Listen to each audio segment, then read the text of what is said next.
Good morning. Hey, everybody. How are you? My name's Debbie. Welcome to my channel.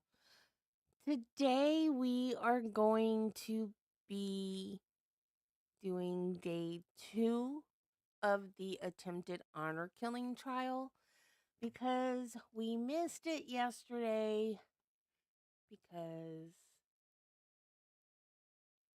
oh my goodness, what is going on with Chip and Joanna Gaines? Sorry, squirrel. I'm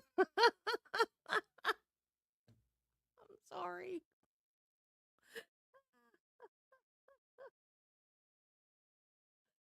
Um, so I had doctor's appointments yesterday. So we missed because this is in Washington. It didn't start till 12, which is when my appointment was. Let me tell you something. Yesterday was, oof, I don't want to have another day like that in a very long time. So when I made the appointment, because I had the option of making it on a different day. But when I made the appointment, I said, "Oh, well, you know what? I have another doctor's appointment that day, and it's just like walking distance from that one." So I said, "Sure, let's go ahead and make it." I made them like an hour apart. So one was at 1 and one was at 2.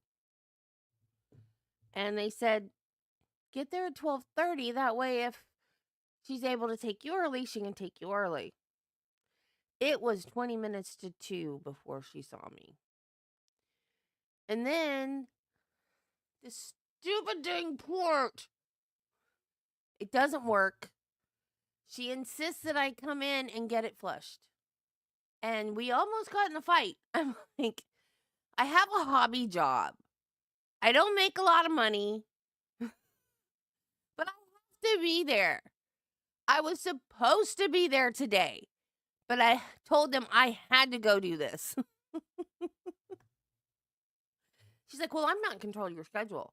I'm like, "Well, you know what? I'm well now, and I don't have time to go to the doctor every 5 minutes anymore." It was horrible. Horrible, horrible. So then I called the weight loss clinic and I'm like, "I'm trying to get out of Dr. Dickerson's office." They're like, "Well, call me when you're done." So I went to the weight loss doctor, who is also my surgeon, and I told him about the port. And he goes, "Oh, yeah, we can go ahead and take that out. So I'll have my scheduler call you." Yeah. So now my oncologist can get off my back about the ding dang port. I'm so ready to get rid of this thing. However, it is a teeny, teeny, tiny surgery. It is a little medical procedure, but it will be super, super easy. It's not going to slow me down at all. The only thing is, it's going to mean time away from you guys, which you know I hate. But I'm sorry, it has to be done. Um, so, everything was great. All of my blood counts were good. No signs of cancer, lumps or bumps or anything like that. It's all good.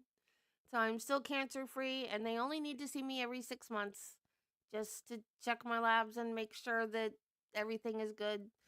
So, yay! I'm officially a cancer survivor, which I was always saying survivor anyway, and this is the doctor that when I got this told me, "Oh, you should have probably waited." Yeah. Um, and then, I mean, I got cancer again after I got my survivor tattoo, but still, why would you say that to a patient? Okay. Anyways, let's see what's going on with the chat. Um, hey, Judy. Judy. Hi, lurkers. Good morning, everyone, and replay crew. Oh, hey, Carla. Yes, it is. It is so awesome. I mean, like, I knew it before, but like now it's official, because the doctor said it. So it's official. So, and they're going to keep an eye on me, I guess, throughout the rest of my life because the second kind of cancer, it was both lymphoma, but the second kind that I had, it does not have a cure rate. It's one that can come back. So they're just going to have to watch me throughout the rest of my life. So it's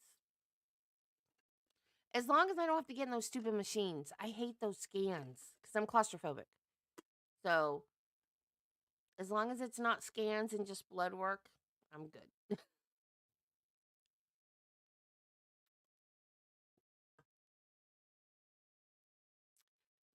Okay. Good morning, chatters, lurkers, and replay crew. No trivia this morning, but a statement. I want you all to know how grateful and proud I am of each and every one of you. Y'all are the best. With Debbie off yesterday afternoon, I checked out chats and several other channels. I found you all make my mod duties so much easier. Your kindness, love, and respect to each other is appreciated. Oh, Judy, that is so sweet. I do have a really good chat. I do. I think I've had a troll pop, but the troll that pops in, though, pops right back out. And they've not been here for a while. They pop in and say, I'm reporting this channel, and then they pop right back out. But yeah, I don't think we've ever had a troll. Probably because I'm not on anybody's radar. I don't know why the algorithm doesn't like me. Like, I don't know. I don't know what I'm doing wrong with the algorithm. The algorithm doesn't like me. Like, it doesn't tell people I exist. Like, you only find my channel if you know me. I only I swear I think I only have people in my chat that know me from other channels. Um and like are personal friends. But that's very sweet of you, Judy. Okay, so we are going to try to get day 2 done before noon. I don't know if we can do it. But it's fine though cuz we can go late cuz they go to lunch at 3 Eastern. So if we go to 5 to get to their lunch break, that's fine. And then in the morning, I have another doctor's appointment. It's my 2-year anniversary of my shoulder replacement. But I should be back by 12. Oh, well, that's still going to put us behind because we're going to have to do the afternoon. We'll be caught up before the end of the week, I think. We may have to do part on Saturday to catch up if we don't get caught up by Friday. But hey, Jill, we'll figure it out. I think.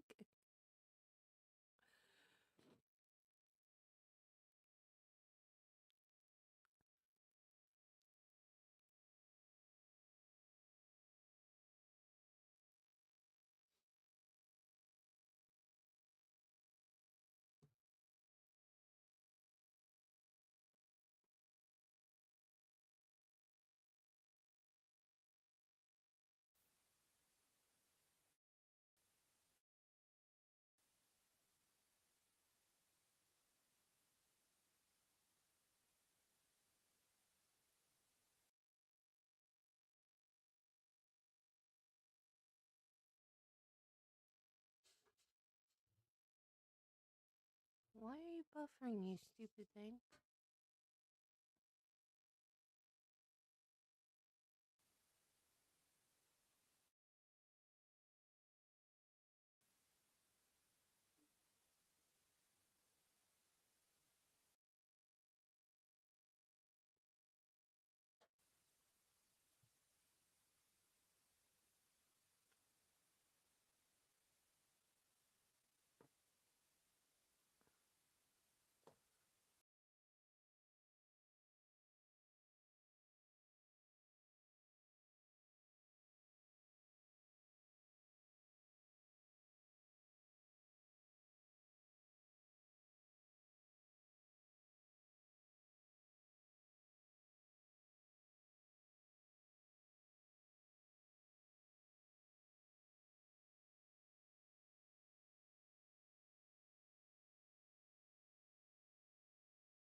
And since water's free. This is the 40 ounce. I can see the smaller ones like that. The other one, I get up at 10. I can see them. They've been banned too. No. But I want to take something to, if we're going to take something like are present on behalf of the state. Mr. Kading is present with Mr. Ali and representing Mr. Ali. Mr. Leary is present with Ali and representing Mrs. Ali. Before we resume, Ms. Stone, are there any preliminary issues from the state's perspective? I don't know preliminary issues per se. I know Mr. Leary and I had a conversation this morning, Your Honor, just about scheduling. Prior to Ms. Ali's testimony, last week the court, through agreement of counsel, had agreed to provide that proffer in advance of kind of the topic areas based on the court's ruling. I did provide that to defense counsel. I think he would like to address that with the court prior to her testimony. The state anticipates that we'll finish with Officer Beltran this morning. Then we'll move into Mr. Barnes and Mr. Stephen Halm.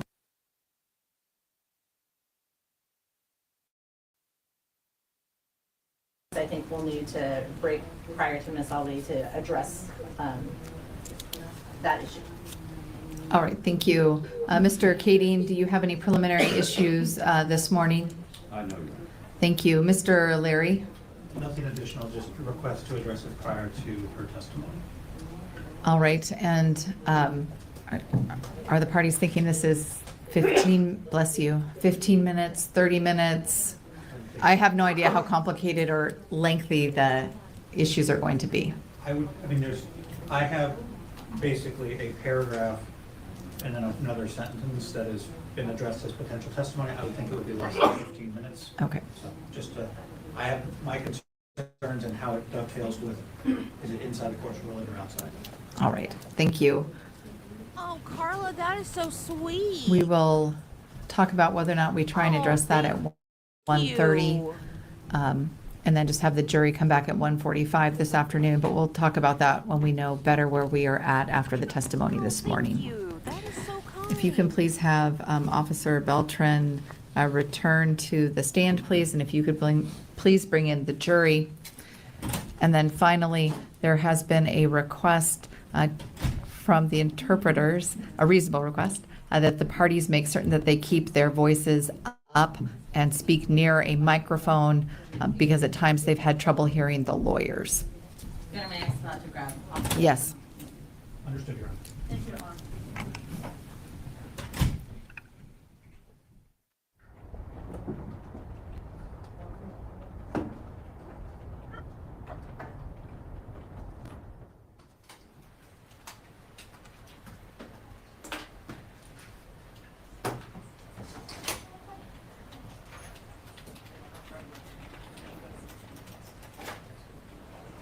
And Officer Beltran, you can come forward and return to the stand.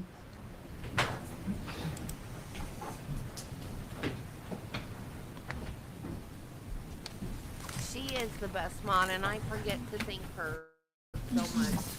She does. She's. You guys just don't know behind the scenes the stuff she does. She's amazing.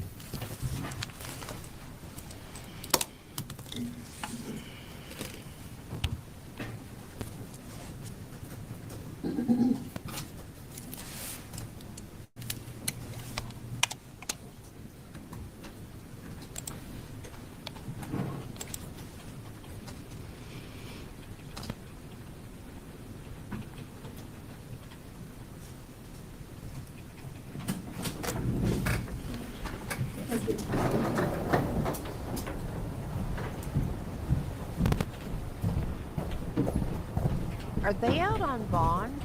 Does anybody know?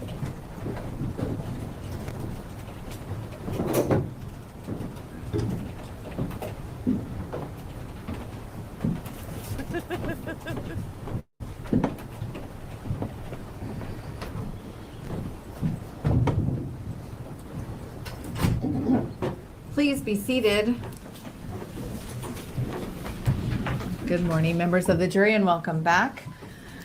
We are going to continue with the direct examination of this witness, Ms. Stone? Yes, Your Honor. Yes, you may continue.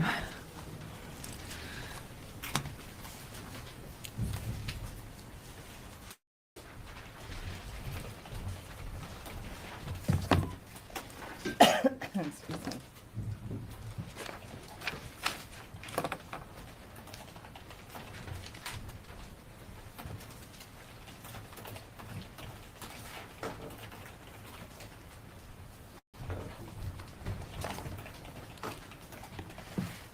Officer Beltran, right when we left off yesterday, do you recall we were talking about photographs that you had taken of Isaiah? Do you remember that? Come on. Yes, And you said that was Oh. following taking a statement from him, is that correct? correct. Oh, well, that makes sense. They have the resources to flee the country. So that makes perfect sense that it's that big.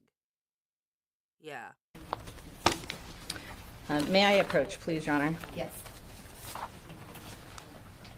I'm going to show you what's been marked as States Exhibits 39 through 51.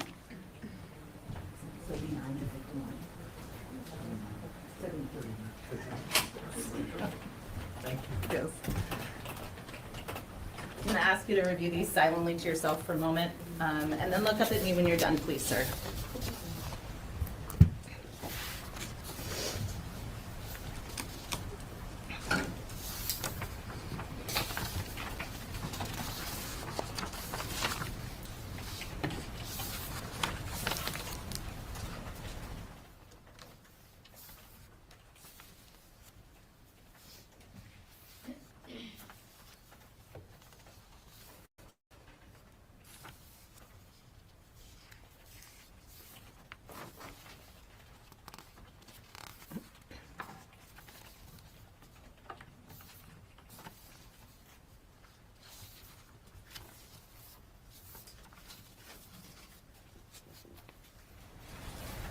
Officer Beltran, do you recognize what I've handed you?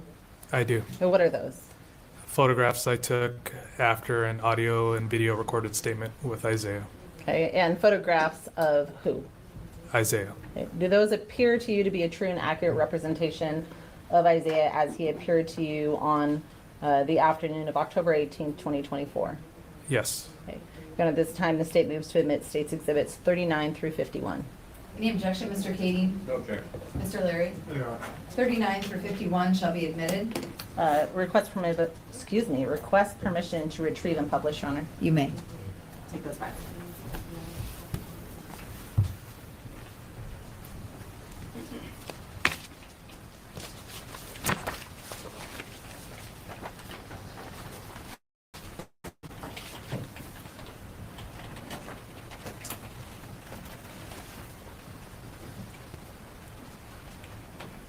Zoom out a little bit.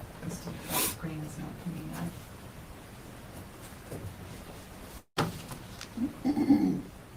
Thank you. I'm showing what's been admitted as States Exhibit 39. Officer Just a Bel, moment. Oh, sorry, they both went off. thank you, Your Honor. I'm showing States Exhibit 39. Officer Beltran, do you recognize what we're looking at here? I do. Okay, and what are we looking at?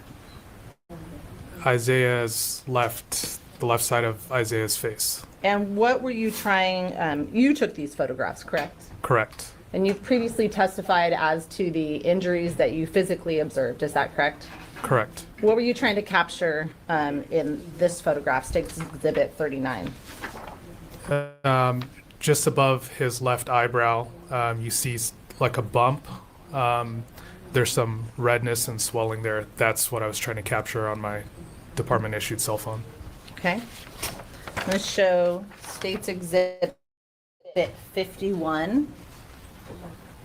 What is that? What were you trying to capture in 51? A different angle of that bump above his left eyebrow. Okay. And States Exhibit 50. What are we looking at here? Just an external shot of his face to show just a his full face for context. Is there a clicker over here?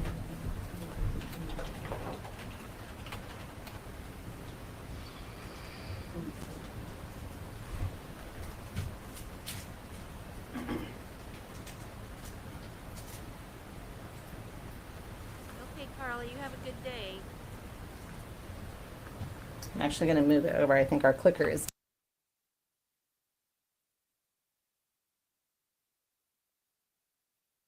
Come on, Court TV.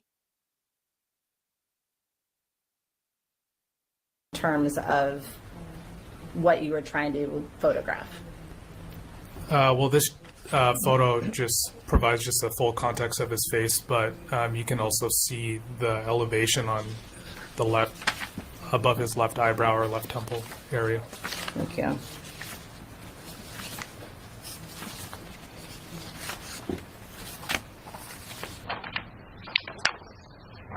And looking at State's Exhibit 40, Officer Beltran, what were we looking at here? His left cheek, I was trying to capture the abrasion near his chin. And 41, is this a photo of the same, but closer? Correct. Okay.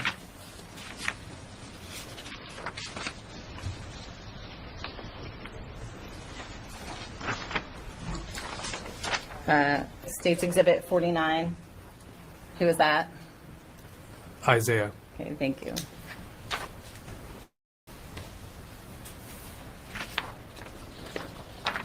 Did you take photographs of Isaiah's hands as part of this process as well? I did.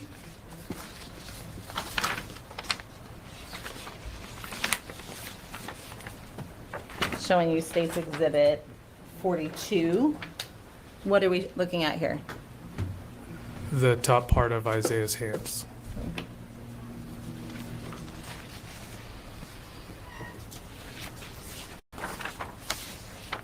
State's Exhibit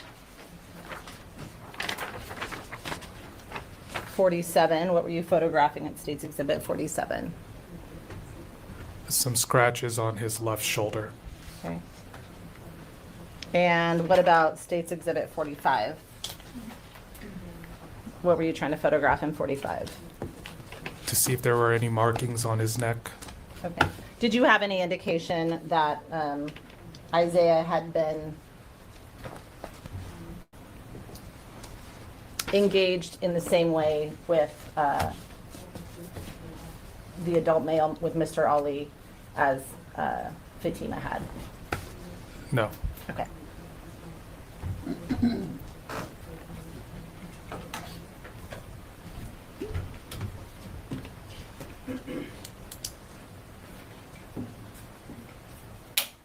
And you said you also spoke with Fatima, is that correct? I did. And you took photographs of Fatima as well, is that correct? Correct. When you spoke with Fatima or observed Fatima, what, if anything, did you observe about her physical appearance? Upon initial contact with her, and prior to requesting for medical, I had no contact with her, but I did observe her in the corner of the room. It wasn't until after fire had completed their evaluation when I re-entered the room and made contact with her. You inquired about demeanor? Yes. She was seated in the corner. She's fairly quiet until I engaged with her. Did you observe any injuries to her? Not initially. Okay. What about after you had a contact with her? Yes, so after I completed my preliminary interview and she was loaded up on the gurney, I did observe some scratches and red marks along both sides of her neck. Okay. What about how did she sound? How was her voice? She spoke in a very low tone. And did you photograph what you were able to observe on Fatima as well? I did.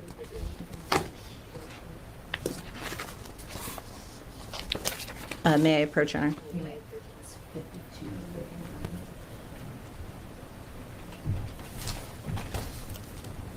Officer Beltran, I'm going to ask you to look at what's been marked as States Exhibits 52 to 59. Review those silently to yourself, please, sir, and then look up at me when you're done.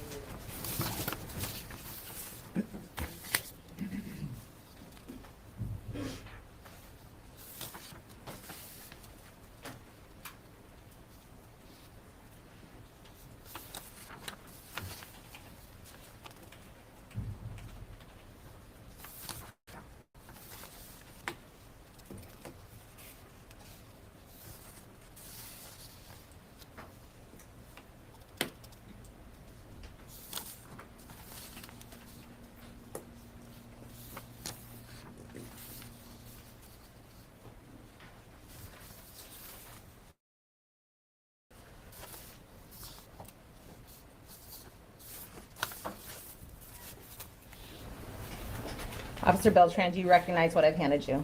I do. What are those? Photographs that I took on my department-issued cell phone. Okay. And photographs you took of who? Fatima. Okay. And are those photographs associated with the events you've been talking about today? Correct. And do those photographs, States Exhibits 52 through 59, appear to you to be a true and accurate representation of Ms. Ali as she appeared to you on October 18th of 2024? They do. Your Honor, this time the state would move to admit States Exhibits 52 through 59. Mr. Kading, any objection? Objection. Mr. Larry, any objection? No, Your Honor. 52 through 59 shall be admitted. May I retrieve those and publish, Your Honor? Yes.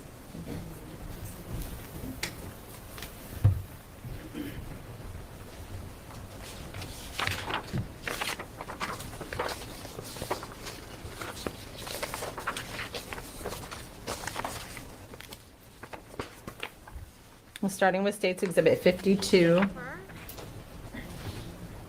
And who are we looking at in States Exhibit 52?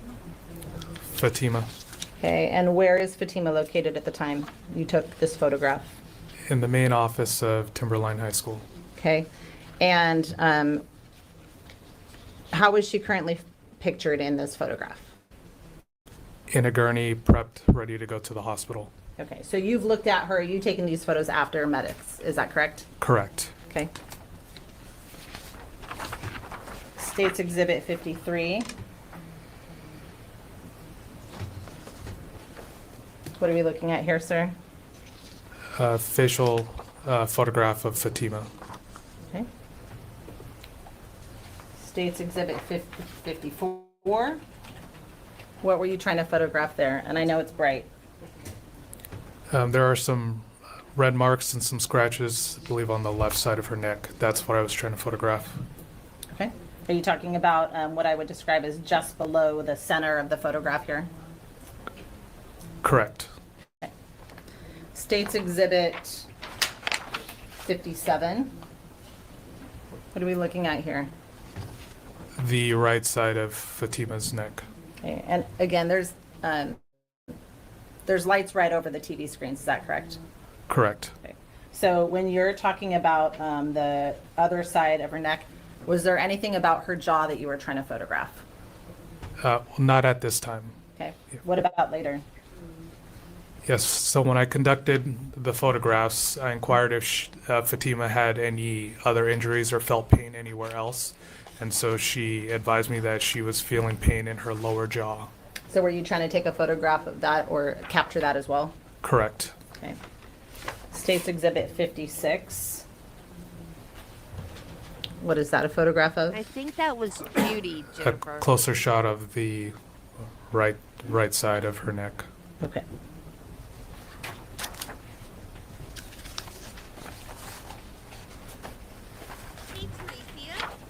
And States Exhibit 59. What were you taking a photograph here in States Exhibit 59? Angle further back to capture both sides of her neck. Okay. So why were you concerned about taking photograph of her neck? Just given what information she provided to me as far as what went down in the incident, I wanted to make sure to fully capture her reported injuries. Okay, and that was immediately after the incident, correct? Correct. And so after fire completed their evaluation, what happened next? I was advised that she was to be transported to Providence St. Peter Hospital for further medical evaluation. Okay, did you follow her to the hospital? I did not. Okay, what did you do then next? I remained on scene at Timberline High School and waited for Isaiah's guardians to arrive to conduct an audio and video recorded statement. Okay, and then after you spoke with Isaiah and photographed Isaiah, what did you do? I returned back to the Lacey Police Department. Okay, did you contact anyone else associated with this case? I did contact the nonprofit organization that Fatima was working with to inquire whether or not bed space would be available in the event that she was discharged from the hospital, and then also contacted CPS and advised them of the incident. Okay.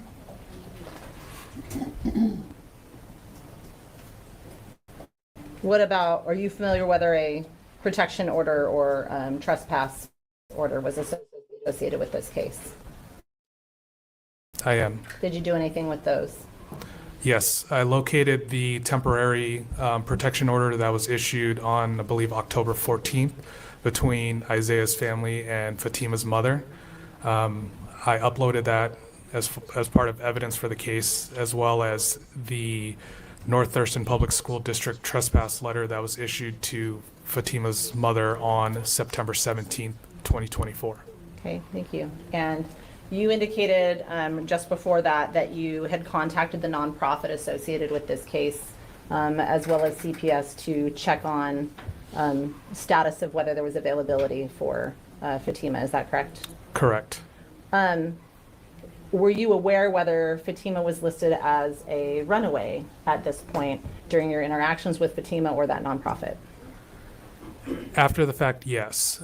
It was associated with the initial 911 call, and it was cross-referenced, and it was also discussed with other officers that were on scene that she was the associated runaway from earlier in the day.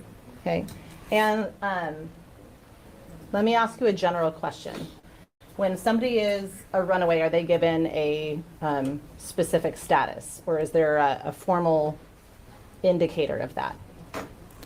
Yes, they are listed in our system or WASIC and NCIC as a runaway, just like in the event somebody wants to report a family member that's an adult as a missing person, they are assigned that designator in the event somebody were to run their name through dispatch.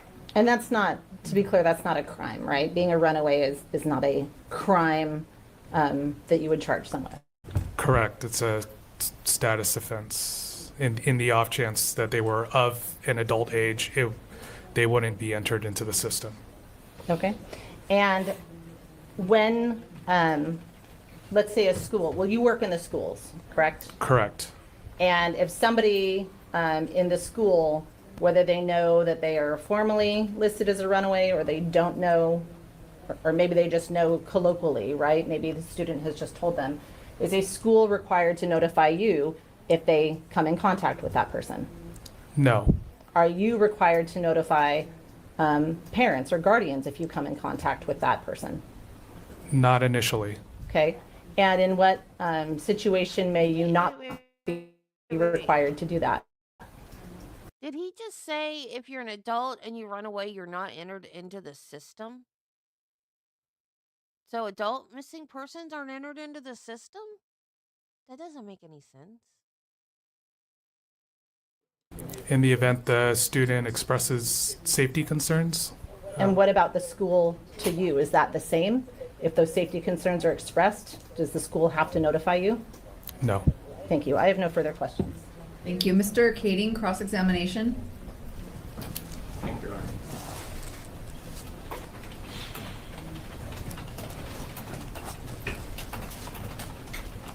Good morning, officer. Good morning.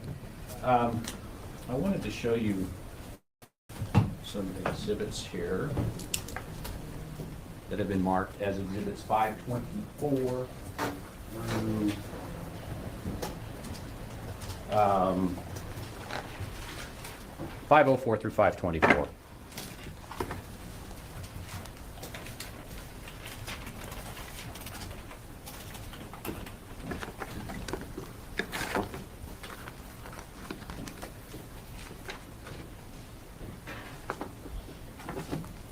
If I may approach, Your Honor, I'd like to hand him exhibits 504 through 516 to begin with. You may. Officer. I mean, like, if all their stuff is gone, like if they've packed a bag to leave, that's one thing. But how do you know if, like, all their stuff is still there? As if, like, in DV cases where they have this kind of underground railroad system, um, they don't take their stuff. It's like grab your kid and a change of clothes or whatever. Um, why would they not be entered into the system? Like, I mean, I know they've run away, but like, what if they haven't? What if someone abducted them? Like, you wouldn't know if it's a runaway or something happened. Like, I don't get that. Unless they've cleaned out their closet and packed all their stuff, then you know for sure they've run away. But if everything's still there and they're just missing, shouldn't that go into the database so other people can be looking for that person? I don't know. That just seems weird to me. I'm sorry.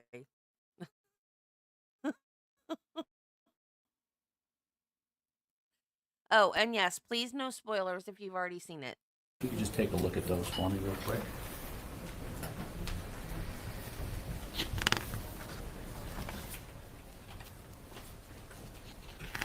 Do those look familiar to you?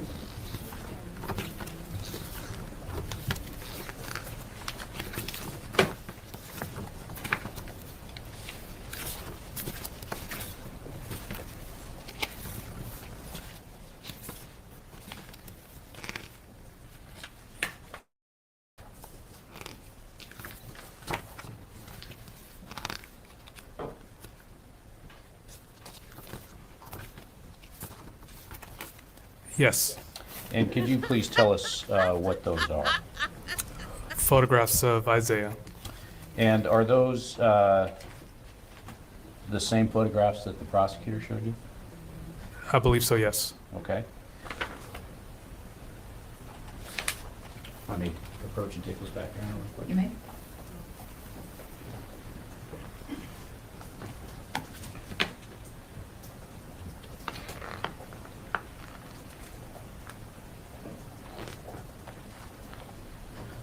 I may approach again, Your Honor. I'm going to hand you two exhibits, 504 and You may. 49.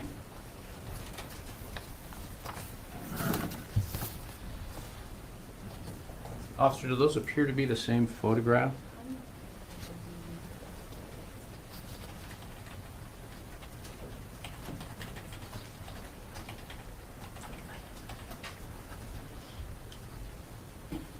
Yes, with some distortion of, I'm assuming the printer, but yes. Okay. They seem to have a little bit different coloring, is that right? Correct. Okay. And would you say that's just due to the printer? I would say so, yes. Okay. Thank you.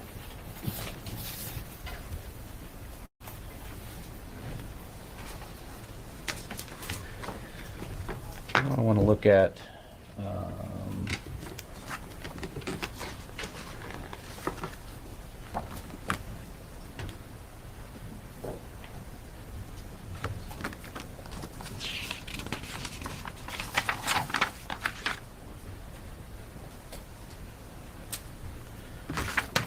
I'm going to hand you Exhibit 523 and 59.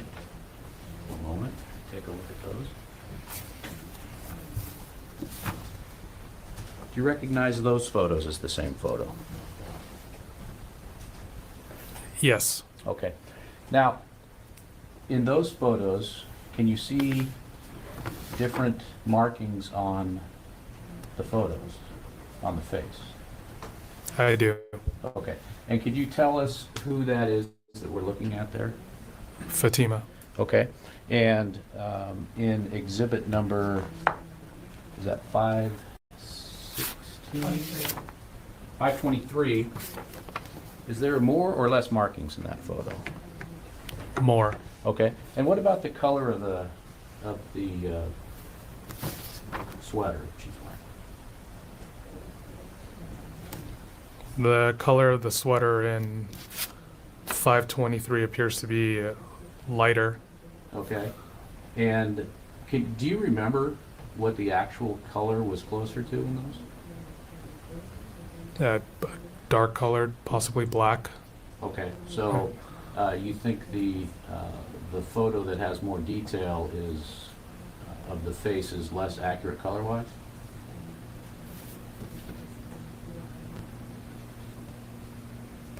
I mean, given the lighting conditions, it is still a dark colored hoodie.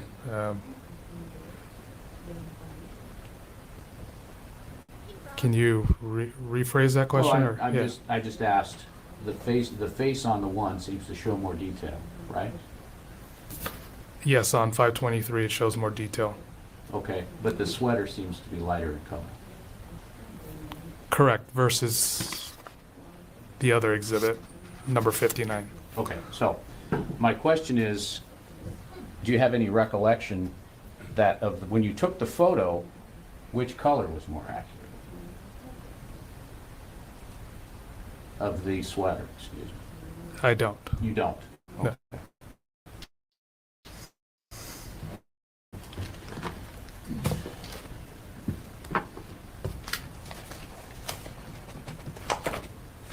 Thank you. I'm going to let you grab those in.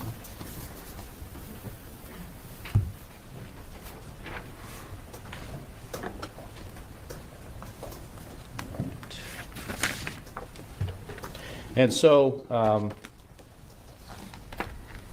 these photos that you took appear different even though they're the same photo, is that right? Correct. Okay. And printed out, yes. Printed out differently? All right.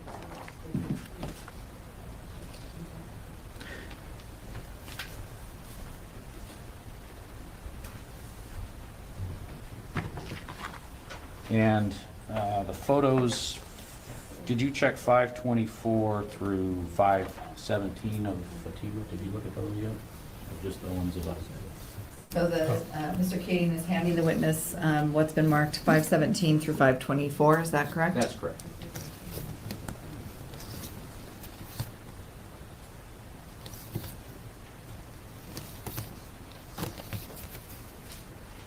Yes, I've seen these. Okay, and do those appear to be the copies of the pictures you took that day? Correct. All right. Thank you for my approach.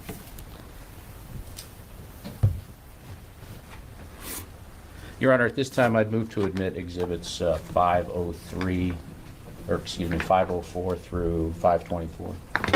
Mr. Larry, any objection? There you are. Ms. Stone, May I go under the witness?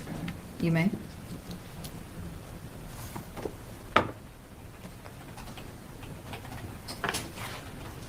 Mr. Kading, Ms. Stone is going to go under the witness. Fine.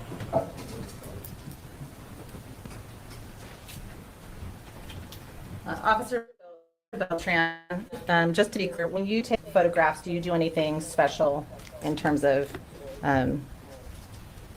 adjusting the camera angle, doing anything like that? I do not. Okay. Have you printed off photographs before? In relation to this case or just in general? In general. Yes. Have you experienced any difference in printing off photographs depending on where you print them? Correct. Okay, so they don't necessarily come out the same, let's say if you print it off a home computer or if you go print it off your work or if someone else prints it off somewhere else, is that correct? Correct. When you were taking the photographs in this case, were you intending to do anything different with the camera, lighting or otherwise? No. Okay. What is your recollection of how Fatima's clothing appeared to you? Dark and colored? When you say dark in color, what do you mean by that? Like a green, a blue, a purple? something else, if you recall? Yeah, almost black, black hooded sweatshirt, black athletic pants, and black tennis shoes. Okay. And so when Mr. Kading is presenting you with a photograph that I believe you described, and you can correct me if I'm wrong, I believe you described the color of Fatima's sweatshirt being lighter. Would you anticipate, based on your training and experience, taking photographs with this case and in your career that might make someone look different? Yes, Okay. And depending on how you printed them, might more markings potentially show up if that photograph was lighter. correct. So in the states, when the state provides you photographs and those photographs are darker, might that show less markings? Yes, Okay, so based on your review of the photographs from Mr. Kading, did it appear that his photographs were lighter? yes, Does that make them less accurate or just different? different. Okay?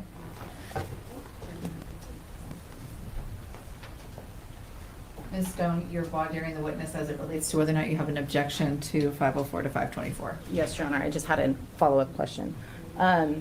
When you look at those photographs between 504 to 524, do you have any concerns about the accuracy of them in compared to the states, or are they just different in terms of printing? They're different just in terms of printing. Okay, thank you very much. Do you have any objection, Ms. Stone? I do not, Your Honor. 504 through 524 shall be admitted. Thank you. And Your Honor, at this time, I am not going to move to publish these as we have seen the photos. We will have them for the jury to look at later. All right. All right. Now, thank you, Officer Beltran. So you arrived at the school at approximately 2:20, is that right? 226. 2:26, okay. And did you first go to the parking lot? I did. All right. And how many officers did you see in the parking lot? Several. All right. Did you talk to any of them? Initially, two of them. Which were who? Corporal Pruneda and Officer Hang. And when you saw Officer Hang, was he at his vehicle or was he on the street? He was in the parking lot near his vehicle. Okay.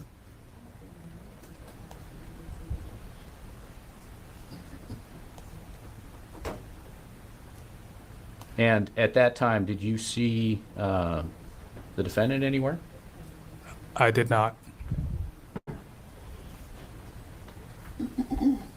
Did you talk to any civilian witnesses in the parking lot? No.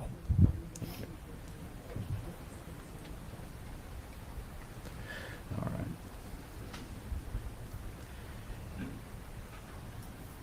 And when you got there, did you see Mrs. Ali anywhere? No. Did you go to the hospital after this incident? I did not.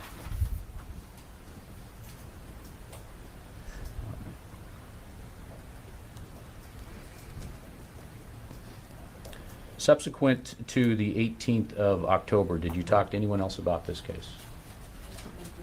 With our, like within the department or Yeah. community Sorry, members? You can't ask questions. Oh, I'm sorry. I'll clarify. Okay. Did you talk with anyone else in the department about this case? I did. Okay, who did you talk to? Several officers, Officer Howard, believe some of our detective division, Sergeant Landwell, as far as updates go, Detective Sergeant Knight. Did they give you anything more to do on this case? On October 25th, 2024 at 7:29 hours in the morning, I did drive by Fatima's residence just to see if any vehicles were present, and none were located. And that information was relayed back to the detective division. Okay.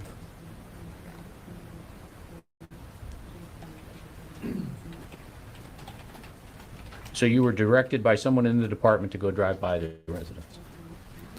I wouldn't say I was directed. I voluntarily drove by the residence.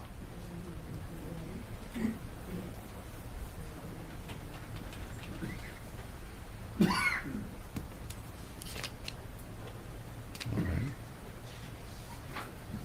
have no further questions. Thank you. Thank you. Mr. Larry, cross-examination. Warrant Officer Beltran, I don't have any questions for you. Thank you. Thank you. Redirect. Briefly, Your Honor, thank you.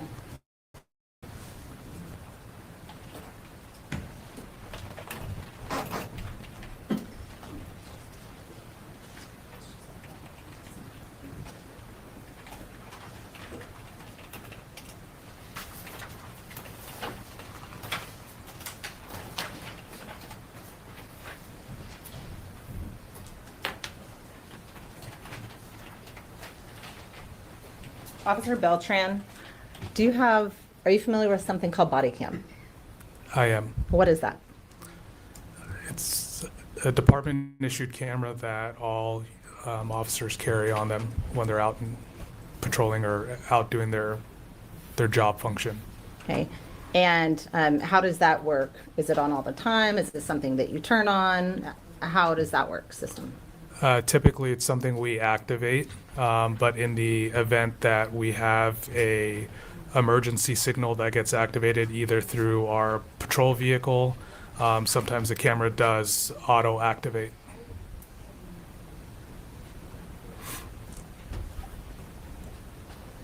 And did you have body cam on you on October 18th of 2024? I did. And was it activated and working at that time? It was. Okay. What about when you made contact with the minors in this case? It was. Okay. May I approach, Your Honor? You may. I'm going to show you what's been marked as State's Exhibit 60. Ask you to look at that silently to yourself for a moment, please, and then look up at me when you're done, sir.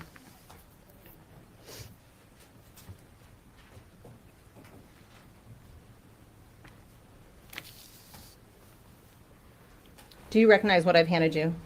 I do. What is State's Exhibit 60? Looks like a still shot from my body-worn camera in the room where Fatima was seated while she had her medical evaluation, as well as the same location I conducted my preliminary interview. Okay, and does that appear to be a true and accurate representation of that still shot from your body cam on October 18th, 2024? It does. Okay, State would move to admit State's Exhibit 60. Mr. Kading, any objection? No objection. Mr. Larry? There. 60 shall be admitted. Thank you, Your Honor. May I retrieve and publish? You may.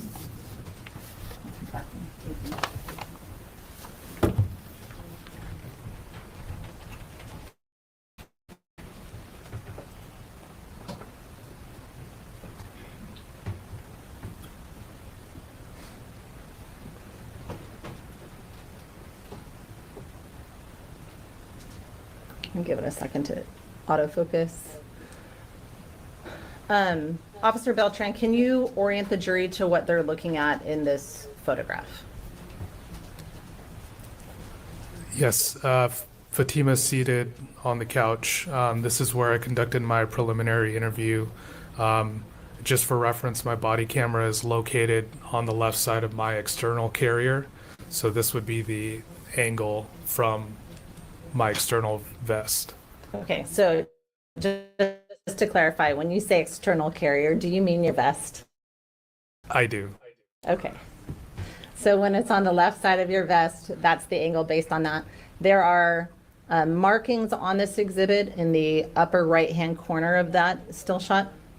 Can you explain what those markings are, please? Yeah, it's a timestamp that's associated only to my body camera. And what do you mean by that? So with the body cam rolling, it constantly updates the timestamp with the date, the time, as well as my the serial number of my assigned body camera. Okay. And when you say your serial number of the assigned body camera, what number are you referring to? Is that the number starting with the X60? Correct. Okay. What is this marking on the very top right-hand corner, just for clarity? The yellow It's the Axon logo, which is the company that provides us with the body-worn camera service. So just to be clear, it has nothing to do with this case. It is just the camera systems marking itself, correct? Correct. Okay. Thank you. I have no further questions at this time. Mr. Kading, any further cross-examination? No, Your Honor. Mr. Larry, Oh, Your Honor, thank you. may this witness be excused? Subject to recall, yes, Oh, please. all Your right. Honor. You are excused. You may step down. Thank you. I know they need the interpreter, but it's kind of aggravating. Because it just sounds like people are talking in the courtroom, and it's a little distracting. I know they have to have her, though.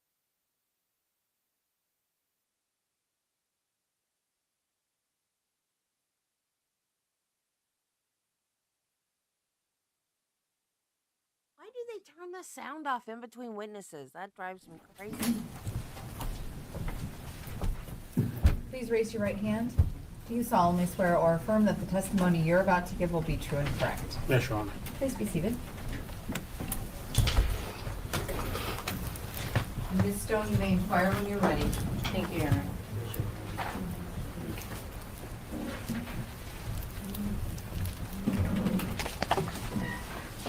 Good morning, sir.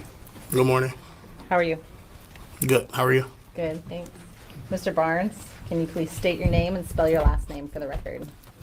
My name is Victor Barnes, Barnes. And Mr. Barnes, what city do you reside in? Lacey, Washington. And how long have you lived in Lacey? About 11 years or so. And who do you reside with? My wife and my 2 younger children. And when you say your 2 younger children, male or female? Both male. Okay. And are you familiar with someone of those children, Isaiah Williams? And did you live in that location in the fall of 2024, September, October of 2024? Yes. Where did or does your son Isaiah go to school? Timberline High School. And in the fall of 2024, do you know what year of school he would have been starting? His junior year. Are you familiar with someone named? Yes. How are you familiar with Fatima? They were friends and began dating.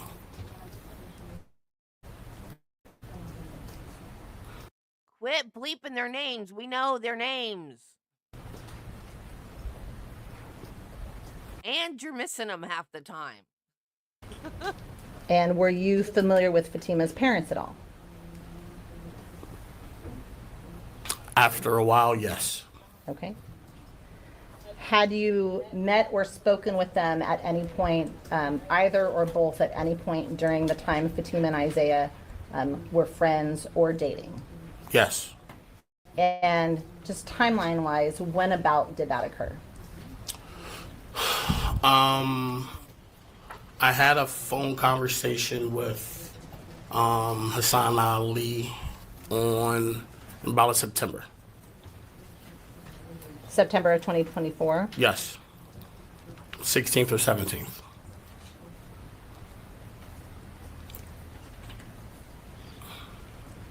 Would you recognize either Ihsan Ali or Zahraa Ali by sight? Yes. Okay. Do you see them in the courtroom today? Yes. Exactly. Starting with Ihsan Ali, can you please identify for the record We where know he's them located and already. an article of clothing that he's wearing? He's sitting in the first chair over here, and he has on a gray blazer, it appears. The Okay, record will reflect that the witness has identified Mr. Ali. thank you. And what about Zahraa Ali? Do you recognize, do you see Mrs. Ali, excuse me, in the courtroom today? Yes.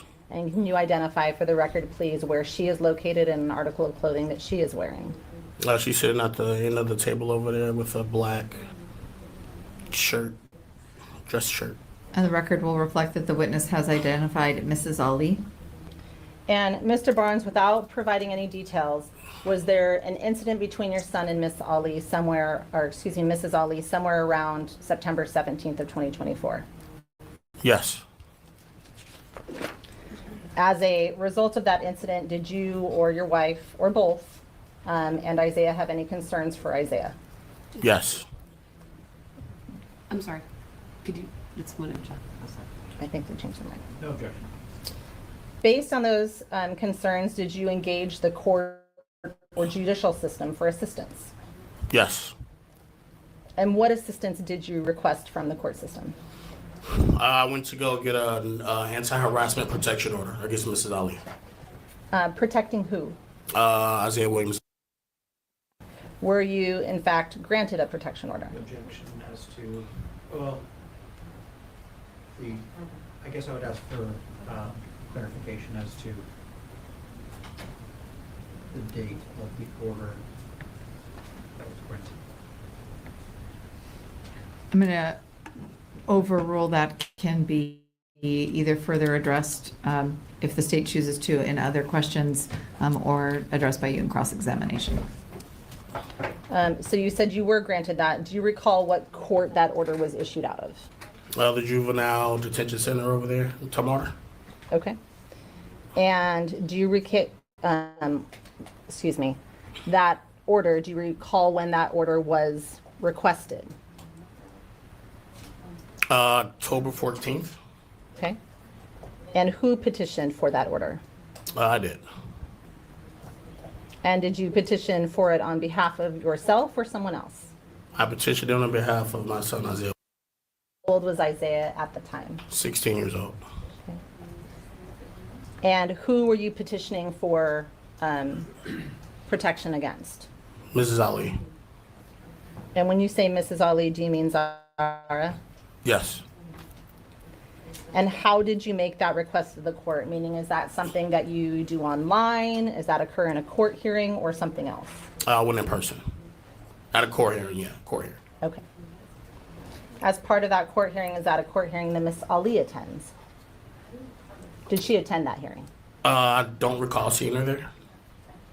Do you recall who was there for that court hearing? Myself, my wife, the judge, and other people there for their cases. Okay. Do you recall who the judge or the court commissioner was for that hearing by chance? Commissioner Rue. As part of that court hearing, did you provide testimony or answer any questions of the court? Yes. And once that court hearing was complete, did the court actually grant a temporary order of protection with a follow-up hearing date? Yes. Do you recall what the follow-up hearing date was set for? October 24th. Okay. And do you recall what kinds of protections were put in place regarding Isaiah as a result of that hearing? Wasn't allowed to come within 1,000 feet of him, the school, where he goes to school, his home, and just him in general. Okay.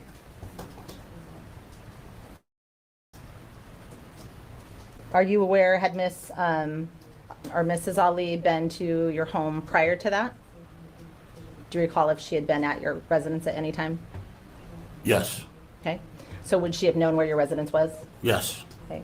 The incident, again, without any details associated, was that associated with the school in any way, Timberline High School? Can you repeat that? Sure, let me rephrase that. The location of the incident that caused concern, where did that incident occur? Timberline High School. Okay. Had Mrs. Ali's husband, Ihsan Ali, ever been to your home before? Yes. So would he have also been aware of what that location? Yes. Do you know if Haneen Ali had been to your residence previously? Not to my knowledge. Okay.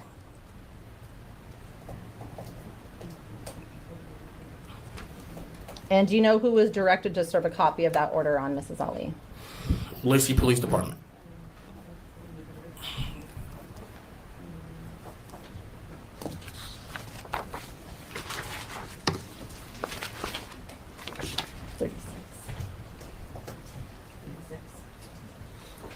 publish, Your Honor? You may. Mr. Barnes, I'm showing you what's been admitted as State's Exhibit 36. I'd ask you to look at that silently to yourself, review those pages, and then look up at me when you're done, please, sir.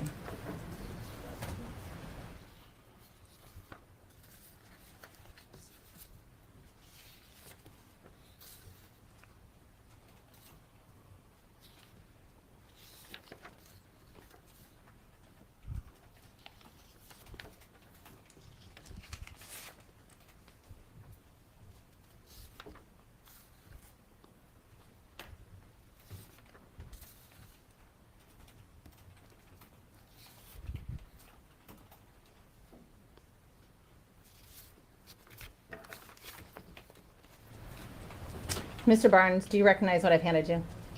Yes, And what is that? a temporary protection order. Is that the temporary protection order about which you've been speaking earlier today? Yes, Okay. And does that appear to be a true and accurate copy of that temporary protection order? yes, Do you, as part of that process, receive your own copy of that order? yes, So before today, have you had an opportunity to review your own order that you received from the court system in comparison to this order? yes. Okay, I'm going to take that back from you. Permission to publish, Your Honor. You may.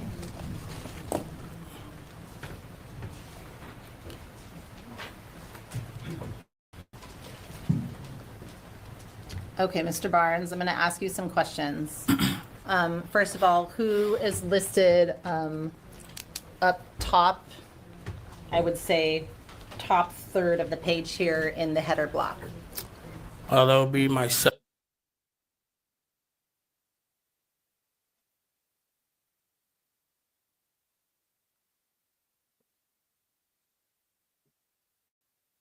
Order were you requesting here, listed under the cause number?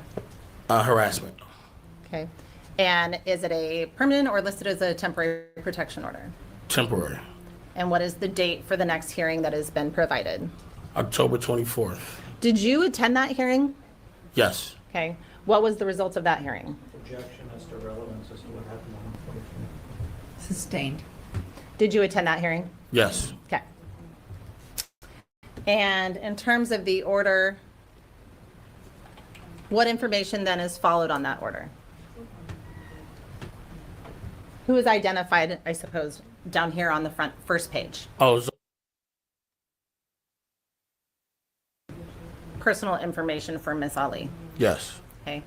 And does it indicate, well, let me back up. What is this marking here on the document? Oh, that's the stamp from the courthouse, Okay. making it official. Okay. And what about on looking at page 2 of 11 on State's Exhibit 36? Who is identified and does it have his age listed on there? Yes. At the time that this interaction occurred, how long, to your knowledge, how long had Isaiah and Fatima been friends and or dating?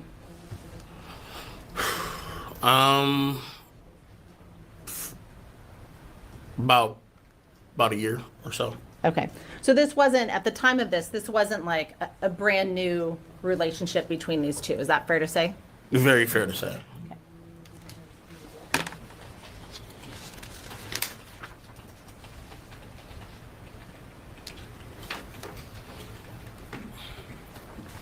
Looking at page 4 of 11 of, well, actually, yeah, 4 of 11 of State's Exhibit 36, under paragraph 8, the directives to the restrained person, what is initially listed under A? No harm. And what is the directive under A to the restrained person? The minor is in section 3 above. So does it clearly essentially link back to your son? Yes. Okay.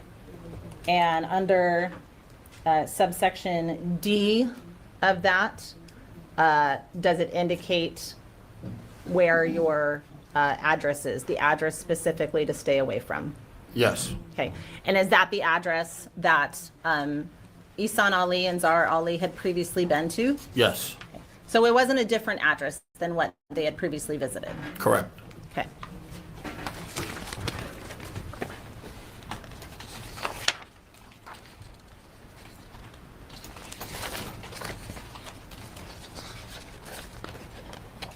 Sorry, and one more. Under D, how many feet does it say Miss Ali is to stay away from your son? 1,000. Okay. Is that 1,000 feet underlined? Yes, Okay.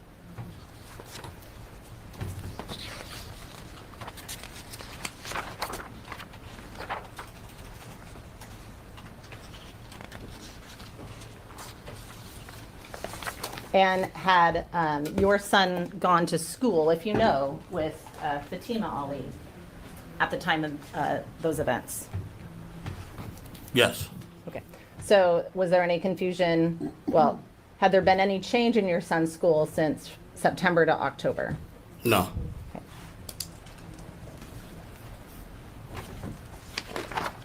Okay, I don't have any additional questions for you at this time. Thank you. Mr. Kading, cross-examination?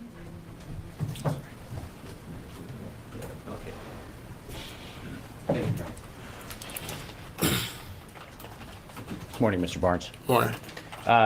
You said you had 2 children. Isaiah is how old now? He's The other child.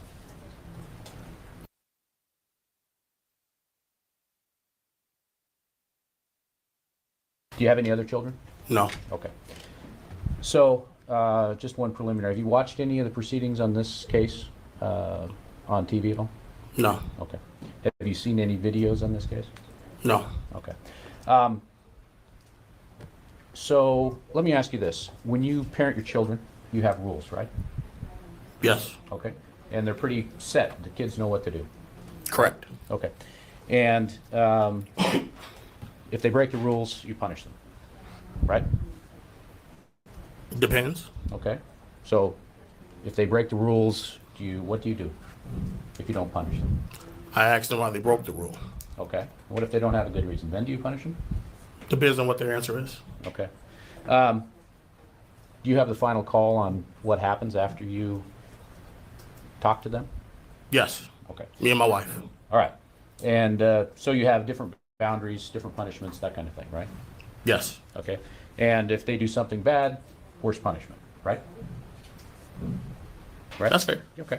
Okay. And I know kids nowadays, bad punishment sometimes be taking their phone. That can equate to a bad punishment. Okay. And that's because they use their phone to talk to their friends, essentially live their life nowadays, right? Correct. Okay. So you take it, it's a pretty big deal. Okay. I'm sorry, I have to have a verbal response. Oh, yes, correct. I'm sorry. Thank you, that's okay. So, as a parent, you set the rules, you do the punishments. How would you feel if I were to set, Objection, relevance. Sustained. okay.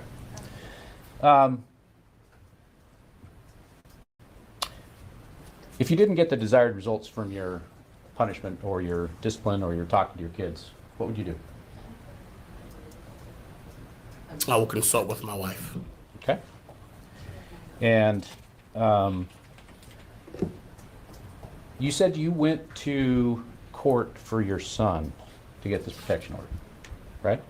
Yes, Okay, he wasn't there. no, Okay, just you and your wife. just me. Okay. Yes, me and my wife, You correct. and your wife. Okay. And so you went to court on behalf of your son because he was a minor, I assume, to get Yes. this order. Okay. And that's because parents make decisions for their kids, right? Yes, when we are able to. Okay. Now, you knew that that Fatima was not supposed to be dating Isaiah, right? Yes, Okay. But you knew he was, right? yes, Okay. So you did not have a rule against him dating her. yes, You did have a rule? yes. Okay. And so it was not allowed. We did not want them dating. Okay, but they were dating, Yes, and it continued yes. for quite some time. I don't know how long quite some time is. Okay. Did you ever go to the Ollie's home? No, Did you ever have a conversation with the Ollies of any real substance? yes. When was that? September 16th or 17th? Okay. Now, was that in relation to this incident that your son was involved in at the school? Yes, Okay. So you talked to them at some point after an incident your son had at the school with Mrs. Ollie, correct, and you spoke to Mr. Ollie. correct. Okay. Is that what you talked about? Yes, Okay. You didn't talk about other topics. yes. You did talk about other topics. Well, we talked about keeping the kids, keeping his wife away from my child. Uh-huh. Related to that incident, right? Correct. Okay. And he wanted to keep the kids separate. Okay. So his result to that was yanking her out of school. I'm going to move to strike, Your Honor. Responsive to the question, Your Honor. Non-responsive. Just a moment.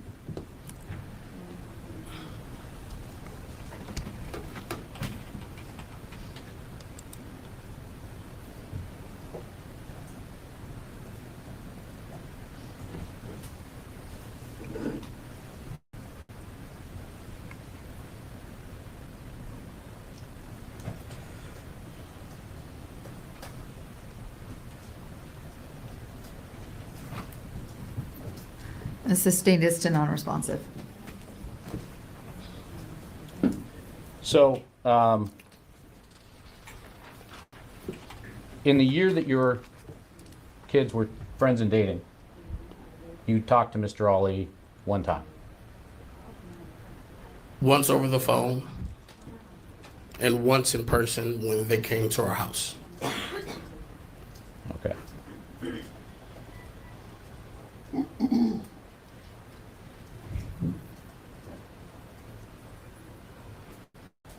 All right.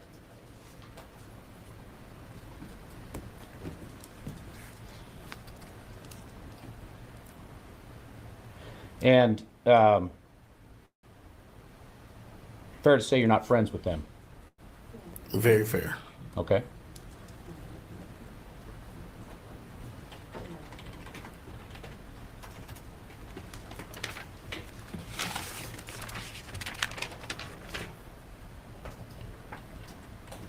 And do you, well, it would be wrong for you to make parenting decisions for them, wouldn't it? Yes. He's not making a parenting decision. He's making sure they don't hurt his kid. Okay.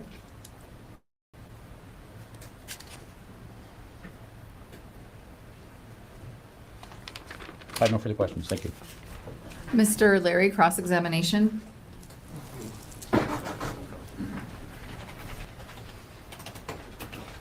Morning, Mr. Barnes. Morning, sir. Thank you for being here. So I just want to follow up on a couple of things. So after the September 16th around incident, you had a conversation with Mr. Ali, correct? Correct. Was there contact between my client and your son after September 16th, as far as you're aware?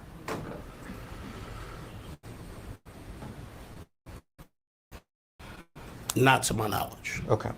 So we have the incident mid-September, and I've heard a couple of different dates, but so basically around the 16th, on the 16th? 16th or 17th, one of those days. Okay. And so then you go to court on October 14th to petition for an anti-harassment order, correct? Correct. And you described where it was, correct? Correct. And that is, so you fill out paperwork in advance, and then you walk into court and say, here's what I would like. Is that accurate? Correct. Okay. And it's a walk-in calendar, correct? Yes. So it's not like you reserve a date in front of a judge. It's you go in, you sign up and say, here's my request. I'd like the judge to hear the request, correct? Correct. And so Mrs. Ali would not have any idea that you were going in that day, correct? I'm not sure. What, I mean, you didn't tell her, right? Correct. Okay. And so you have no reason, you had no, and I'm not suggesting you should have, but there was no attempt to notify her. That's not how this works, correct? And the purpose is that if there is a temporary order granted, she gets an opportunity to then respond on the October 24th date, correct?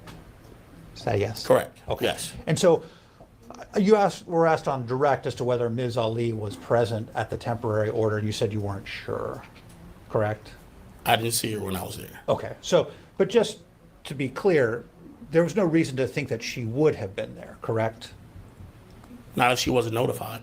Exactly, and there's nothing to suggest that she was notified. Fair? That's fair. Okay. All right, so, and she didn't sign the temporary order because that's why you had the police officer had to go and give her the paperwork, right? Correct. Right, okay.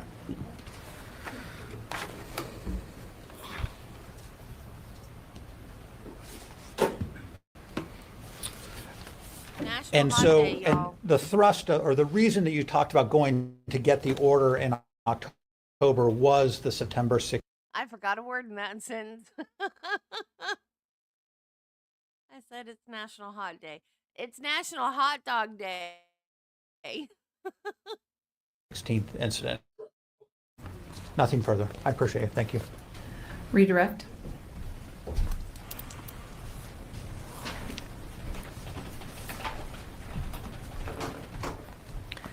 Mr. Barnes, is it, when you say you don't want to talk about your other child, is that just because you're trying to reduce the number of children in the court proceedings today? Involve their names, their information. That's one reason. Okay.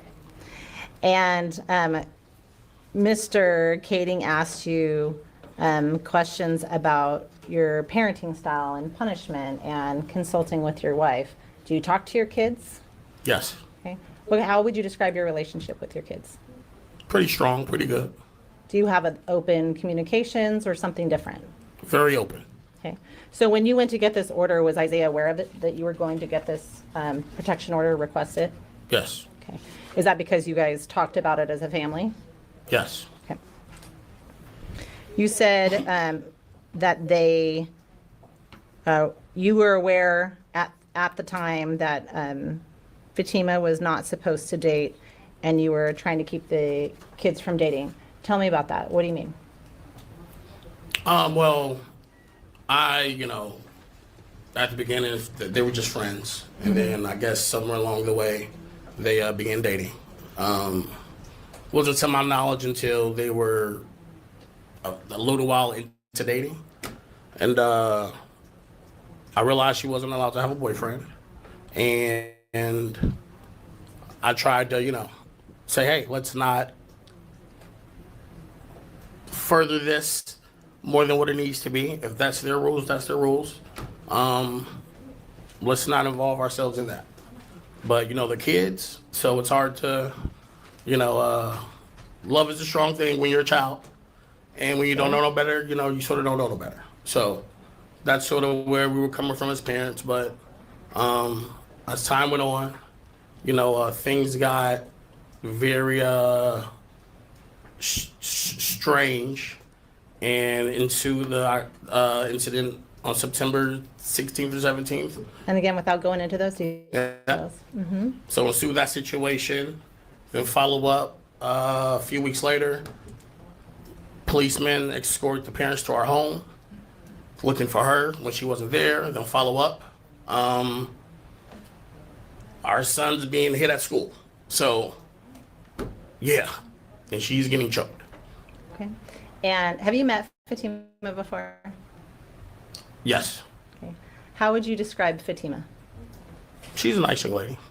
What did you meet her prior to October 18th, 2024, or after?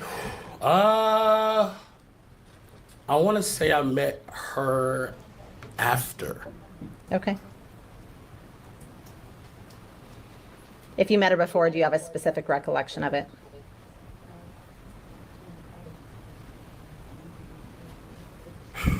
I don't.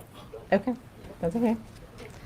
And so you talked, it sounds like, because of understanding the parent's position, it sounds like your testimony, as you and your wife talked about, just trying to chill things out so there wasn't that conflict. Is that a fair reflection of your testimony? Yes. Okay.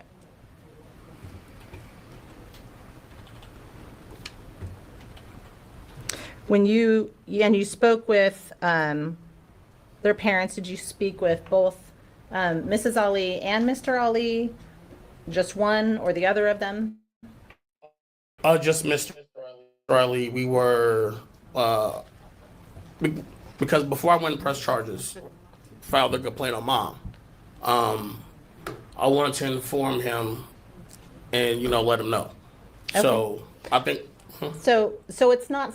I don't know that I can ever eat a corn dog again after watching the Lily Tino video. You guys know who Lily Tino is? He came to Florida and he FAFO'd. He's been doing it in California. Or she, I'm sorry. She's been doing it in California. And she came here and did it. And okay, never mind. Something that you did without any communication with the Ali family. You had a communication with the Ali family in advance of making that request. Yes, I just didn't have communication with her. Okay, but you did with her husband. Correct. Okay. And just to be clear, do you speak Arabic, or did you have that conversation? I do not. It was in English. Okay. When you went on October 14th to get that order, that temporary protection order, did you have to provide facts to the judge for the judge to weigh? Yes. Okay. So you didn't just go in and ask for it and it was granted. Is that a fair statement? Fair. Okay. Thank you. I have no further questions. Mr. Kading, any further cross-examination? Well, I can't say it on YouTube. I mean, well, she does. He does. No, he likes that. I don't even know. Never mind.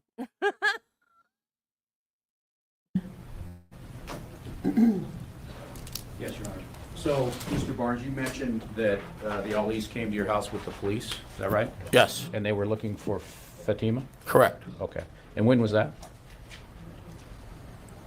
Sometime October,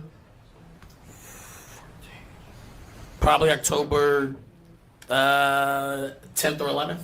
Okay. It was the week prior to me filing the Friday prior, or Thursday prior to me filing the protection order. Okay. And did that trigger you filing that? Once I found out they realized where we live, then yes, that's sort of what boosted me into getting that done ASAP. All right. Now, just to be clear, Fatima had been to your house, right? What do you mean? Prior to that date, Fatima had been there. So we stayed in an apartment complex. Right. Had she come to visit your son there, I guess is what I'm asking. Not at our house, no. But in the neighborhood, I guess you can say yes. Okay. I just So she sent had you never a been in your video. house? No. Not to my knowledge. All right. And to the best of your knowledge, had your son ever been in her house? No, not to my knowledge. Okay. Okay. So when they did show up at your house, they were with the police, though? Correct. Okay. Thank you. No further questions. Mr. Larry Recross? No, you aren't. Thank you. All right, may this witness be excused? Ms. Stone? One moment, please. God. She typed it in chat and in Messenger both.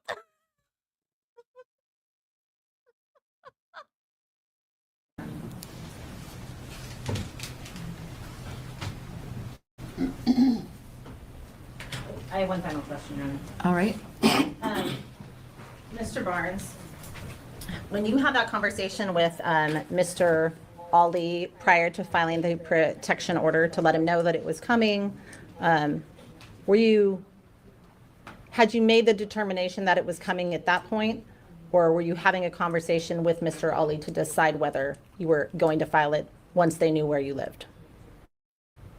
Does my question make sense? Yes, it makes sense. The answer is somewhere in the middle. Okay, what do you mean by that? Once we had the phone conversation, my intent was to immediately file. Once I found out the school had a no trespass order on Zahraa Ali, and the parents pulled her out of school, I didn't really feel like my son was in the immediate danger until they knew where we lived. Once I found out they knew where we lived and they came to our home, that's when I said, well, I have to do something. So if I understand your testimony, this wasn't, well, let me ask this question a different way. yeah, Is it fair to say the reasons for requesting a protection order as a result of that September incident, there are a multitude of those reasons? yes, Okay. Did you try and avoid making a request for the protection order? yes, Okay. Did you feel like you were able to avoid making that request? yes. Were you able to avoid making? Oh, no, I'm sorry, no. I That's was not. okay. Thank you. I have no further questions. Yes. Mr. Keating? Yes, Your Honor. Just so we're clear on this, you mentioned twice now that they pulled her out of school. Right? You've mentioned that. You have no, I'm sorry, need to. Yes. you have no contact with them about their child's school, is that right? With the Ollie's. Yes, correct. You have no contact with them. And any information that you got regarding anything about the Ollie's came from your son, correct? In the school? The school about the incident, but about her, about Fatima, came from your son. Correct? Overruled. From the school and my son, yes. Okay. So the information about Fatima's family came from your son that you got. Yes. Thank you. Mr. Larry, any cross? All right, may this witness be excused? Yes, please, Your Honor. Any objection, Mr. Keating? No, Your Honor. Mr. Larry? You are excused. You may step down. You're free to go or stay in the courtroom however you so desire. Thank you. So members of the our morning recess, which we anticipate will be approximately 15 minutes. Thank you so very much for your time and attention. Bailiffs can come forward and lead you back.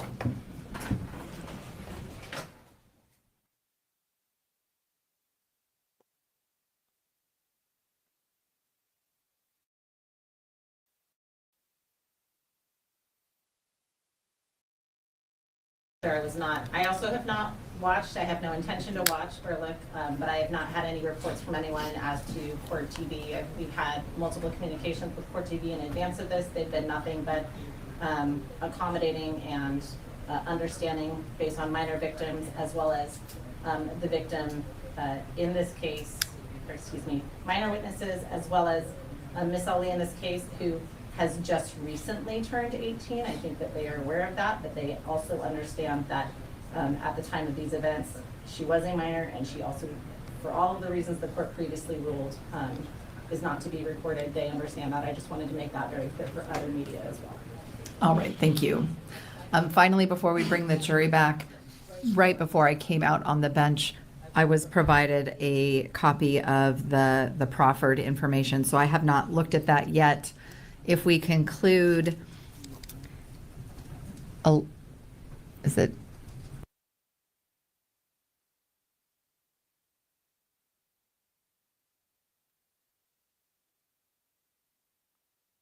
If they're not minors anymore, then why can't they be recorded? I don't understand.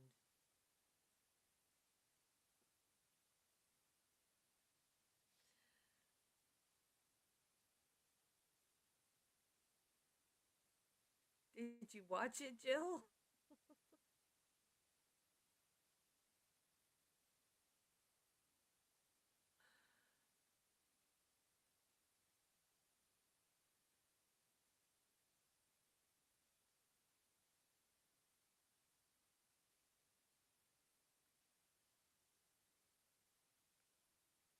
You can get away with stuff in California you can't get away with in Florida. Just saying.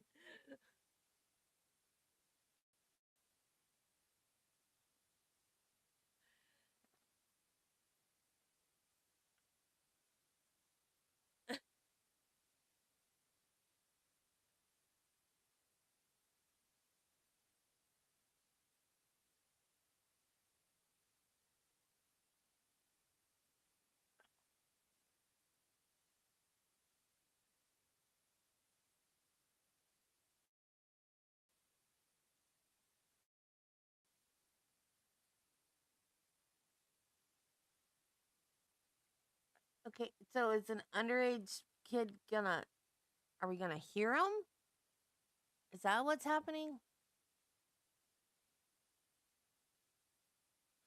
Oh, um, and what wasn't in that video? She had those like the cake pops, and it was the cake pops were for the other thing that she wanted removed, and she's like dangling them in front of the camera, going, "I'm getting my cake pops removed," and I don't have a problem with that. She did it at Disneyland with kids everywhere. And then she came to Disney World and took selfies in the women's bathroom with kids and women and everything everywhere. And so that's a felony, and she is being investigated now. And I just think it's funny because she did all that stuff at Disneyland. No one said a word. She comes to Disney World. Felony.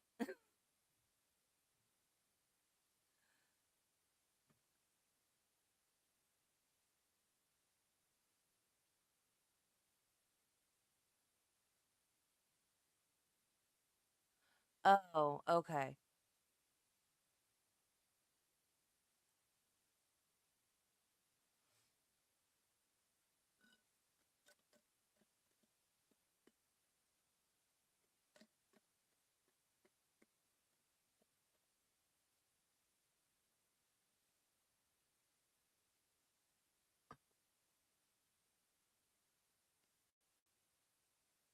So we don't get to hear it either.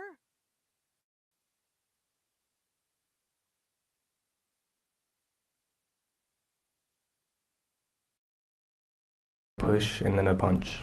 Okay. Oh, I guess. That you, There is not. I also have not watched. I have no intention to watch or look, but I have not had any reports from anyone as to court TV. We've had multiple. 2024, where were you going to school? Timberline High School. Okay. And what grade were you in October of 2024? Oh, they didn't say his name either. Did they? My what's it called? Freshman year?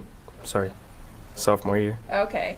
Is this your first time testifying in front of a big crowd? Yes. Okay. And if you could just speak up a little bit more. Okay. Yeah. And Elijah, I take it as summer break right now. Yes. Okay. And what are you doing during summer break? And enjoying my summer. Okay. Fair enough. And Elijah, in October of 2024, what time does school get out each day? 2 p.m. Okay. And back in October of last year, how do you normally get to school each morning? My parents would drop me off. Okay. Are there times where you would take the bus as well? Occasionally, yes. Okay. And when you do take the bus, are you taking the school bus or the inner city transit bus? The inner city transit bus. Okay. How do you normally get home from each day from school? From my parents or the inner city transit bus. Okay. And with regards to the inner city transit bus, are there any IT bus stops around Timberline High School? Yes, there are. Okay. And how many? There's one right in front of it. Okay. And then another one down the road. Okay. And Elijah, I'm going to ask you some questions about an incident on October 18th of last year. Is that okay? Yes. Okay. And did you go to school on October 18th of last year? Yes, I did. Okay. And after school was done for the day at about 2 p.m., where did you go? To the bus stop right outside of the school. Okay. And is that the IT bus stop? Yes, it is. Okay. And why did you go to the bus stop? So I could get home. Okay. When you got to the bus stop, was there anyone else there, or were you the only were you the only person there? There were the other students there. Okay. And did you recognize any of the students?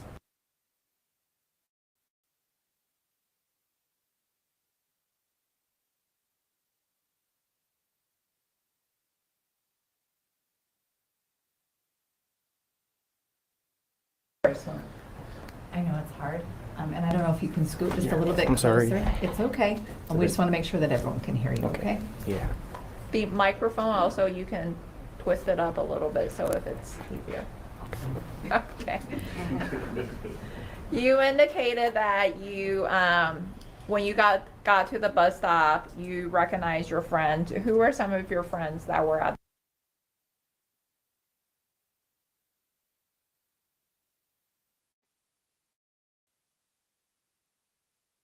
Jacob? Were there other students that were at the bus stop?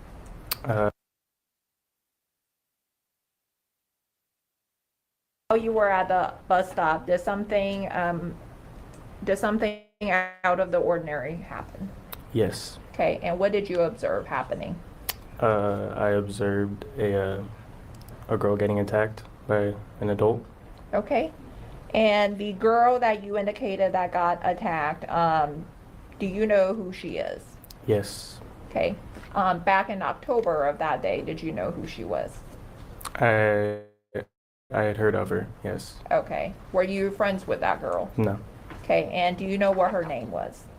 Fatima, I think. Okay, and you indicated that Fatima was at the bus stop. Was there, you indicated she was getting attacked. The person that was attacking her, was it a male or a female? It was a male. Okay, and have you ever seen that male prior to October 18th? I have not, no. Okay, and with regards to that male, did he appear to be older than Fatima or younger? Older. Okay, and with regards to Fatima, you indicated that on October 18th of last year that you have heard of her. Had you ever seen her around prior to October 18th? Yes. And where had you seen her? I'd seen her at school every day. Okay, and was that Timberline High School? Yes, it was. Okay, and when you got to the bus stop, was Fatima already there or did she arrive later? She had already been there. Okay, when you first got to the bus stop, you indicated Fatima was already there. What about the older male? Was he already there? Yes, yes, he was. Okay, and after you first got to the bus stop, what was Fatima and the older male doing? Kind of arguing back and forth. Okay, and could you understand what they were arguing about? No, I could not. Okay, was it in English? No. Okay, and with regards to Fatima and the older male, you indicated they were arguing back and forth. If you didn't know what they were talking about, how did you know they were arguing? The body language and then the tone of voice was very hostile and aggressive. Okay, when you say it was hostile and aggressive, whose tone of voice was hostile and aggressive? Kind of just both. Okay, and when they were arguing, was there anybody else involved in that argument? Her boyfriend had been involved. Okay, and who is Fatima's boyfriend? Have you seen Isaiah prior to October 18th? Yes, I have. And where had you seen Isaiah? In his neighborhood. Okay, and do you know what school Isaiah goes to?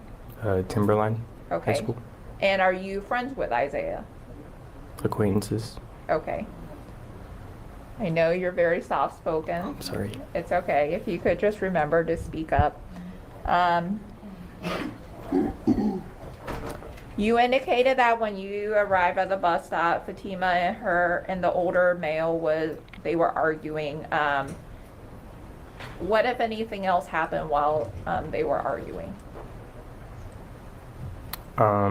It had appeared that she was trying to move away to like end the argument or just kind of settle it then and there. Okay, and what did you observe that made you think she was trying to move away from the argument? Well, Isaiah had he had said that, like, while I was overhearing it, like telling him that they were trying to leave, explaining to the father, and then that was kind of like the telltale sign. Okay, and then what else happened while they were arguing? That's all I really can explain for arguing, because that's all I saw. Okay, so besides, you indicated that Fatima and the older male, they were arguing. Did the older male do anything else at the bus stop besides argue with Fatima and Isaiah?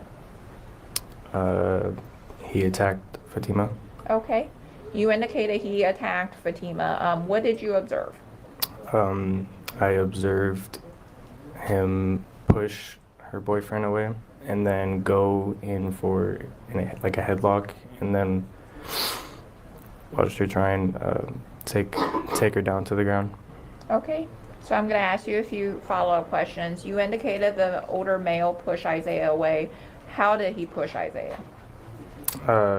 It was a push and then a punch. Okay, and which part of Isaiah's body did the older male punch? It looked to be upper body.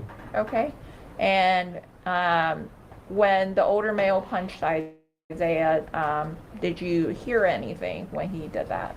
Yes. And what did you hear? You could hear the thok from the punch connecting. You can hear the what? You can hear the thok from the punch connecting. Okay, and then after the older male punched Isaiah, what happened to Isaiah? I don't know. Okay. When the older male punched Isaiah, how were they situated? Were they standing? Were they They were sitting? standing. Okay, they were standing. Okay, and after Isaiah got punched, was he still standing or did something happen to him?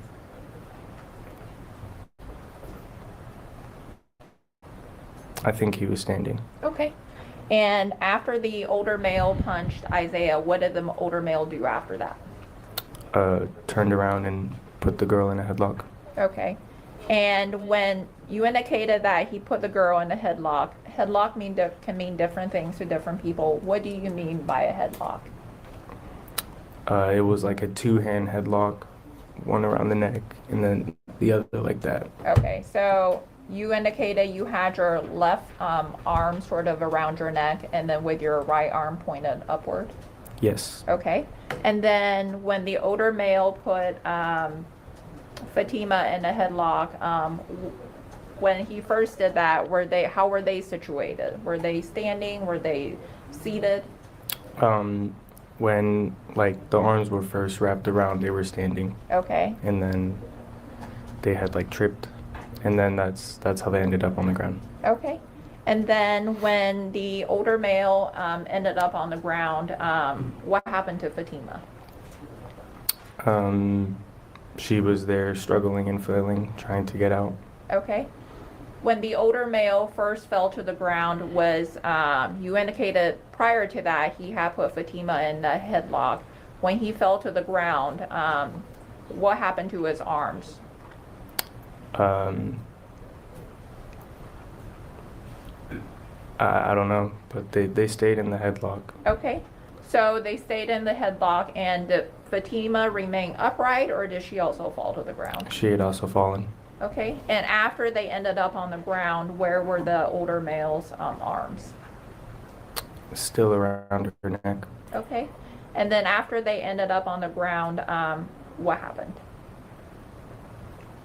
Can you rephrase it? Sure. So you indicated that the older male put Fatima in a headlock, and then you testified that they tripped and they ended up falling. What happened? What were they doing after they ended up on the ground? When they were on the ground, she had been trying to escape, and then he had been trying to hold her. Okay. And then there were multiple other students that came and tried to help and assist in like separating them. Okay. You indicated that Fatima was trying to, believe you testified that she was trying to get out of that situation. What did you see that made you believe she was trying to escape? There was a lot of screaming, and then like she was flailing like all over the place. Okay. And while Fatima was flailing, what was the older male doing? Still in the same position with his arms around her neck. Okay. And then you indicated that there were other students as well. Did the other students at some point get involved? Yes. Okay. And what did the other students do when they got involved? They were trying to pull the father like off of her. Okay. And so you indicated they were trying to pull him off of her. Did they do anything else? No, not that I could see. Okay. And then did you get involved with the other students? No, I did not. I had only recorded it. Okay. And you indicated that when Fatima was on the ground, she was flailing. Did you also make any other observations about her body or about her face? She had looked very pale and like kind of lifeless after she had been on the ground for a while. Okay, you said she looked pale and she looked lifeless. What do you mean by she looked lifeless? Well, after like 15-20 seconds of her being there, she had gone completely limp, and then her face was like pure white. Okay.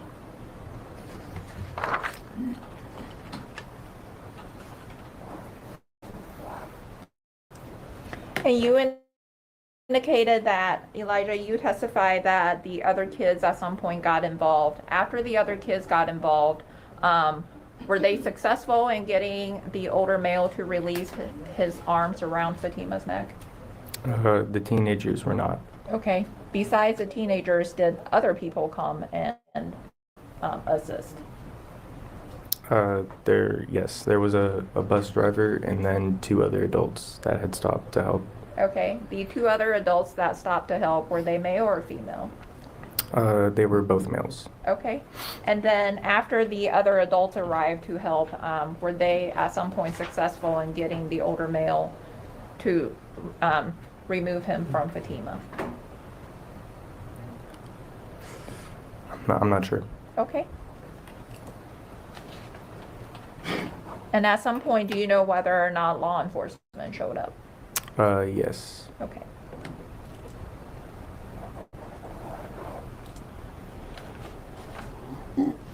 You indicated that you recorded the incident. Why did you record the incident?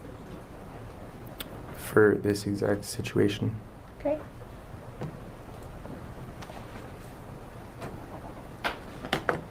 And Elijah, prior to your testimony today, did you have a chance to review video footage of what happened at the bus stop that was taken from the IT bus? One more time, please. I'm sorry. Oh, it's okay. So prior to you getting on the witness stand today, did you have a chance to review a video taken from the IT bus of this incident? Yes, I did. Okay, Your Honor, at this time, the state requests to publish Exhibit 34, which have been previously admitted. You may.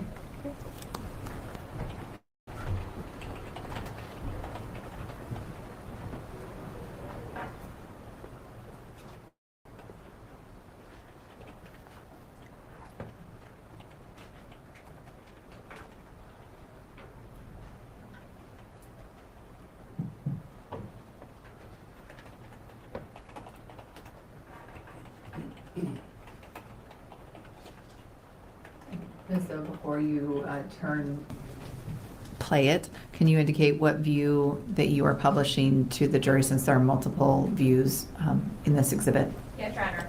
And Your Honor, the state is publishing the road view that is starting at the timestamp that actually started.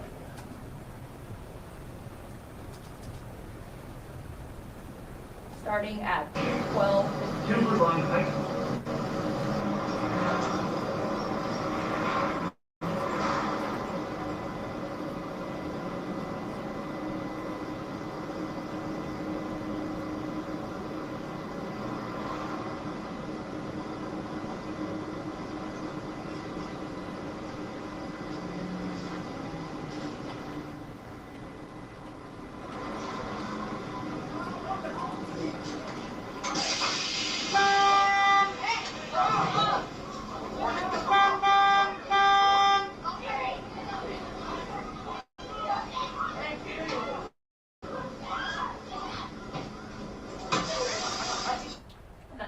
For the record, I'm pausing it at 2:13:38.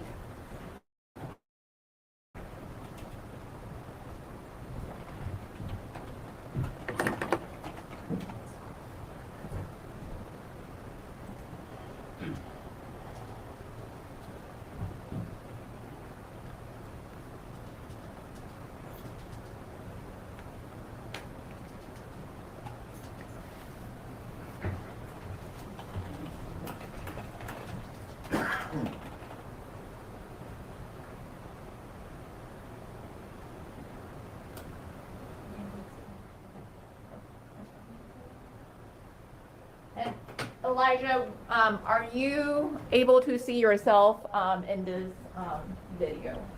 No, you are not. Okay, and where were you standing when the incident was unfolding? I'd been standing on the concrete slab just out of frame to the right. Okay. And do you recognize any of the kids or the students that are being depicted in this video? Yes, I do.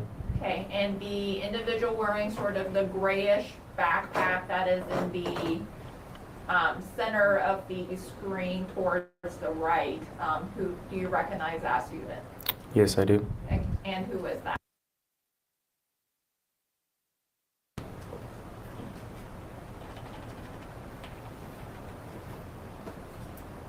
Starting the video again.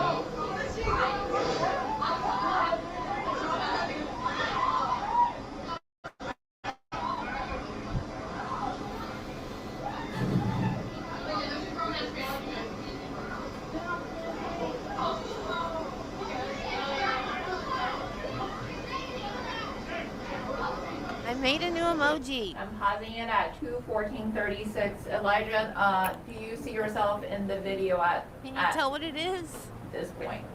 No, I do not. Okay, and you testified earlier you were sort of standing on the concrete slab area off to the right. Is that where you were still standing? Yes, it was. Okay, and you also testified earlier that a bus driver had stopped to assist. Do you see the bus driver in the video? Yes, I do. And what is the bus driver, what does a bus driver have on? The orange safety vest. Okay. Playing again at 2:14. It's a badger for when they put this up.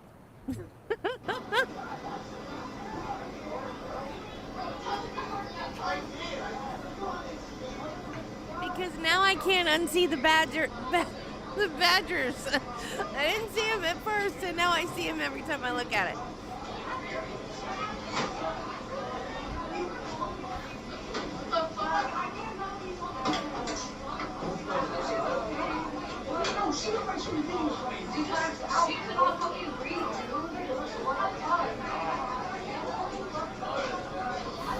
I did a cute badger. I might have to go back and change it to a mean badger.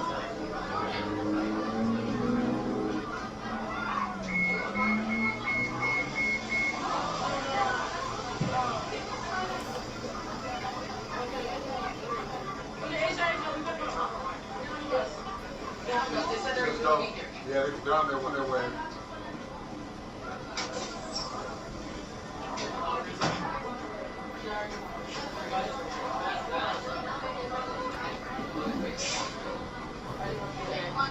Pausing at 2:15:49.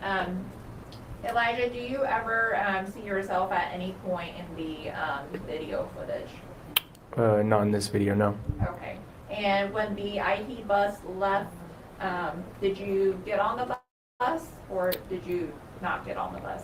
I got on the bus. Okay.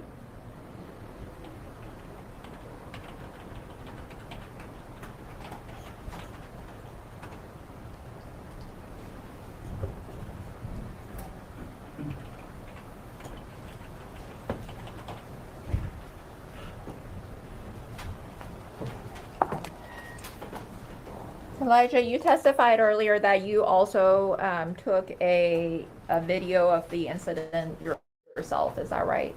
That's correct. Okay.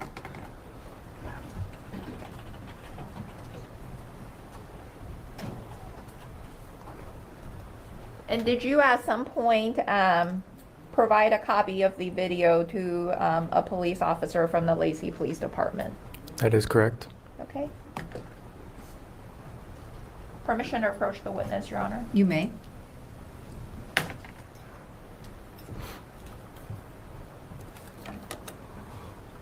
Elijah, the handed you what's been marked as State's Exhibit 61. Do you recognize that? Yes, I do. Okay. Yes, I do. And do you know what is depicted on State's Exhibit 61? I do. And what is it? It's the video evidence. Okay. And is it the video that you took of the incident? Yes. Okay. And did you recognize any handwritings on the little white circle placard on Exhibit 61? Yes, I do. And what do you recognize about it? It's my initial and then the handwriting. Okay. And does it also have a date on it? And the date as well, yes. And was the date on there the date that you reviewed that exhibit? That is correct. Okay. And the video that's on that you viewed on that Exhibit 61, is it a accurate depiction of what you recorded from the incident? That's correct. And does it accurately reflect what you observed during the recording? Yes. Your Honor, the state at this time offers for admission into evidence Exhibit 61. Any objection, Mr. Kading? No, Your Honor. Mr. Larry? No, Your Honor. 61 shall be admitted. Permission to publish. You may.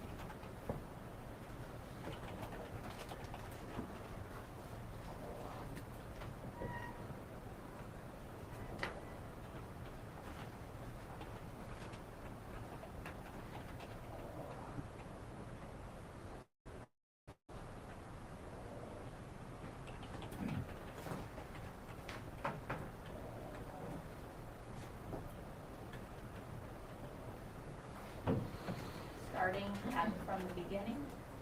Oh yeah, she's controlled this courtroom amazingly well. And no one has given her any guff at all. You see in between their legs there, Jill, it's like the white spots on his clothes, they look like the white stripe on a badger, and then the black areas look like the black stripes on a badger. And it just looked like badgers fighting. And I didn't see it at first, and then just because it was like, And Elijah, at the beginning of this video, just because it was like, does anybody else see badgers? And I was like, no, where do you see badgers? And then the next time it came up, I was like, oh my God. Yeah, I can't unsee it now.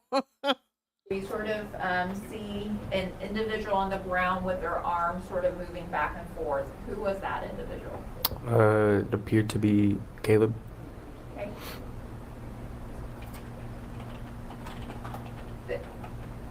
With regards to the individual that was laying on the Oh. ground with their hands moving, who was that?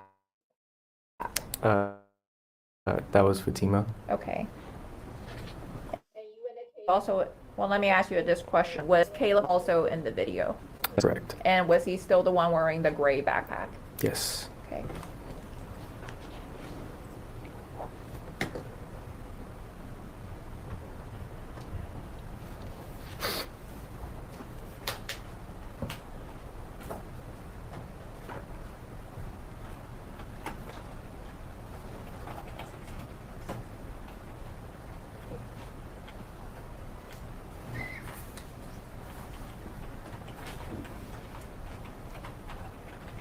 Permission to approach the witness. You may.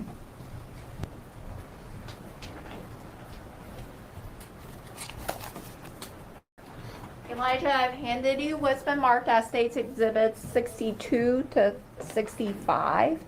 If you could just look at those to yourself and let me know when you're done looking through them.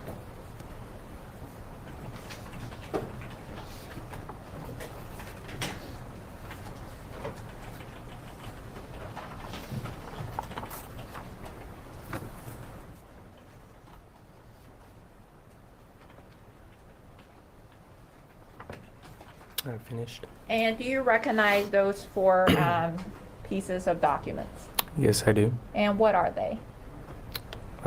They're screenshots from the video that I took. Okay. And are exhibits 62 to 65, the screenshots, do they accurately depict the what you had observed at the scene? Yes, they do. Okay, Your Honor, at this time, the state offers for admission to evidence exhibits 62 to 65. Any objection, Mr. Keating? No objection. Any objection, Mr. Larry? Here. 62 through 65 shall be admitted. Permission to publish? You may.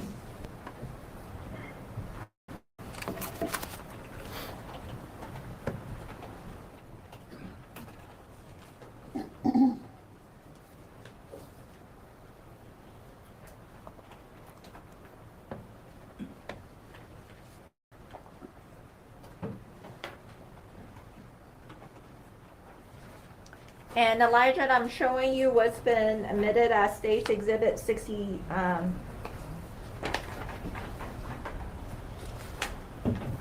State's Exhibit 60, State's Exhibit 65. Do these screenshots have a timestamp on them? Yes, they do. Okay, and with regards to Exhibit 65, we see sort of person, sort of two people that's on the ground. Can you tell the jury who are the two people that are on the ground? And the Ms. O was pointing to just above the middle of the image on the exhibit. That had been Fatima, and then the other adult that had attacked her on the ground. Okay.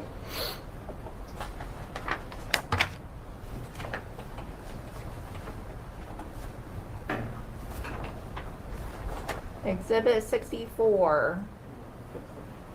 And again, we see sort of two individuals that is on the ground, that is sort of in the center, but the upper center of this image. Can you tell the jury who those two people are that are on the ground?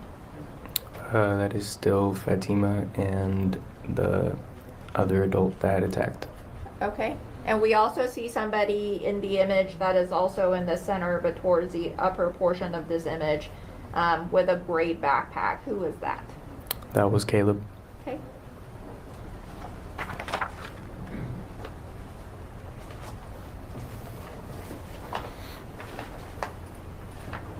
Exhibit 63.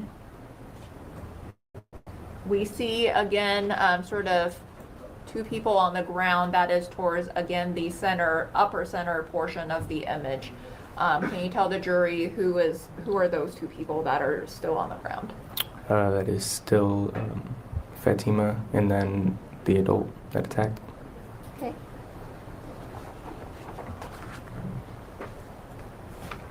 Exhibit 62. We sort of see in this image, there is a person that's on the ground. You sort of see their face in between the two legs. That is in the upper center portion of this image. Whose face is that? Fatima. Okay. And you testified earlier, Elijah, that when you observed what was happening on the ground, you indicated that Fatima, at one point, her face turned sort of white before she went, as you testified, lifeless. Is that sort of what's being depicted here? Yes, this looks to be either of like when it happened or right before it. Okay.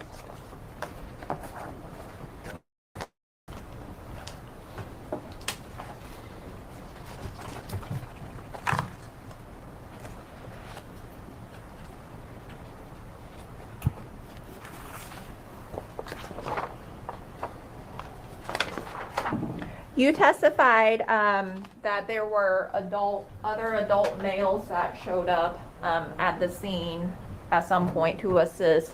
Do you know whether any adult females showed up? Not that I know of, no. Okay. And when you were video recording what was happening, were you mostly looking around to see what was going on? Were you sort of just concentrating on what was happening on the ground? I was mostly focusing on what was happening on the ground. Okay. And then once the bus driver and then the other two adult males showed up to assist, did you stop recording at that point? I'm pretty sure, yes. Okay. And then by that point, and after the bus driver walked away from the scene, did you end up going on the bus? That's correct. Okay. Thank you, Elijah. No further questions. Mr. Kading, cross-examination. No question, Joe. Mr. Leary, cross-examination. Good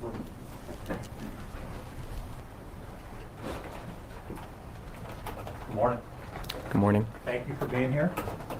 What kind of work are you doing this summer? I'm currently working at Chipotle. How do you like it? It's pretty good. Hard work? It's my first job, so yeah. Hard work? For the most part, yeah. Okay. Just really briefly, so when you got back onto the bus, did it feel like the situation had kind of resolved itself? Yes, but it still felt like there was a lot still going on. Okay. In terms of the man, was he being detained? When I had gotten on the bus, he still appeared to be on the ground or nearby. Okay. And one of the adults was holding him down? I'm pretty sure, yes. Okay. And Fatima had been released? I couldn't 100% see on the bus, so I'm kind of basing it off the video, but from what I can see, yes. Okay. And so just better safe just as far as what you remember. So you don't necessarily have an independent recollection. I do, but not to like the exact, down to the pinpoint details. Okay. I appreciate you coming in this morning. Thank you. Yeah, of course. Ms. Zoe, any redirect? No, Your Honor. Thank you. May this witness be excused? Yes, Your Honor. Any objection, Mr. Kading? No, Your Honor. Mr. Larry? No. You are excused. You may step down. You're free to stay in the courtroom.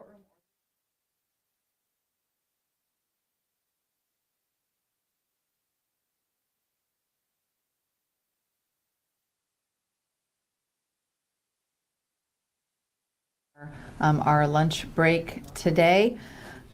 And in a moment, I'll have the bailiffs come forward to lead you back to the jury room, and then you'll be released for the lunch break. We will resume at 1:30 this afternoon. Thank you again, of course, truly for your time and your attention. Please remember all of the instructions that I've given you regarding your duties in this case. Thank you.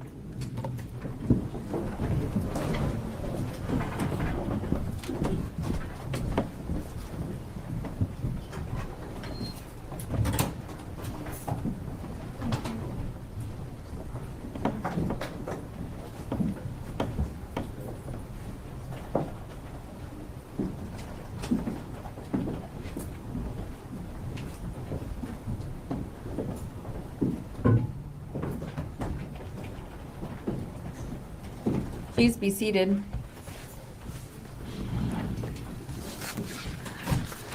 I'm going to take about a 5-minute recess so that I can read the document that was handed forward related to Fatima Ali's testimony so that I can be prepared to hear objections, requests for clarification, whatever the issues might be. So I'll be in recess for Okay. about 5 minutes. Thank you. All rise. Court's in recess.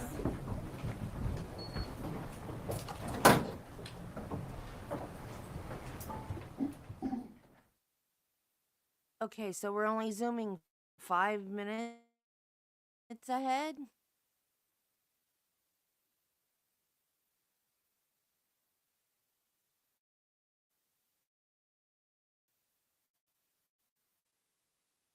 Well, I'm not coming back today.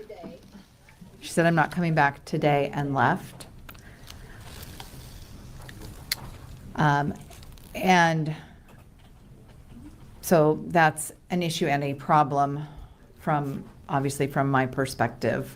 And so we will need to address that. I'll let you think about that. Can the court identify? Yes. Number 12 is the young woman who is the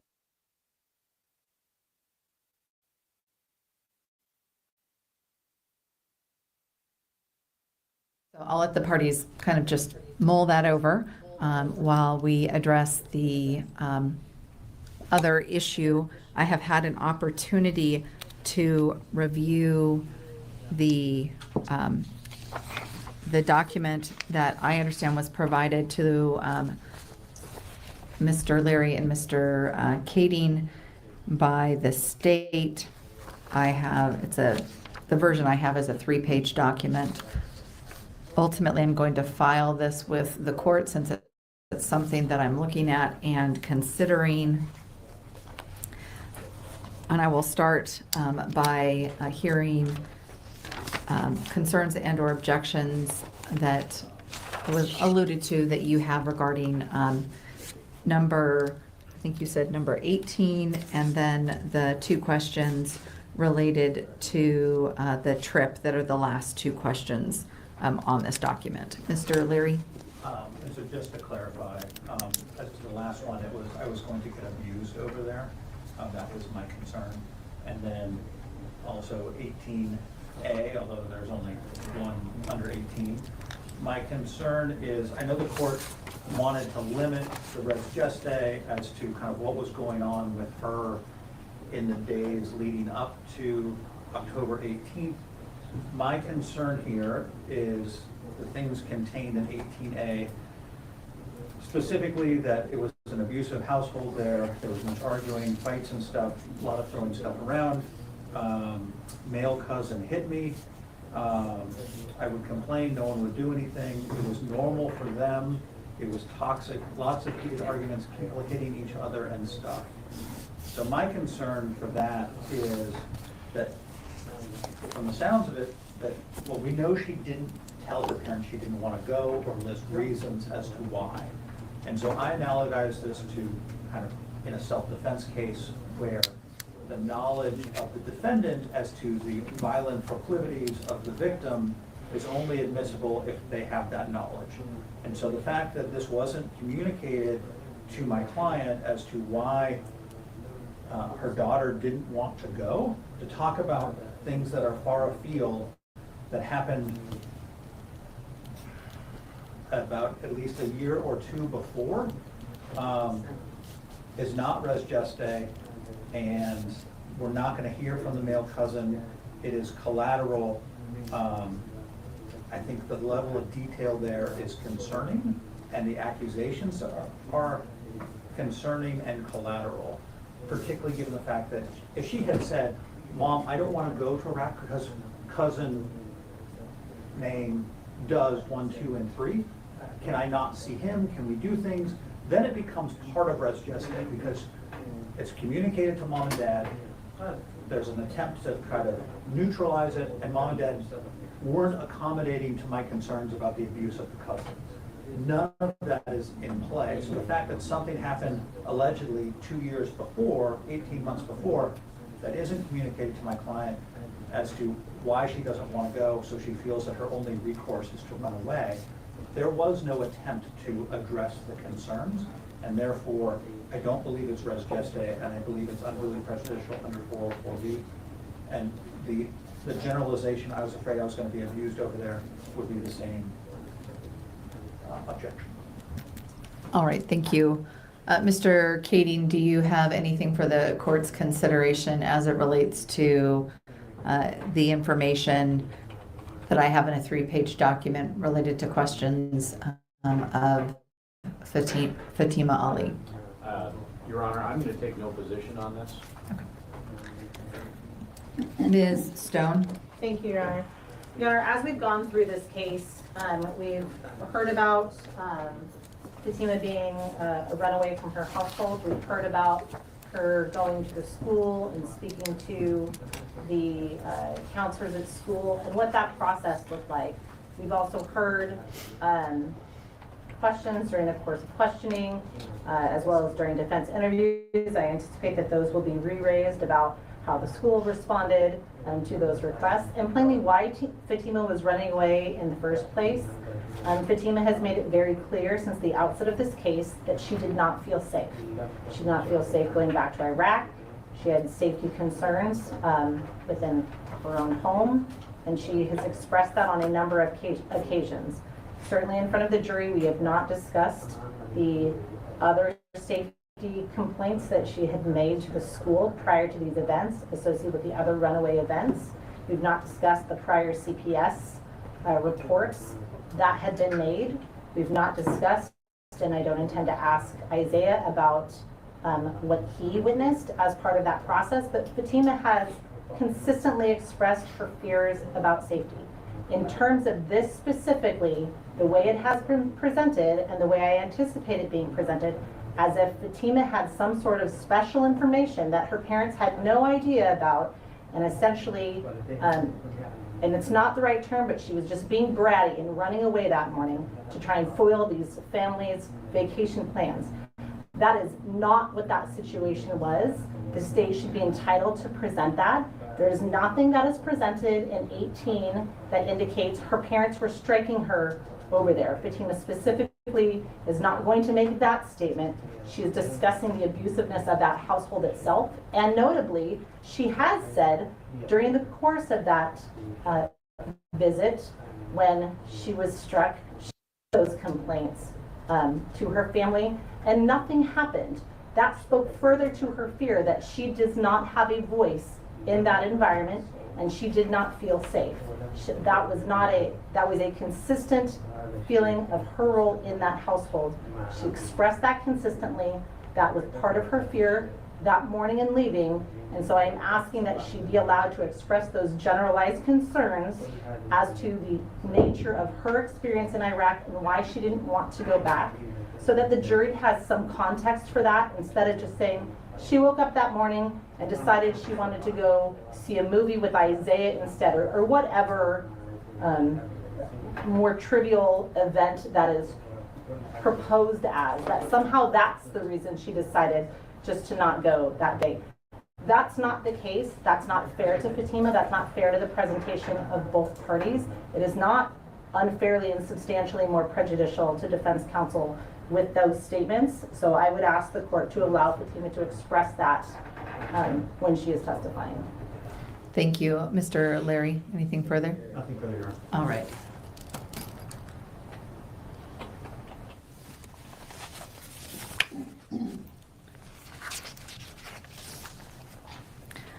So these issues were addressed pretrial in general as it relates to evidence that was going to be offered by the state and clarifying whether or not that was being offered pursuant to Evidence Rule 404B, as was checked in the omnibus order, versus then Ms. Stone clarifying at the time of the case management conference that it was going to be offered under the theory of res gestae, that being something related within the same transaction.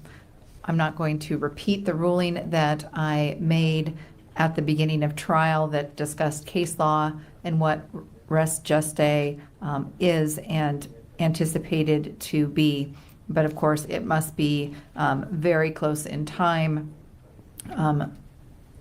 to the event itself to be res gestae under the case law.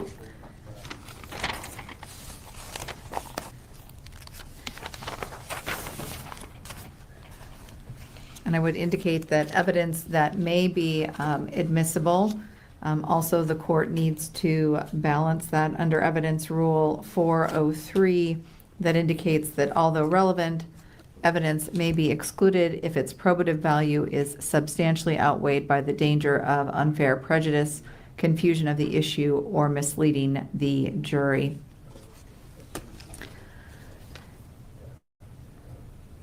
First of all, as it relates to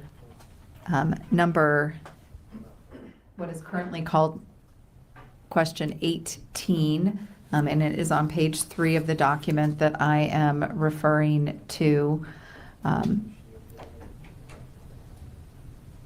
The anticipated answer by Fatima is very detailed as it relates to why she did not like visiting Iraq, because the question before 18 is, did you like visiting Iraq? And the response was yes and no, a little bit, or that's the anticipated answer. And then a request for her to explain why she did or did not like visiting Iraq. And that's where she explains, I liked certain portions of it, and then why she didn't like other portions of it. I would indicate that what happened the year before when she visited Iraq clearly is not res gestae because it's so far in time. However, what I have heard multiple times from the state is that what all of this really goes to, the detail goes to the fact that Fatima Ali did not feel safe traveling to Iraq. There are many reasons why she did not feel safe, apparently, but that is the bottom line as to why she ran away on the morning of October 18th. And so she can testify to that. But the details as to why she does not feel safe, other than the fact that she'll testify that she'd been there before, and based upon being there before, she didn't feel safe going back. That comes in, but not the details. I find that if for some reason the facts of what happened a year ago could be considered res gestae, I find that the details themselves, any probative value as to those details is substantially outweighed by the danger of unfair prejudice in this matter. And the state still has an ability to certainly argue what I'm hearing is part of the theory of their case, even with the way that I'm limiting how she can provide the information to the court. On the question also on the third page, did this plan cause you any concern about returning? She said yes. What were those concerns? And why? She indicated in part that she was worried about that she would be abused in Iraq.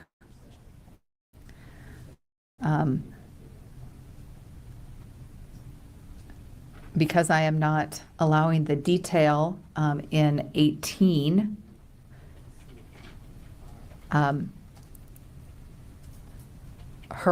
of course I can't tell her what to respond. I'm not trying to tell her what to respond, but her response may in fact be the same, that she doesn't feel safe as to how she would be treated. And I grant the request that she not be able to use the word abused, again, because I don't find that that is res gestae.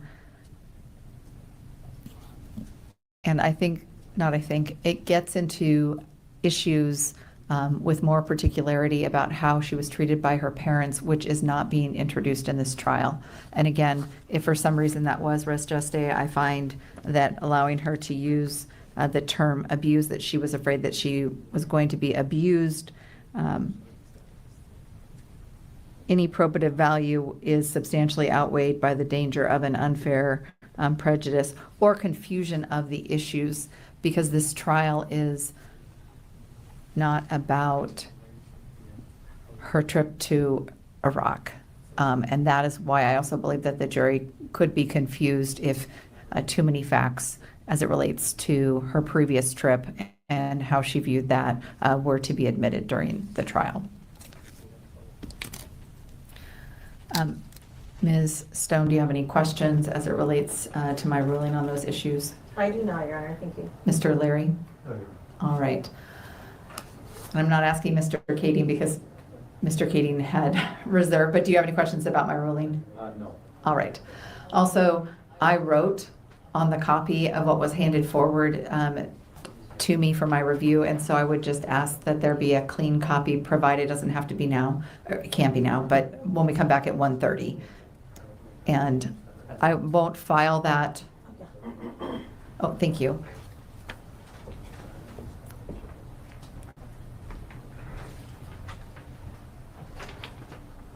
Thank you, Mr. Leary. I will file that at the conclusion of Fatima Ali's testimony. Now, I apologize. My parties have one moment to confer. yes.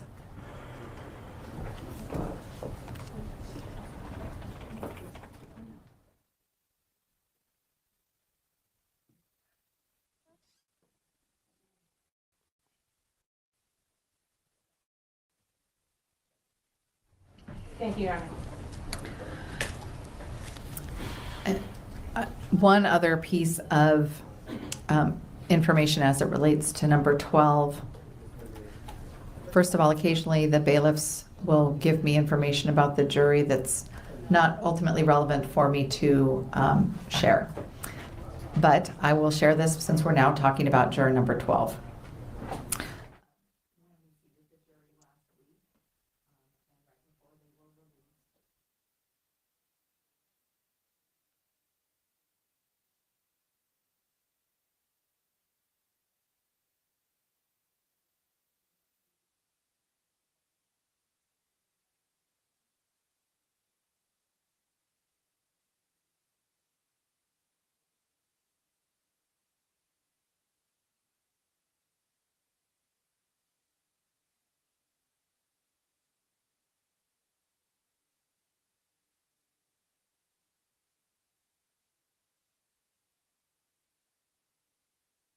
But that number 12 should be excused, and we should replace alternate number 1 to become juror number 12.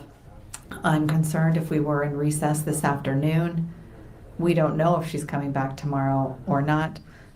I'm not indicating she's not ill either, but we don't have enough information. Of course, I could tell my bailiff that they need to call her and tell her she has to come back this afternoon. I don't know whether or not she would or whether or not she should, certainly if she is not feeling well. So I'd like to hear from the parties. And again, I'm just sharing those initial thoughts. I certainly don't have a firm conclusion at this point. Ms. Stone? Your Honor, can we have just one moment? Yes.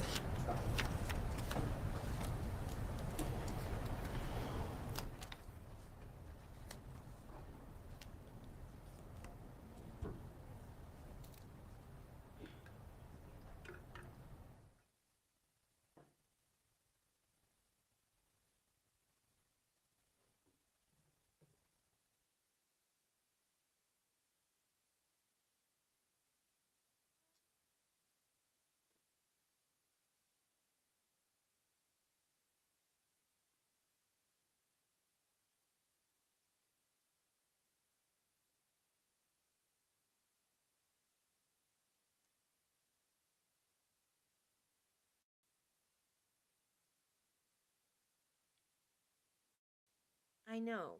I don't.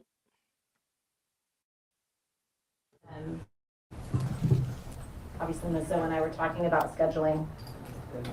We have talked over the last couple of days. I think we're actually moving through faster than we anticipated, so I am less concerned about our August 7th timeline now. I think there is a chance, a good chance that we could close the state's case by the end of next week or on July 28th, which gives us more buffer than anticipated. We've been trying to move people around and being very conscious about that. So plainly, I'll defer to the court. I think that we can make it work for today if the court wanted to break for the day, and also we have witnesses prepared that can go. The only timeline that I am trying to be really thoughtful about, quite plainly, is Thursday's testimony for Dr. Stankus. I know that she, in speaking with her last week, and I know that Mr. Kading can correct me if I'm wrong, she arrives, I believe, at SeaTac at approximately 10:40 in the morning. So we couldn't do her in the morning regardless, but she's intended to come from there to here. So the intent is to put her on right after lunch at 1:30. So that is to say, I think we can move people around and make it work if we wanted to break for the day, but we also have people ready to go. So I just wanted to let the court know that there are options. All right. First of all, I appreciate that. Also, I appreciate the update as it relates to the potential completion of the state's case. The parties know that I'm very concerned of ensuring that we conclude by the date that we indicated we would be concluding for a variety of reasons as it relates to the logistics of this matter. Mr. Kading, as it relates to number 12. Your Honor, my only concern is I always expect jurors to be candid, and if she says she's ill, I would be maybe concerned that if she came back, she could spread that. We could have a bigger problem. But other than that, I think we have enough jurors. If we're only going to go 2 more weeks, we have 3 alternates. I wouldn't object to using an alternate. Mr. Leary? I think the additional information provided by the court raises concern about, we are day 2 of testimony and Day and a half.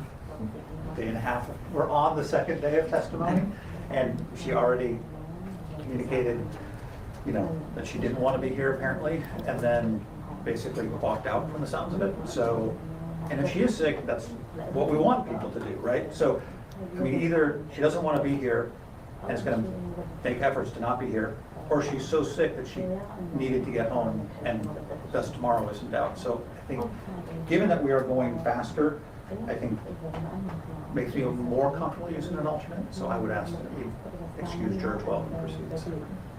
All right. Ms. Stone, do you object if the court were to excuse 12 at this time? I do not, Your Honor, no. All right. At this time, I am going to excuse juror number 12 for the reasons we've already articulated on the record. And although I appreciate certainly what the state indicated as it relates to the length of the trial and the state's presentation of their evidence, things can change. We could run into other problems that could lengthen the trial, including someone who has to be here being ill or something like that. And so I will excuse number 12. I will do that when we come back into session at 1:30. And after I do that, then the bailiffs can notify number 12 that she's been excused. We'll move alternate number 1, who is currently seated closest to me in the chair where my bailiff is seated. We'll move that person into the number 12 chair, and then we will reposition the alternate number 2 juror, who is in the back row, farthest chair over, move that person to alternate 1, and then we'll move the alternate 3 up to the chair where alternate 2 is right now. But the logistical of moving them to the courtroom after I excuse the juror when we restart the trial. All right. Any further issues before we recess for our lunch break, Ms. Stone? There are only, I'll let the court know that based on transportation, we are going to call Eric Price before.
Yes, I see an upside down Pippi Longstocking. Yeah, I don't know. I mean, it's on video.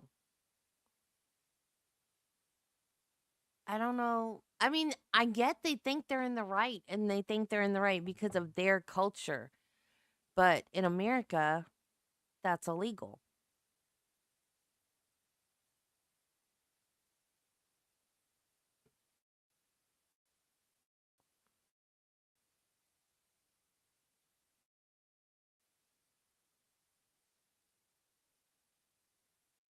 Oh, I got another juvenile. Testifies, we anticipate that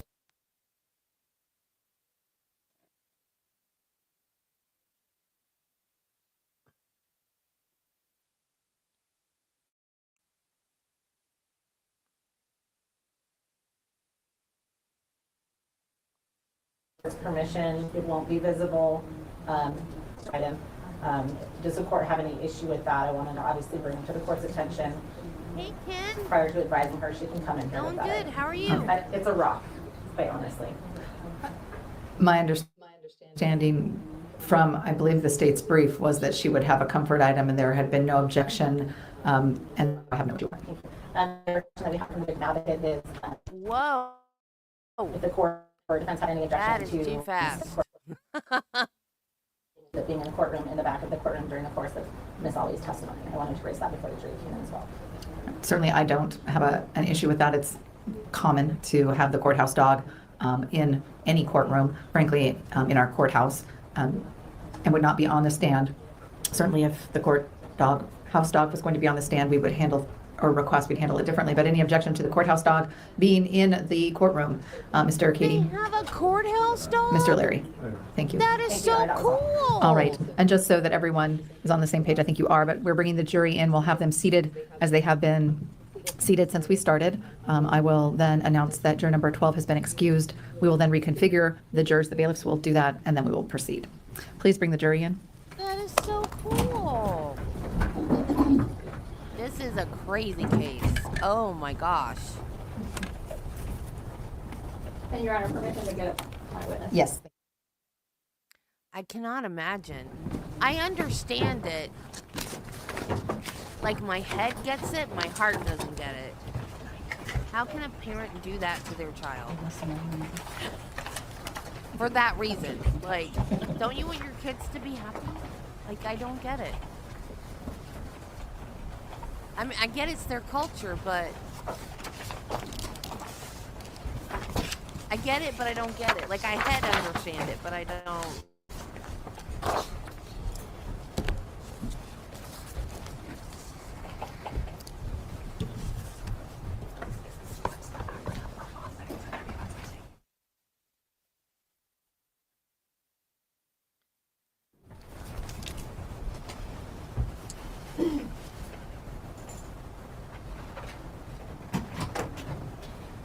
Thank you.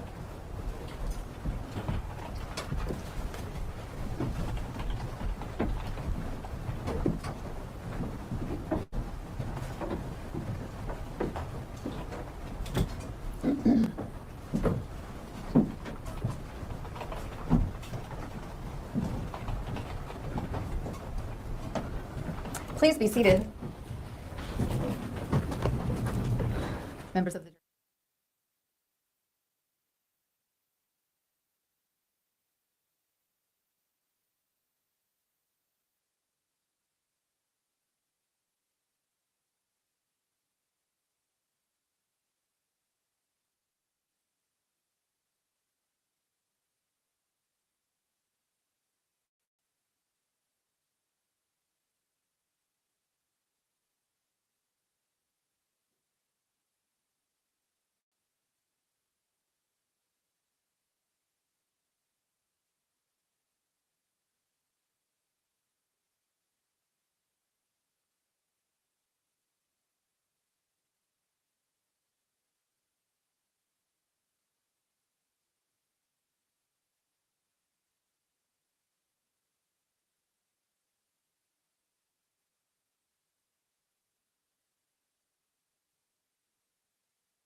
Now, what are we waiting on? The witness?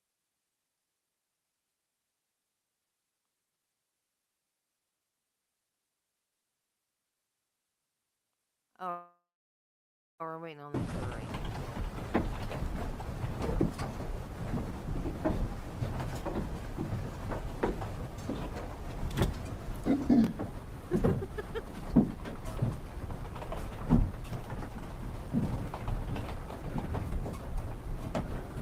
Please be seated. Members of the jury. Why do they keep muting so much? It's driving me nuts. I have tinnitus, so every time they mute, there's like this loud roar in my ears. It's driving me crazy. Like the silence is louder than the court feed. I don't like it.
What? The IT bus, 2024, where did you go to high school?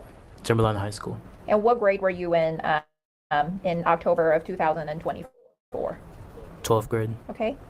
What time does school get out each day? 2 p.m. 2 p.m. Okay. And then back in October of last year, how do you normally get to school each morning? I would take the inner city transit bus. Okay. And then what about after school? How do you get home every day? The same way. Okay. And the IT bus, do you know the bus number or the route number? Yes. And what is that? 68. Okay. And the IT bus stop for Route 68, where is that in relationship to Timberline High School? It's over in the front of the school. The front of the school? Mhm. Okay. Just need to have you said, just need to have a verbal response. So a yes or no. Yes. Thank you. Okay. And Eric, do you know someone by the name of Isaiah I've shared a class with him in the past before. Okay. And do you know where Isaiah? Timberline High School. And are you friends with Isaiah? No. Okay. What about Fatima? Yes. And how do you know Fatima? I shared a class with her. Okay. And where did Fatima go to school? Timberline High School. Okay. And are you friends with Fatima? No. Okay. Eric, I want to ask you some questions about October 18th of last year. Did you go to school that day? Yes. Okay. And where did you go after school was let out at 2 p.m.? I walked over to the bus stop Okay. And when you, well, why did you go to the bus stop? to head back home. To head back home? Mhm. Yes? Yes. Okay.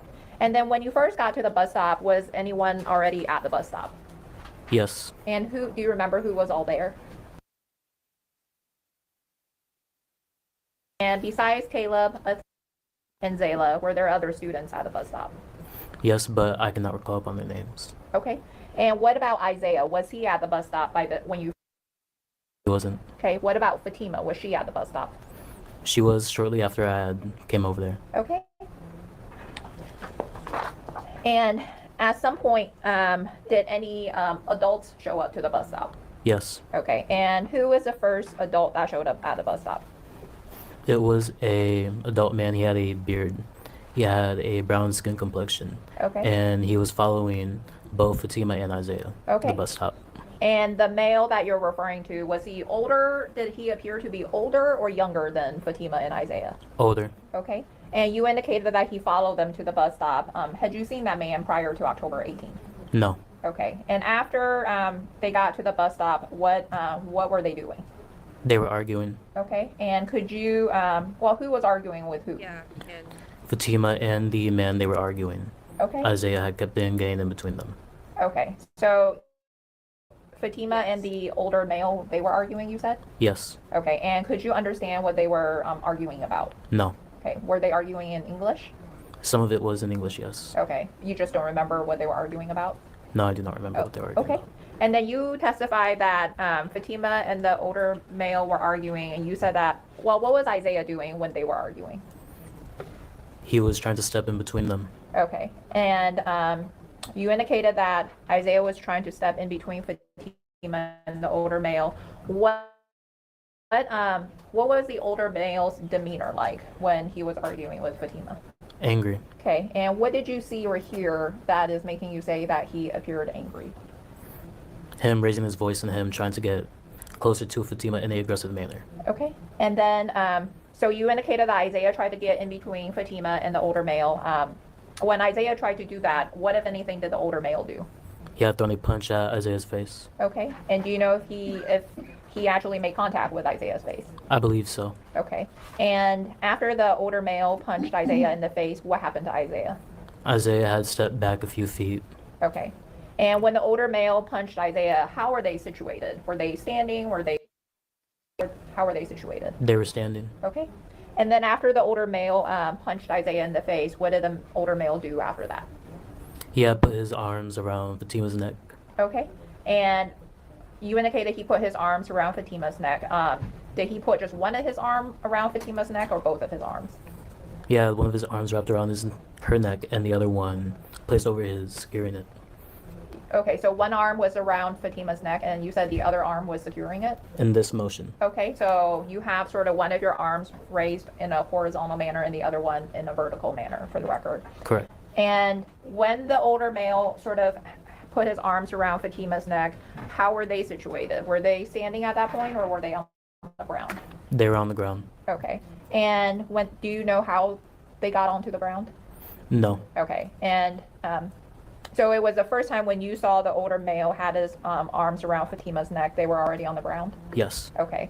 And when they were on the ground, what was Fatima doing? She was flailing her arms around and coughing. Okay. And then when Fatima was flailing her arms around, what was the older male doing? It looked like he was trying to further tighten his grip. Okay. And what did you see that made you say that? He didn't look like he wanted to let go. Okay. And what about the other kids that were at the bus stop? Did they get involved at some point? Yes. Okay. And do you remember who all got involved? Caleb. What about yourself? Did you at some point get involved? Yes. Okay. And what did you do when you got involved? I kicked him in the head. You said you kicked him in the head. Who did you kick? The man, the adult. The adult male? Yes. Okay. And why did you kick the adult male in the head? Because he wasn't trying to let go of Fatima. Okay. And after you started kicking him, after you kicked him in the head, did he let go of Fatima's neck? No. Okay. What about when you indicated that Caleb, Zayla, and remember what they were doing? Zayla was yelling. Caleb was throwing punches down at the man, trying to. Did the adult male let go of Fatima's neck? No. Okay. And you indicated that Zayla was yelling. Do you remember what she was yelling? She was yelling to call the cops. Okay. And when Zayla was yelling, did the adult male let go of Fatima's neck? No. Okay. And what about Athena? No. Okay.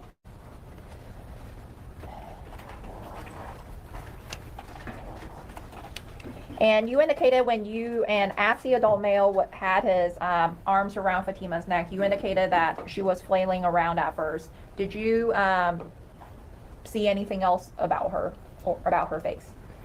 Her eyes were starting to roll back at one point. Okay. When you say her eyes were starting to roll back at one point, what do you mean? Like roll back where?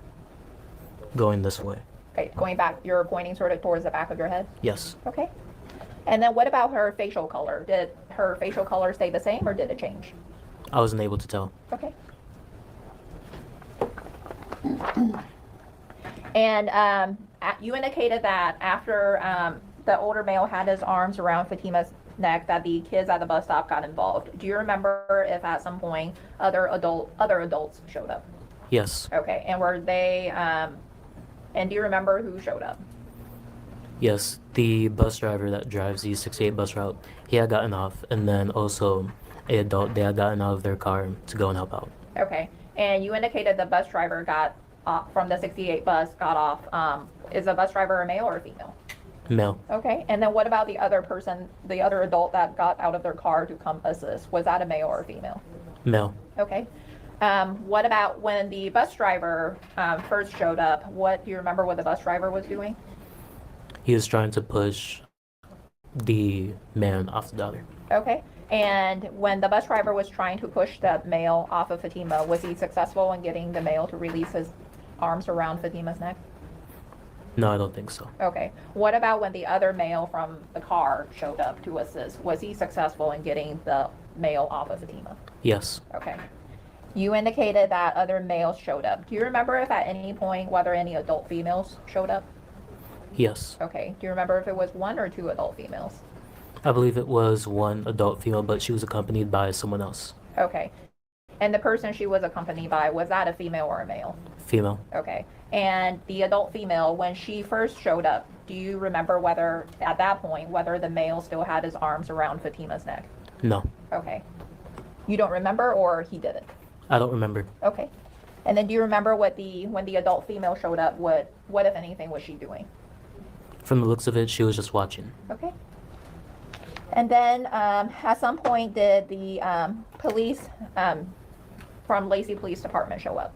Yes. Okay. And did you end up talking to one of the police officers? Yes. Do you remember who you spoke with? Officer Chavez, I believe her name was. Okay. And Eric, did you, prior to coming into the courtroom today, also, did you watch a video of the incident that was taken from the 68 IT bus? Yes. Okay. Your Honor, at this time, state moves to publish Exhibit 34. You may.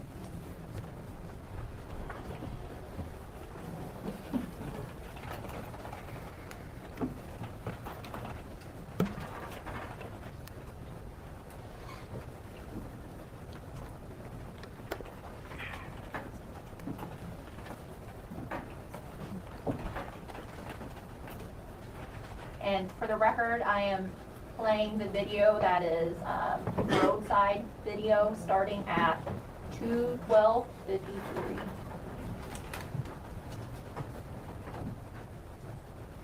Timberline High School.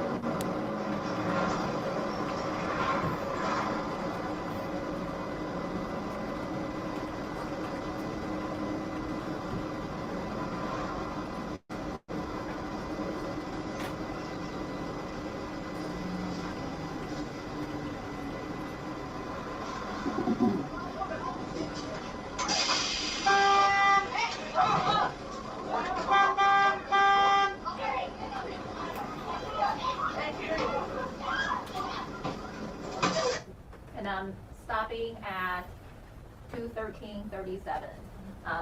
Eric, we saw somebody in the clip that was wearing gray pants. Did you, in sort of towards the center right portion of the video footage, did you recognize that student?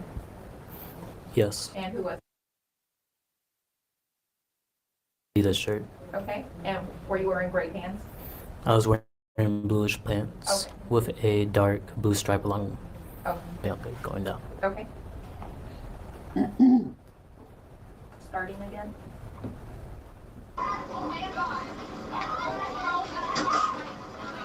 And I'm pausing it at 2:13:44. Eric, I have my cursor. Can you see the cursor on the screen? Yes. And I have it pointed to someone that is in the further right portion of the image. Do you recognize that person? Yes. And who was that? And have my cursor pointed to someone standing right beside you, also in the right portion, middle right portion of the image, who is wearing sort of what looks like olive green colored khakis. Do you recognize that person? Yes. And who is that? Playing the footage again.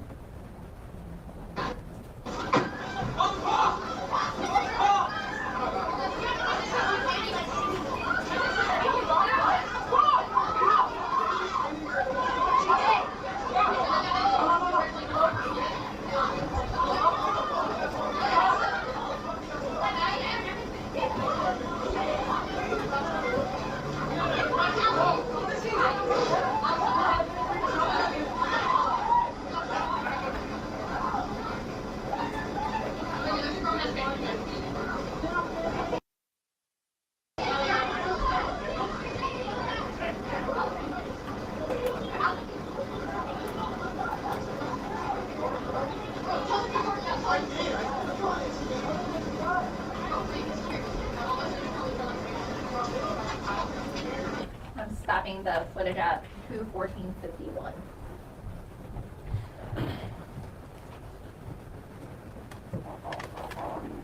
And Eric, when the bus, the 68 bus, intercity transit bus left that day, did you get on the bus?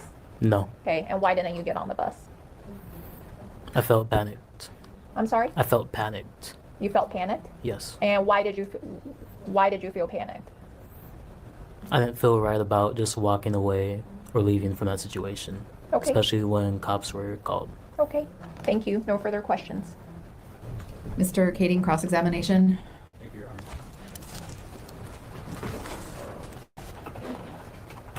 Honor. Mr. Price, just a couple of questions for you. You said during your testimony, one of the comments you made was from the looks of it. Remember saying that? Yes. Is that because you're remembering and testifying about this video that we just watched? From my memory. Okay. So, did you watch this video before coming in here to this courtroom today? Yes. When was that? About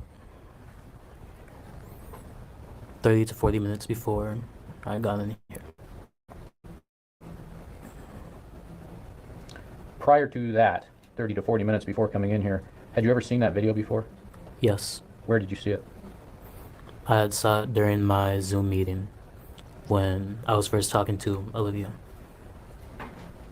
When was that? I can't recall the date. Do you have an approximation of when it was? No. Well, this incident was in October. Was it before Christmas? Yes.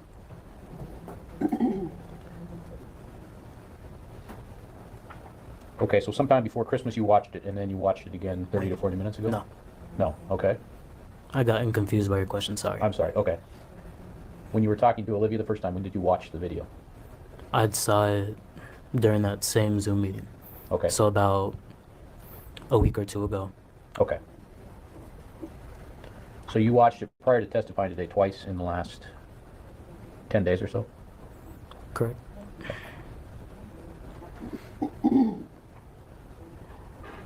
All right. And so your testimony today, based on your memories of what happened, was it influenced at all by watching those videos? No. Okay. Okay, thank you. Mr. Leary, cross-examination. Eric, thank you for being here. I don't have questions. Okay. Thank you. Any redirect? Just one follow-up question, Your Honor. All right. Eric, you indicated that after, when this incident occurred, you spoke with Officer Chavez. Do you remember telling the jury that?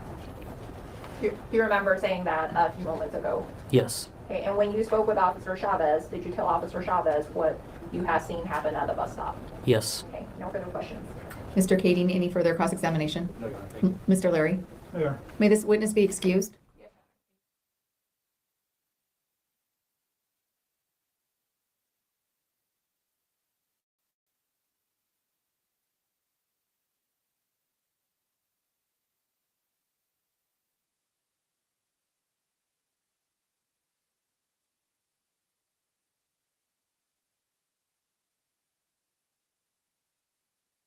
So stepping out the record. Thank you.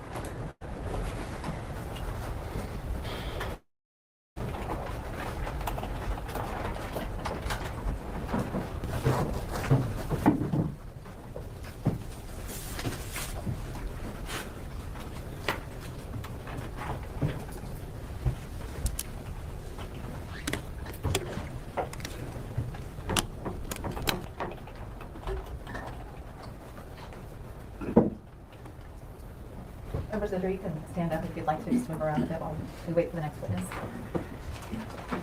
That actually includes anyone in the courtroom who wants to stand.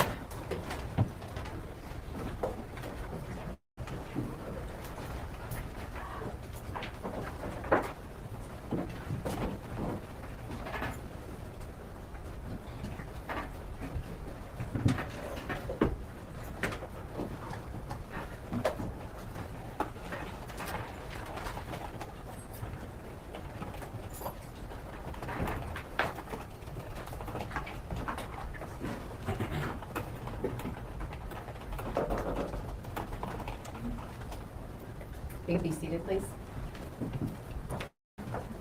Come forward, please. I'm going to start by placing you under oath. Will you raise your right hand? Do you solemnly swear or affirm that the testimony you're about to give will be true and correct? Please be seated. I'm going to ask that you pull your chair forward a little bit and adjust the microphone. All right, Ms. Stone, you may inquire. Thank you, Anna. Good afternoon. Good afternoon. So Fatima, you're a little soft-spoken. We need to make sure that people can hear you okay. So if you have to pull the chair forward a little bit more, that's totally fine, but I may ask you to speak up, okay? Okay. If you can please state your name and spell your last name for the record. Fatima Ali, A-L-I. And Fatima, how old are you? I am 18. When did you turn 18? May 31st. So just recently? Yes. Fatima, how tall are you? I am 5'1", Okay. And do you know how much you weigh? 101, I think. A little over 100 pounds? Yeah. Okay. Fatima, in 2023, 2024, where did you live?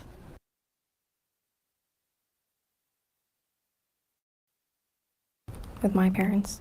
Okay. Anyone else live there? Yes. My sisters and brothers. And when you say your sisters, who are your sisters? Haneen Ali and Nora Huda Ali. And how old is Haneen? She is 21, I believe. Okay. What about Nora? And Nora is 19. Okay. And you said your brothers as well. How old are your brothers? My little brother, Abraham Ali, is about 6 years old. Okay. And do you have another brother? Yes. And Ishaq Ali is about 3. Okay. And you said you lived with your parents. Who are your parents? Ihsan Ali and Zahraa Ali. And Fatima, do you see them in the courtroom today? Yes. Okay. Can you indicate where they're located and an article of clothing they're wearing? Starting first with your dad, please.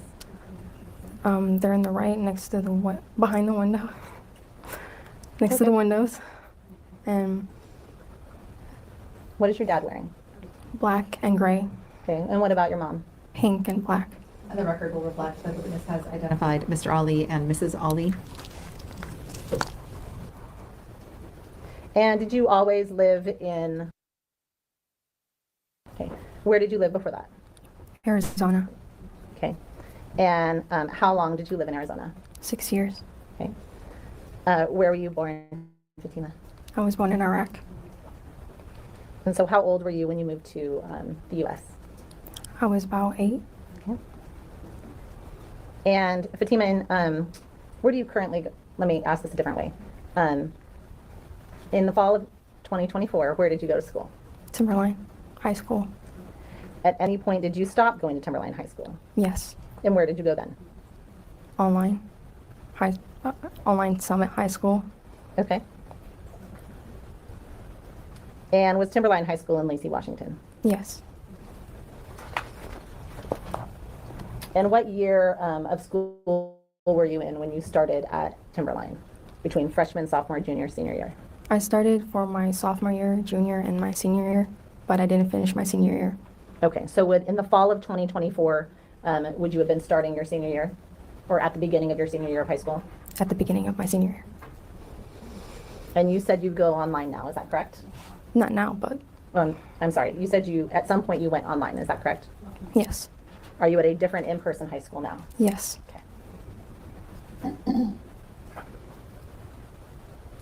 When did you move to online schooling from, apologies, let me back up. When you were going to Timberline High School, was that in person? Yes. When did you move from in-person to online? I believe in the beginning of October. Was that your choice to move online? No. Whose choice was that? My parents. And how did you like online classes? It was okay. Okay. What was the schedule like for that? It was normal schedules, but it was just Zoom and just the teacher talking to us while we're doing our assignments. Okay. So did that mean those classes then were at a scheduled time versus you can just go online and do them at your own pace? It was at a scheduled time. Okay. How many days a week was that? Every day. And were you able then to do them from home? Yes. Did you have friends that were going online? Not that I know of. Okay. Did you have friends in school? Yes. Did they all maintain in-person school? Yes.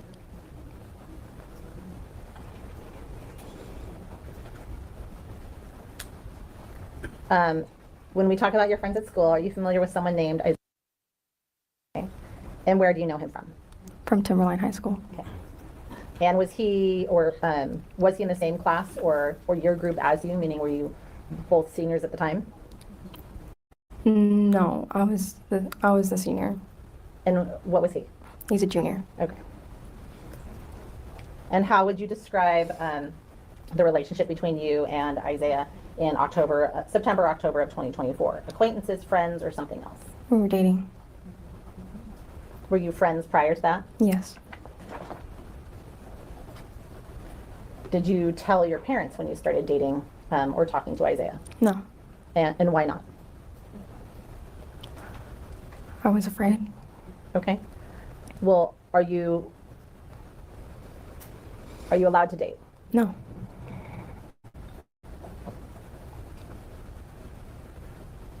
How old were you at the time? 17. Ultimately, do you know if your parents found out you were dating? Yes. Okay. Who found out first? My mom. Did she tell you that she knew? Yes. When you moved to online school, was there a reason given for why you were moving to online school to you? To me? Yes. No. When did you find out you were moving to online school? When I met with the school, the principal. And how did that meeting go? It was fine at first. Who met with the principal? My mom and my sister. So your mom and your sister, did you get a decision to play in that? Did you get to give your input as to online school? I did. Yeah, and what was your opinion? I didn't want to go. So who decided that you were going online? My mom. Okay. And Fatima, you indicated that you were born in Iraq, is that all right? Yeah. Okay. Have you ever been back to visit? Yes. And where to? Iraq and Najaf. You said in Najaf? Najaf. How many times have you been back? Once. When in relation to your senior year of high school did you go back to visit Iraq? My sophomore year. Okay. During the year or during the summer? During the year. Okay. So you would have been, if my math is right, about 16, is that correct? Yes. Okay. Is that where your family or extended family, or any extended family, is located? Yes. Okay. Did you like visiting Iraq? Sometimes. Sometimes. Is there anything about Iraq that you, without explaining it, is there anything about Iraq that you didn't like? Just felt unsafe. Okay. When you came back to America from your visit, how did you feel about being back in America? Going back, About being back here in the United States? When you returned from Iraq in that visit, how did you feel about being back in the United States? better, And when you say better, what do you mean by better? feeling safe. So on or about Friday, October 18th of 2024, were you already in online school at this point? Can you repeat that? Sure. When did you move from in-person school to online school? I think you said the beginning of October earlier. Is that correct? Yes. So in the middle of October, on October 18th, Friday, October 18th of 2024, were you actively going online to school? Yes. Okay. Were you aware at that time of any pending or future trips to go back to Iraq? Yes. And do you know when you were scheduled to fly for that trip? Not at that moment. Okay. Do you know now, or let me phrase this a different way, when were you scheduled to fly for Iraq? I don't know what day, but it was a Friday. Okay. Is there an incident that happened on or about October 18th, 2024 at your school? Yes. Okay. When was the planned trip to Iraq in relation to that incident? That day. Okay. And how did you find out that you were going back, you were scheduled to travel back to Iraq? Can you repeat that for me? Sure. How did you find out about the trip? I found out by my mom first. Okay. And when you say you found out by your mom, what does that mean? I overheard her conversation. Talking to who? My aunt. Okay. And did anyone else confirm that for you later? Provide more details? Yes. Who? My sister, Henning. Okay. And do you recall, in relation to the incident we're going to talk about in a little bit, when did you find out about the trip back to Iraq? Can you repeat that for me, please? Sure, no, that's okay. How long did you know you were traveling back to Iraq before the incident we're going to talk about? Days, weeks, months, hours, something different? Like a week or so. Okay. And when did you talk to your mom about that trip, meaning how long are we going for? What do I need to pack? Did you get any of that kind of information from your mom or your dad? Yeah. Okay, what kind of information did they give you about the trip? To pack a lot of clothes. Okay. How long were you going for? More than at least 2 months. Okay, so a couple of months. Yes. Did you have a round trip ticket or a one-way ticket? One-way ticket. And what, if anything, did they indicate about the online schooling that you were actively engaged in? Were you going to maintain your schooling? Yes. So their plan was to maintain that same schooling? Yeah. Do you know what the time difference is to Iraq from Washington? About 10 hours. And was everyone going on that trip, to your knowledge? No. Who was not going on that trip? My dad and my sister, Henning. And who was going on the trip? Does that mean everyone else was going on the trip? Yes.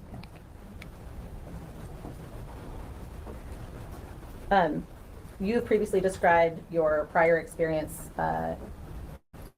going to Iraq and feeling unsafe. Is that correct? Yes. Did you have any concerns about returning back to Iraq? Yes.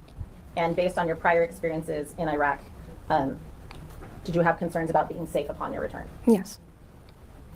Did you have any concerns about your return to the United States afterwards? Yes. And what concern did you have about returning to the U.S. afterwards? Not returning at all. Did you explain to your parents that you didn't want to go back? No. And why not? Because no matter what I say, it doesn't really change. Okay. How would you describe your communication style with your parents and theirs with you? Not good. And when you say not good, do you have an open communication back and forth? Can you talk to your parents about those types of things? No.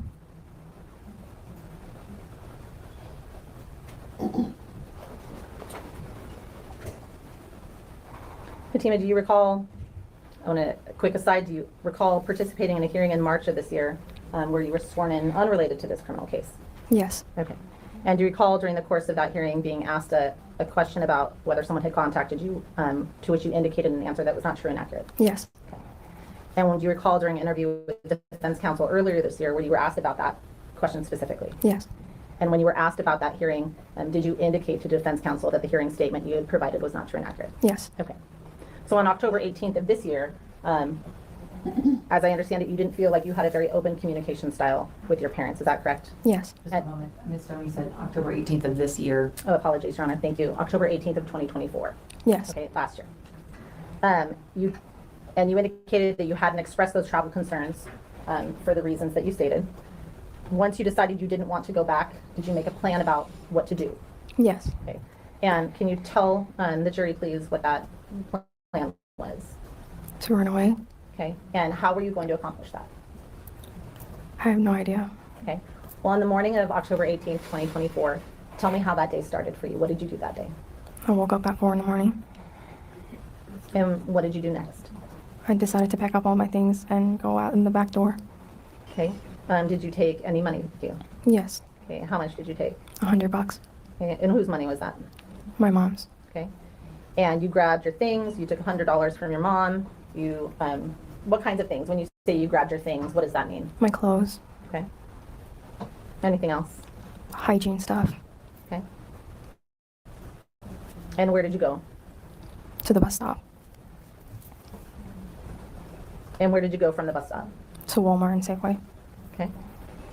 But why did you go to Walmart and Safeway? Because school didn't start. And when you say school, which school? Timberline High School. Okay. Why were you waiting for school to start? So I can go there. So you could what? I can go there. Okay. You've talked about, Fatima, where you didn't feel safe. Where did you feel safe? In the school. What happened next? I was going to stop next to a bus stop next to the Safeway. And then what happened? Then my mom or my sister found me in the car. And what did you do? Ran the other direction. Okay. And what happened next? I waited and I took a little break because I was tired. And then what? I went to the other side so they wouldn't see me. And when you say the other side of what? Like not near a Safeway at all, like somewhere they cannot see where I'm going. Okay. Then what happened next? I was waiting for the bus and then I went further away. And then what?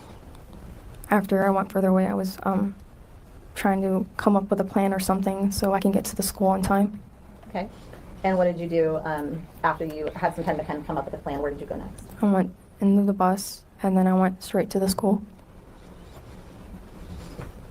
And when you say the school, are we still talking about Timberline High School? Yes. Is that in Lacey, Washington? Yes. And what happened? Well, first of all, what time does school start? 7:30. And where did you go when you got there? I went straight to a classroom. And whose classroom was that? Mr. Thomas. Who is Mr. Thomas? What does he teach? History. Had you had class with Mr. Thomas before? Yes. Okay. Did you know any students in that class as well? Yes. Who did you know in that class? And what did Mr. Thomas do? He told me he couldn't help me. Okay. And did you, what period is that? First period. Okay.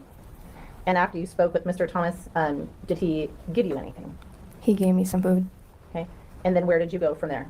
To the counselor's office. Okay. And when you left Mr. Thomas's class and you went to the counselor's office, where is the counselor's office? Downstairs. Okay. And who is the counselor? Miss Robinson. Miss Robinson? Yes. Okay. And she is the school counselor? Yes.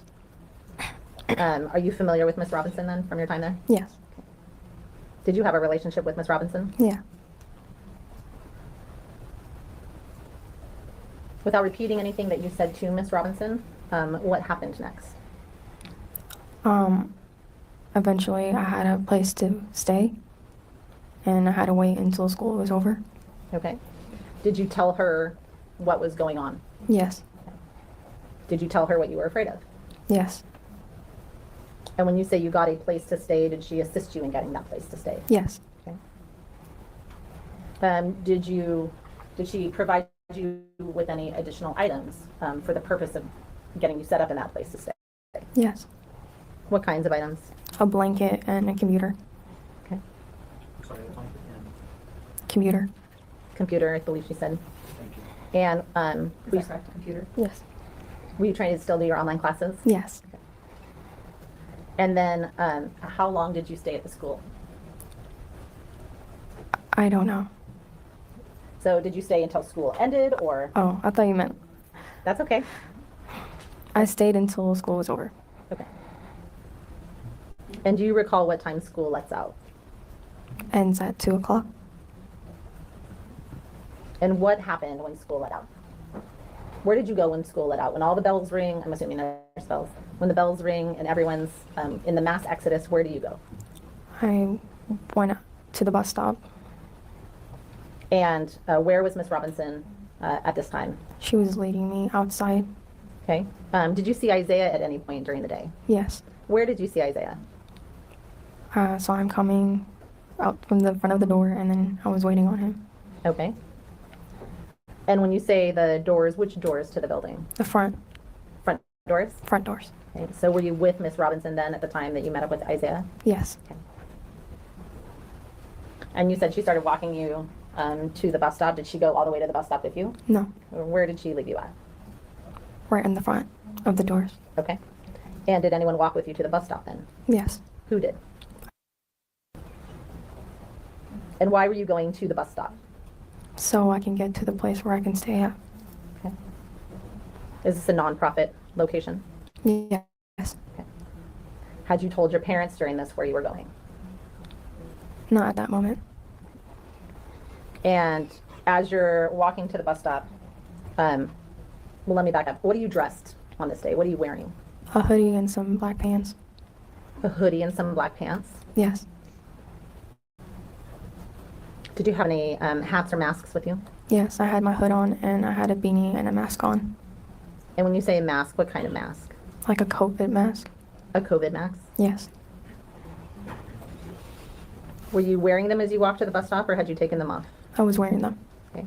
At some point, did you take them off? Yes. When did you take them off?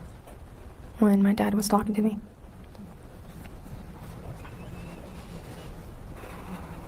Okay, so as you're walking to the bus stop, what's happening around you? Are there kids? Is there traffic? Is it empty? What does the area look like? Really busy. Really busy? Okay. I And need you to verbally respond. You shook your head, but if you could give a verbal response, please. I apologize. no, you're okay. So is that a yes? Yes. Okay. And remember that the reason, and we talked about it, right? The reason is because we have a court reporter. She has to write down everything we say. So if you nod, she can't write down a nod. If you say mm-hmm, she can't write down an mm-hmm. We don't know what that means. Okay? Yeah. Okay. So as you're walking to the bus stop, what's happening next? I saw my dad's truck And when you say you saw your dad's truck, where? Where did you see that? in the parking lot. Was it parked? Was it driving? What was it doing? It was just parked Okay. And where in relation to you was the truck? next to the bus stop. Okay. What kind of truck does your dad have? Gray Ram truck.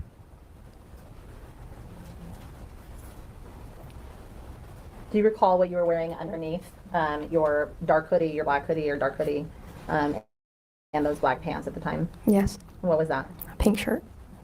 Do you remember what Isaiah was wearing? No, but I know that he was wearing something black. Okay. You just remember that it was black? Yes. Where is that bus stop for the school in relation to the school itself? Next to the high school's sign. And is that bus stop for a school district bus, a city bus, or something else? A city bus.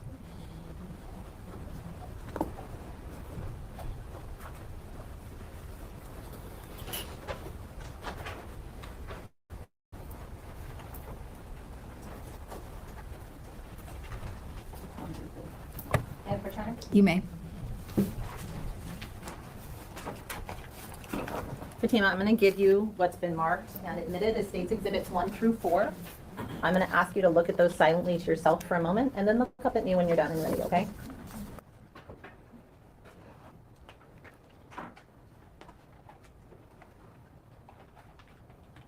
Fatima, do you recognize what I've handed you? Yes. And what are those? It's the bus stop and the school. Okay. And do those appear to be a true and accurate representation of that area as it appeared to you on October 18th of 2024? Yes. Okay, I'm going to take it back to you, okay? May I publish on it? You may.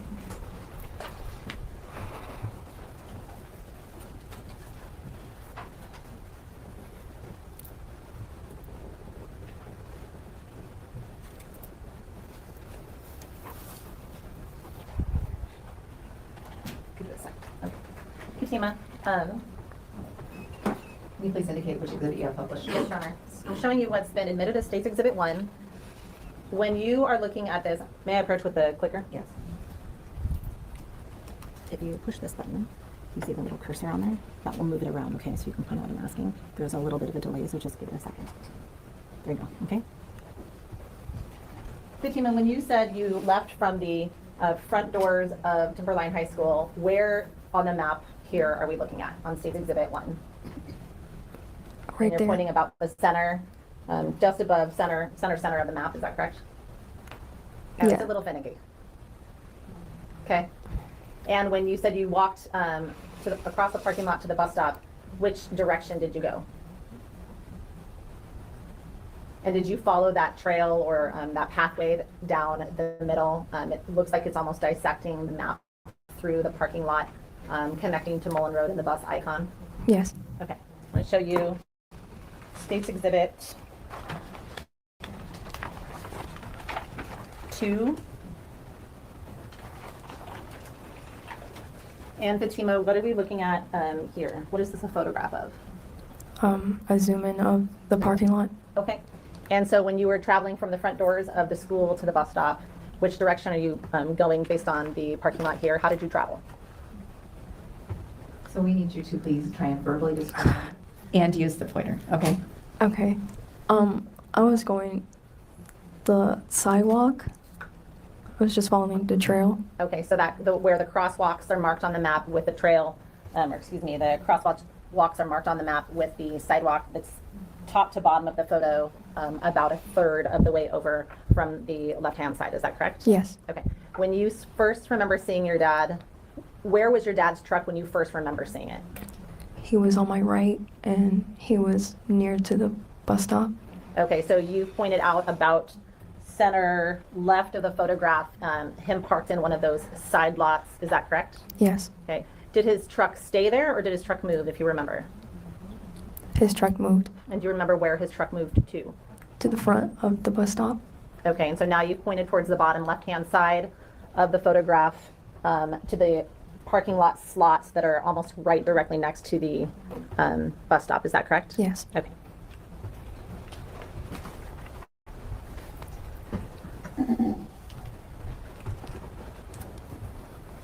Do you remember who saw your truck first? Did you see it, or did Isaiah see it, or did both of you see it? I saw it. Okay. And what happened? What do you think when you saw your dad's truck? We didn't think it was his truck. Okay, so when you say you saw your dad's truck, but you didn't think it was his truck, what do you mean? Hoping for the best. Okay, so let me ask you a different question then. Did you think it was his truck, but you were hoping it was not? Yes. Okay. Why were you hoping it wasn't your dad's truck? Because I was afraid. Okay, so what did you do based on the information of seeing your dad's truck? I kept walking. Okay. And what happens next? I was at the bus stop. And when you get to the bus stop, are there kids at the bus stop? Yes. Okay. And about how many kids, if you know, or can estimate? At least 10 and above. And is your dad at the bus stop when you get to the bus stop? Yes. Okay, so what happens next? He started talking to me. Okay. And what happens while he's talking to you? I was just trying to wait for the bus. Okay. And what do you mean you're just trying to wait for the bus? Are you communicating back with him? Yes. Okay. And how are you two communicating? Calmly but intense. Okay. Where is the first time, when you get to the bus stop, where do you first see your dad? Like there at the bus stop or within the vicinity of the bus stop? He was behind the high school sign. Okay, so the high school sign, the actual Timberline High School sign, is Yes. that correct? Where is the sign? If I'm looking at the bus stop, where is the sign? Is it to the left of the bus stop or to the right of the bus stop? Behind. Behind? Okay. And While you're standing there, your dad walks up. How does that conversation start? With my name. Okay. Is it initially calm? Is it initially not calm? Is it initially quiet, loud? What does the initial start of that conversation look like between the two of you? Calm. Calm. What about volume? Loud, soft, something else? Soft.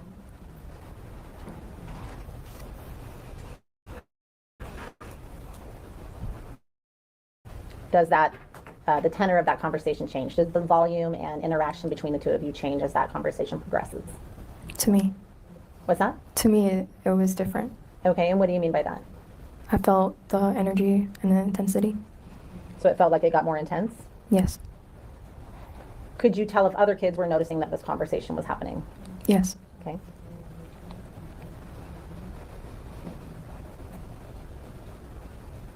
And how old is your dad, if you know? He's in his 40s. Okay. Do you know how tall or heavy he is? No. Okay. Is he bigger than you? Yes.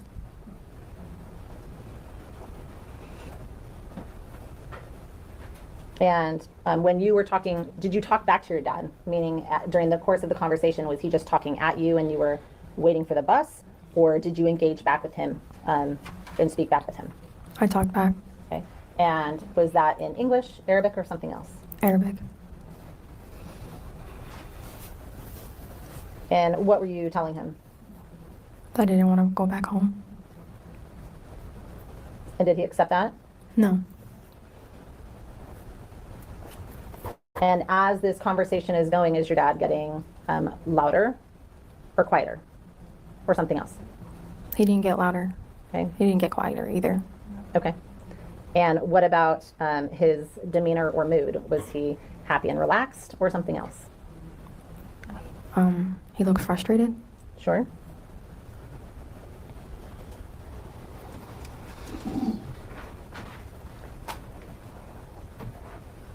Was your dad aware that people were recording? Yes. And how do you know? Because he told me. Okay. Was he smiling during the conversation with you? A little bit. Okay. And have you seen your dad smile before? Yes. Okay. You said earlier he didn't seem happy, but you've said he's smiling. How do those two things both exist? Can you repeat that? Yeah, I'll ask that a different way. So you said he's smiling. Was it a happy smile? No. And tell me what you mean by that. He looked mad while he was smiling. So he looked like he was mad that he was smiling more as he got angry?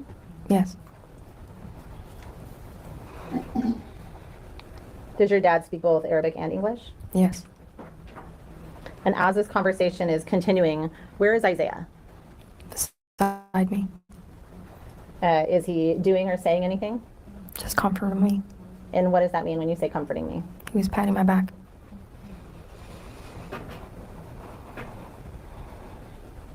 Did you have any kind of updates about where the bus was?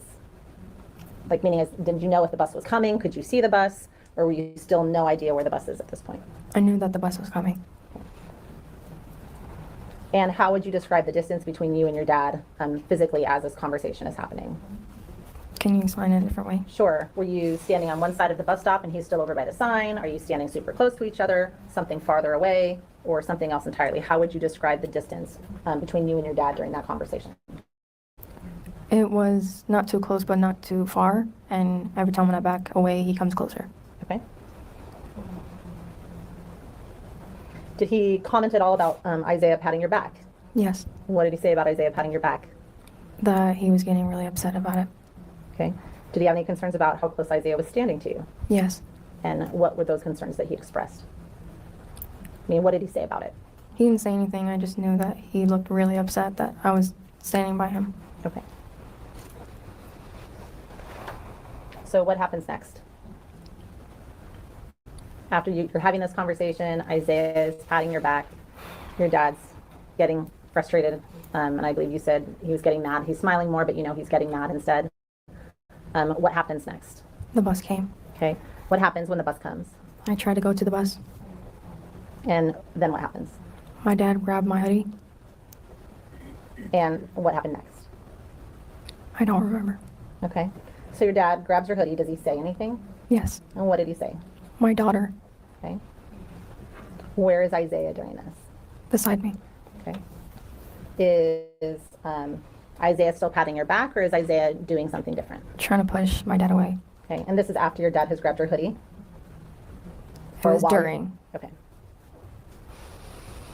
I know you said you don't remember much, so let me ask a couple of specific questions, okay? Let's take it in some bite-sized chunks. At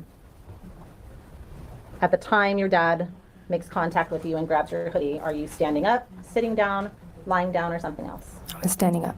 Okay. And when your dad grabs you, is he still talking quietly, or is he louder at this point? Louder.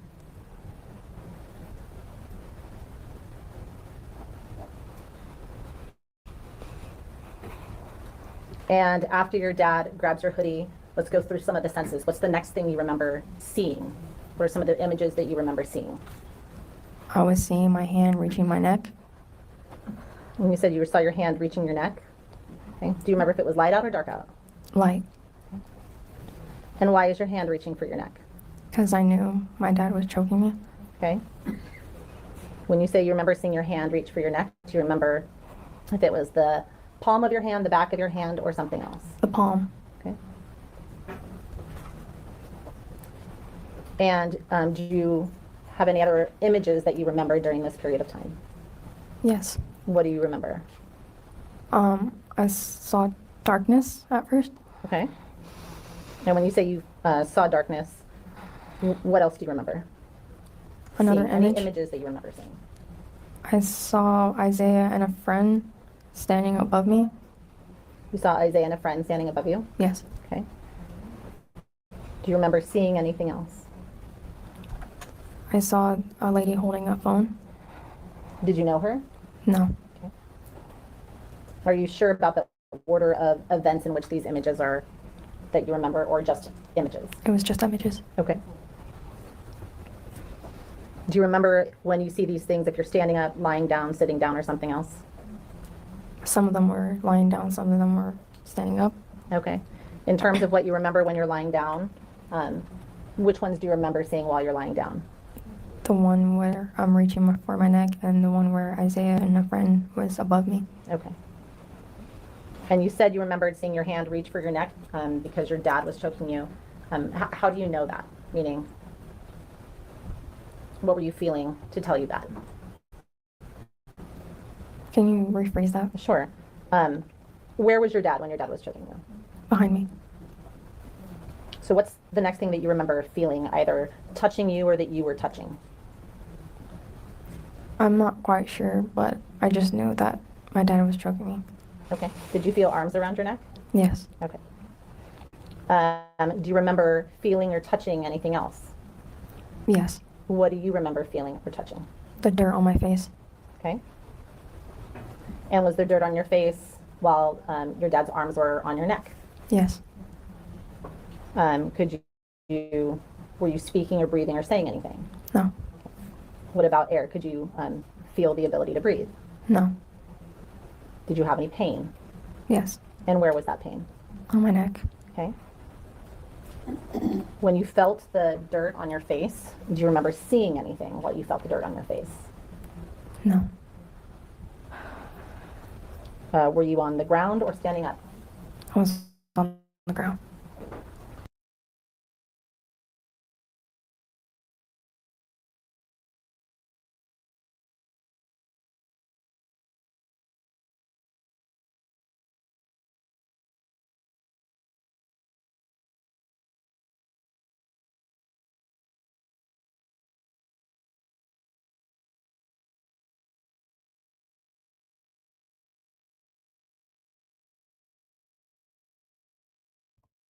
See?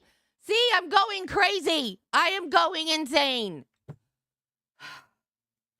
I said I am tired of adulting. I want to sit here and watch court with my friends. I'm going to throw the phone away. I had to grocery shop online. Then I had doctors and pharmacy and all kinds of crap, and I got more than that to do, but I'm not doing it now because I'm going to watch court with my friends now. I'm tired of adulting. I'm taking a break from adulting. for a while. What have I missed? I got that she ran away, didn't know what to do. She went to the school, talked to the counselor. Counselor got her set up at the place. Did she tell about what her dad did and all that? Because that's what I missed, right? I missed the good part. Ugh. Why do we always want to be adults? Because being an adult kind of sucks.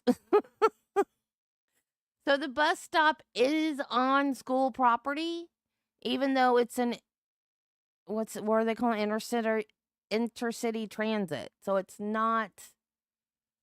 Oh, I didn't miss it. Okay, just getting into the incident. Okay, cool. So, but the bus stop is on school property, even though it's not a school bus. So then why were they there? Or the mom knows she's not supposed to be on the school property. Well, yeah, they were in the parking lot, so that's school property, so it don't matter. And is your dad still choking you at this point? Yes. Do you know how long this went on for? No. How long did it feel like it? Long. And when you say you could feel, well, let me back up. What are you thinking during this period of time? Heartbroken Okay. By what? for what my dad did. Okay. Did you have any fear? Yes. About what? I'm dying. Okay. Oh, God, poor baby. Are you saying anything? No. Your Honor, this might be a good time for a break. Ask the bailiffs to come forward. It's time for our afternoon recess, so we'll have a break for about 15 minutes. Thank you. Poor baby. Oh, my God.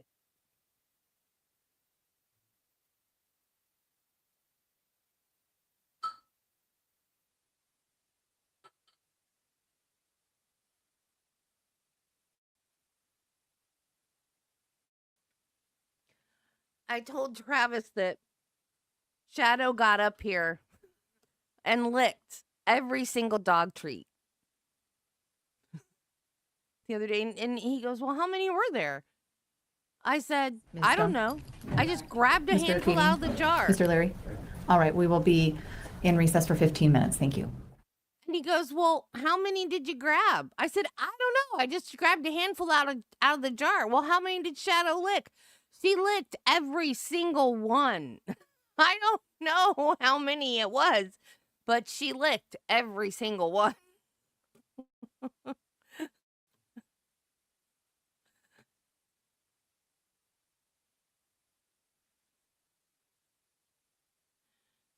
And then earlier, I threw one at Belle and she missed it, and I did not see where it went.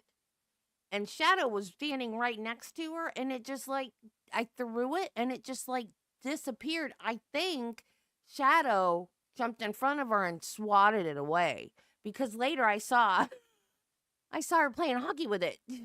She was just slapping it all around the kitchen. Oh, that's what happened to it.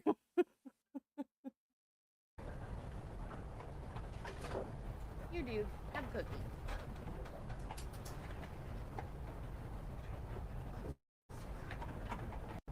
Sometimes it's the little things, Sometimes it's the little things that keep you sane. Please be seated. Ms. Stone, you may continue. Thank you, Your Honor. Fatima. So when we left off, you had talked about some of the fears that you had. Do you remember that? Yes. Okay. And what do you remember hearing during this time? What are some of the things that you remember hearing? I don't remember hearing anything during the time. Okay. Do you remember hearing voices at any point during this process? When I woke up, Okay. And what do you remember hearing when you woke up? my mom, What do you remember hearing your mom say? my daughter, Do you know where your mom is when you're hearing this? behind me, Okay. And what is your mom doing behind you? holding on to me. I'm sorry. I can't hear that. Holding on to me. She's holding on to you. Where do you feel her holding on to you? My chest and my neck. Do you know how you went from your dad's arms around your neck to your mom's arms around your chest and neck? No. Fatima, this may sound like a obvious question. Is this a normal way for your parents, either of them, to hold you or comfort you? I don't know. Meaning, let me ask this a different way. Is this how your parents have held and comforted you before? Do they normally put their arms around your neck? No. Does that include your mom? Yes.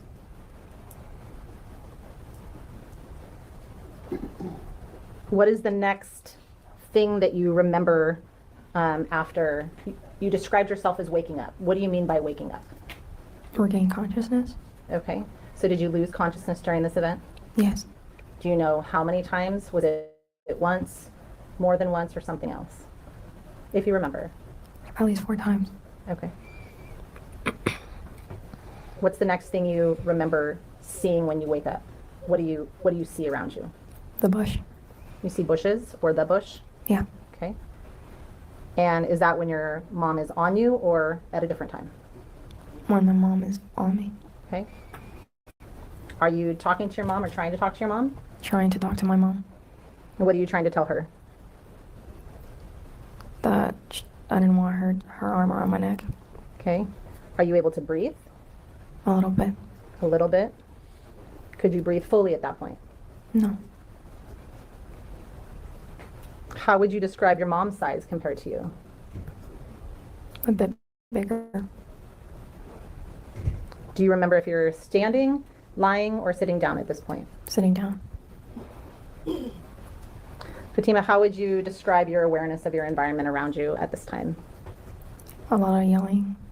I'm sorry? A lot of yelling. A lot of yelling. How are you feeling? Scared. Okay.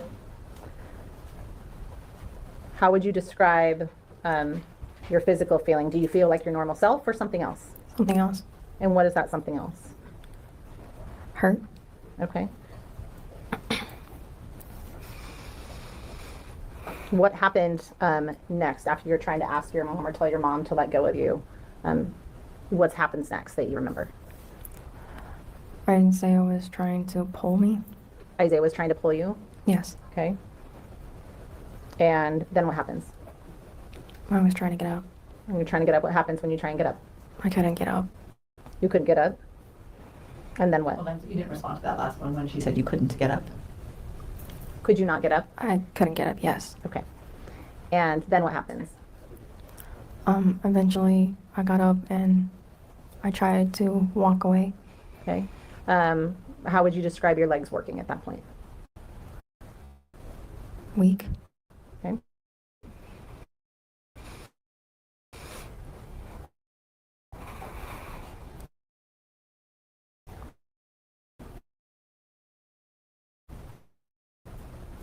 Do you remember whether Holding on to me. she was holding on to you? Holding on to what? My sleeve. And what, if anything, or what communications, if any, are you having with your sister? I didn't have any communication. Okay. Were you doing anything? What were you trying to do during this period of time? You're standing up, your sister's got your sleeve. Where is Isaiah? Where is everyone?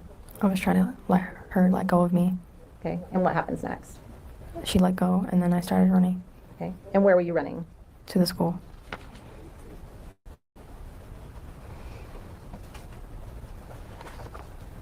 Why were you trying to get away from your mom and your sister? Because I was afraid. Okay. Do you remember if your mom ever spoke to you in either Arabic or English, asked you if you were okay? No, No, you don't remember, or no, she did not? I don't remember and I don't think she did. Does your mom speak English to any extent? A little bit. Are you aware whether she has communicated or communicates with your teachers or school in English? Yes. Fatima, based on your recollection of that day and your experience, would you have been able to get away from either of your parents without help from Isaiah or others that were present on scene? I could not get help if I was alone. Okay. Were either of them holding on to you with your consent? No. Do you know what happened after Isaiah helped you get away from your mom? You said you ran to the school. Where's Isaiah during this? Running with me. Where is your mom and or your dad or Haneen? I didn't know where my dad was, but my mom was following me. Okay. What did that look like? What do you mean? Like when you say following, were you guys running? Were you walking? Something else? I was running and she was walking And where did you go? to the school And where in the school? in the front. And did you go inside the school? Yes. Okay. Where inside the school? Straight to the office. Do you remember who was at the office? The front desk and Miss Robinson. And when you say the front desk, are there people that work at the front desk? Yes. Okay. Male or female? Female. Did you tell them anything when you got there? Yes. And what did you say when you walked in? He was trying to kill me. And how did you feel physically? Did you have any pain anywhere? Yes. And where did you feel pain? My throat. In your throat? Yes. Okay. Anywhere else? My body felt weak.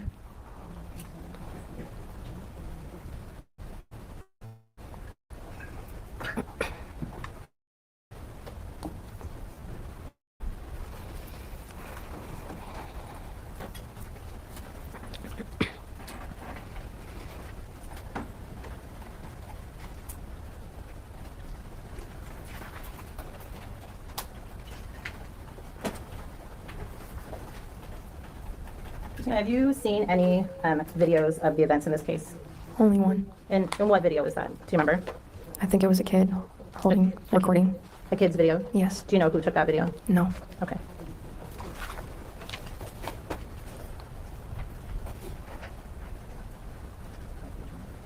Have you seen any video footage of any of the any bus, or are you aware if there's any video footage of this incident from a bus camera? I'm aware.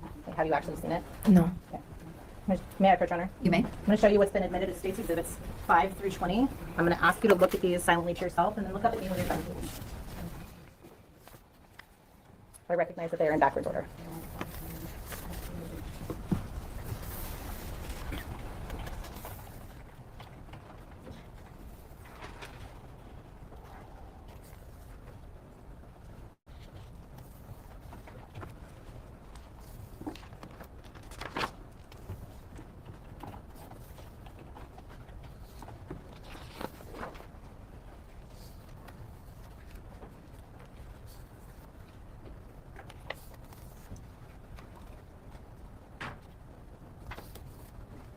No remorse on her parents' face at all.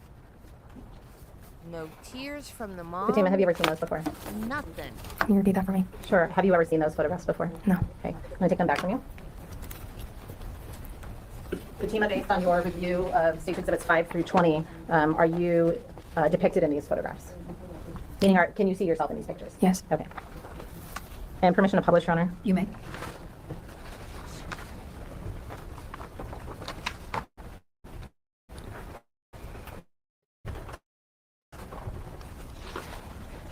Showing you first State's Exhibit 7, Fatima.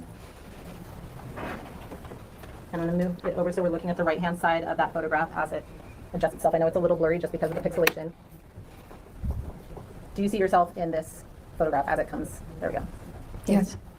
Yes? And where do you see yourself in the photograph? Do you still have the pointer by you?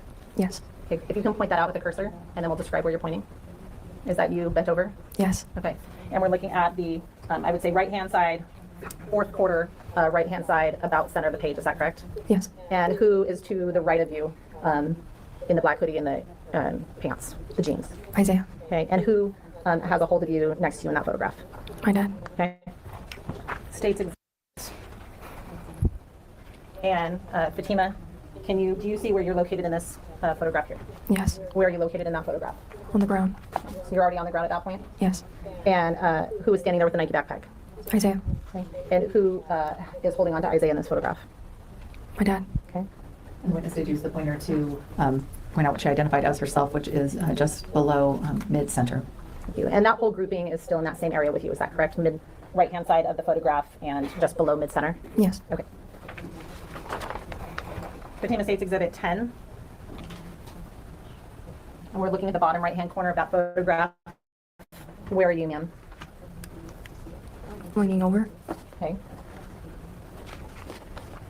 And State's The witness used the pointer to point out who she identified as herself in the lower right quarter of the exhibit. State's Exhibit 11. Looking again at the bottom right-hand corner of that exhibit. Where are you? Standing. Okay. And you've got the cursor over top of your face. Are those your dad's hands on you at that time? Yes. Okay. And State's Exhibit 12. Where are we looking at here?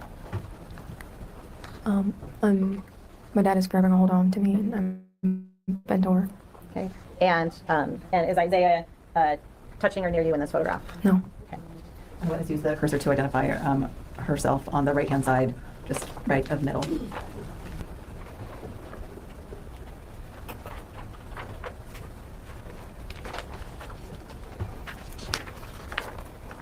And Fatima, State's Exhibit 15. We're looking at the right-hand side, center of the page. Do you see yourself in there? Do you know where you are in that photograph? I do. Where are you, ma'am?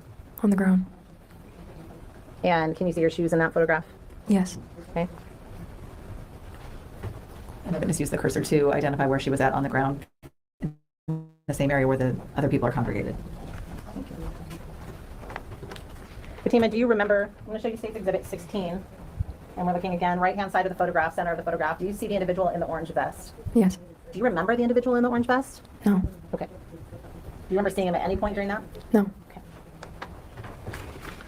State's Exhibit 17. Looking at this photograph, do you see the individual right in the middle of the screen, crossing the street, right in the middle of that photograph? Yes. Do you remember seeing that individual at any point during these events? No. Okay.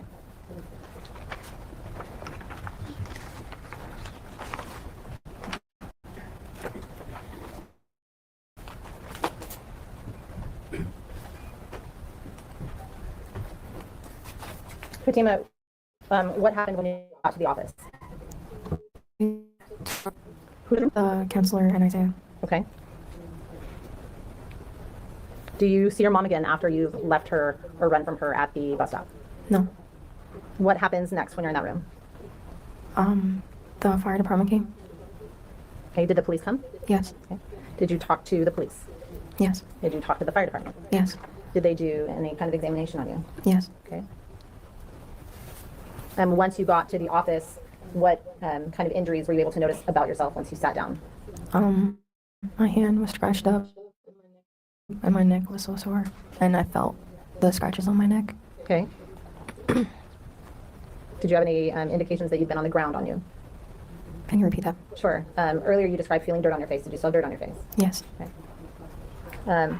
What did your voice sound like? Any changes? It was really soft. Okay. Well, let me ask you this. You are kind of a soft speaker anyway. So how was that different from how you sound now? Like, I can hardly speak, and it was hard for me to talk. Okay. Did you have any burning? Yes. Where did you have burning?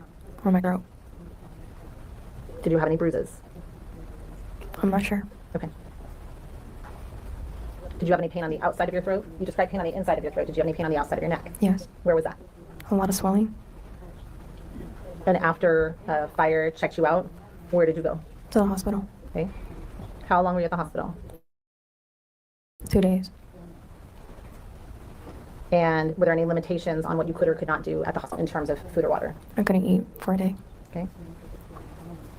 And was that the doctor's recommendation that you not eat for a day? Yes. And what about when you were allowed to start? Did that apply to liquid too, if you remember? Yes. Okay. And what about when you were allowed to start eating and drinking? How did that feel? Really sore. And do you recall if photos were taken of you prior to you going to the hospital? Yes. Okay. Do you know who took those photos? No, but I know it's a lady. It was a lady that took them? Yes. What about while you were at the high school? Do you remember if anyone took photos of you at the high school? I don't think so. Or if you do, they did, you don't remember? I don't remember. Okay. Fatima, do you know if your mom was allowed to be on school property? Yes. And was she allowed to be on school property? No. Did your mom tell you if she was not allowed to be on school property? Yes. Your mom talked about that with you? Yes. So she knew. And what did your mom say about being on school property? That I couldn't go either. That what? That I couldn't go to school either. That because she couldn't go, you couldn't go either? Yes. Okay. Are you aware whether a trespass letter was provided to your mom? Yes. Were you there when it was provided to your mom? Yes. Was anyone else there when that letter was provided to your mom? My sister and my dad. Okay. And your sister is? Janine. Okay. Do you remember who provided that letter to your mom? A cop. Okay. Do you remember if it was a male or a female officer? A male. Okay. So she can't use, she didn't know as an Does excuse. Haneen speak Because English? she Yes. did. Does she speak English better than your mom? Yes. And does she help your mom sometimes with English as well? Yes.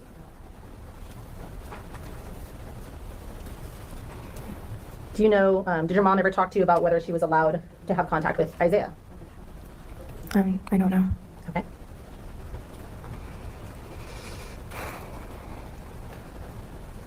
Do you know if your mom had ever been to the school before, to your knowledge? Yes. And how often did your mom come to the school? A lot. Okay. Oh, yeah, they better be. So it wasn't an unfamiliar location, is that fair? Yes. Had your sisters gone to that school also? Yes.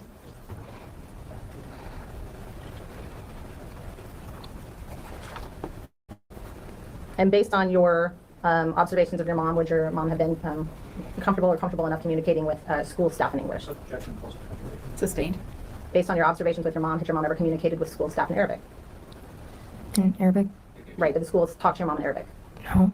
Did your mom talk to school staff in English? Yes. Did she ever have Haneen come do that for her, or did she do that herself? Henning came and did that for her. Every time or sometimes? Sometimes.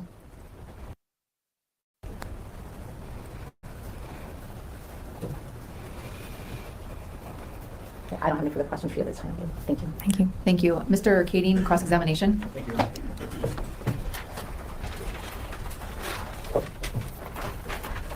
Good afternoon. So Fatima, I have a few questions to clarify for you. You talked about, I guess, leaving Timberline High School in late September, early October, right? Yes. And you went to online school. Yes. Before you went to online school, you went and had a meeting with the school district, right? Yes. And one of the issues that you were having going to school is that you were not attending, correct? Yes. Question relevance. Overruled. And so you went to a meeting in the school district with your mom and your sister Haneen, right? Yes. Okay. And at that meeting, it was decided that online school might be better for you. Is that right? Can you repeat that for me?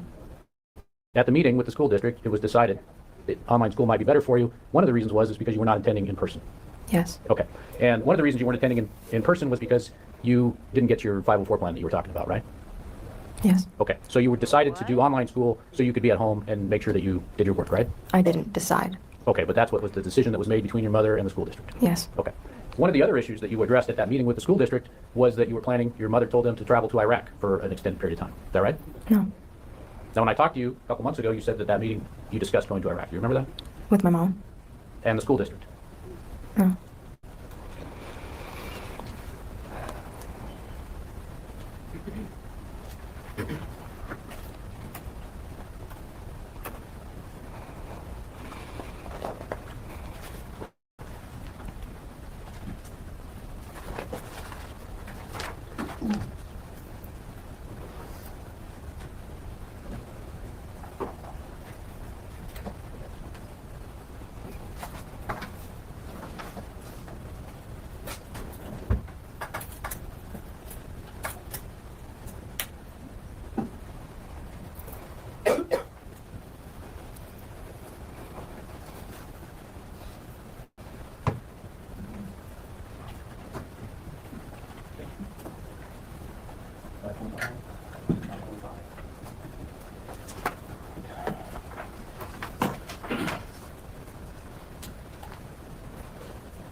All right.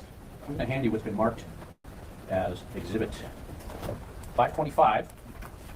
And I'm going to have Mr. you... Kading, I would appreciate it if you would request permission to approach the witness with exhibits. Terribly sorry, Your Honor. Your Honor, may I approach? You may. Thank you. Fatima, I'm going to hand you what's been marked Plaintiff's Exhibit, or excuse me, Defendant's Exhibit 525. And this was from May 1st, 2025, page 73. And if I could have you read for me, to yourself, lines 5 through 21, please. 73. Page 73.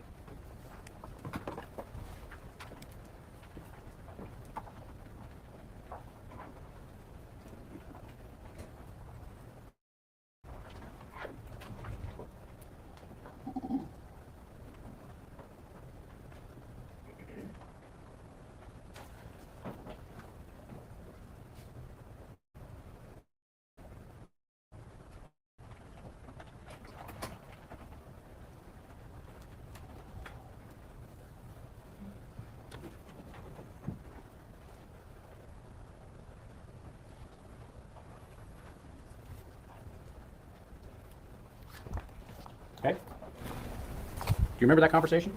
Yes. Okay. And we talked about you going to Iraq, right? Yes. And wasn't one of the things discussed at your meeting with the school district and your mother your travel to Iraq? It wasn't with the school district. Pardon me? It wasn't with the school district. Okay. When we were talking, you said that you were going to be changing schools and you had trouble with attendance at Timberline. You said yes, right? Your next answer was not just that, it was also to go to Iraq. Right? Yeah. Yes. Okay. So you were changing schools going online because of attendance problems. Yes. You were also going to attend school from Iraq online, right? I'm kind of confused here. Okay. What's confusing? I asked you, did you talk about doing school in Iraq? I didn't talk to the school district. I talked it with my mom. Okay. And you discussed doing school online with her Yes. so And that you could do that while you were in Iraq yes. for an extended period of time. Yes. So you knew about the trip to Iraq. Not at that moment. You talked about it doing school in Iraq, but you didn't know about the trip to Iraq. Not at that moment. I didn't know what day. Okay. You didn't know the exact day, Yes. but you knew the trip was planned. Yes. Okay. All right. So you started to do the online school at the beginning of October, and you stayed in online school until the 18th of October. Is that right? Yes. Okay. All right. Now,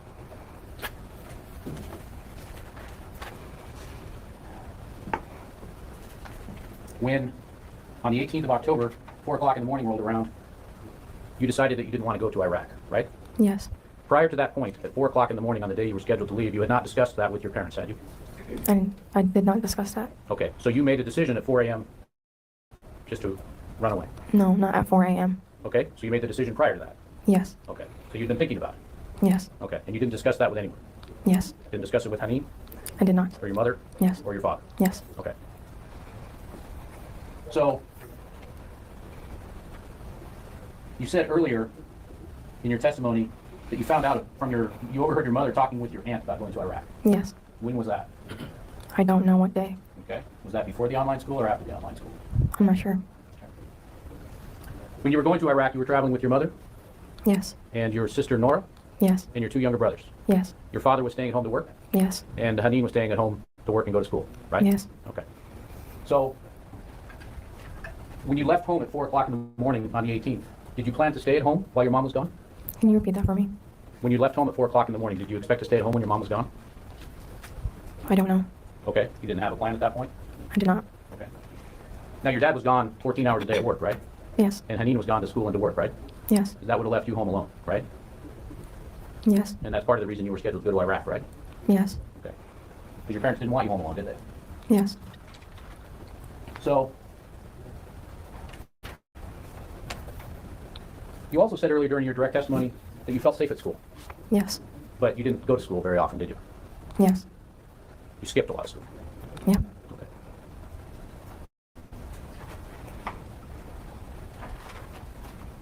During the course of the day on the 18th, when you were in touch with the school, did you ever think to call your parents and tell them where you were? Can you repeat that for me? When you were at school on the 18th, did you ever think to call your parents and tell them where you were? No, she No. was running away. What kind of question is that? Was that because you were concerned that they would be unhappy with you? Yes.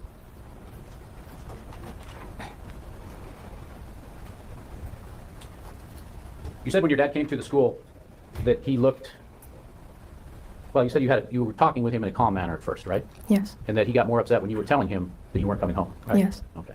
So you had made that decision not to go home without consulting with your parents at all, right? Yeah.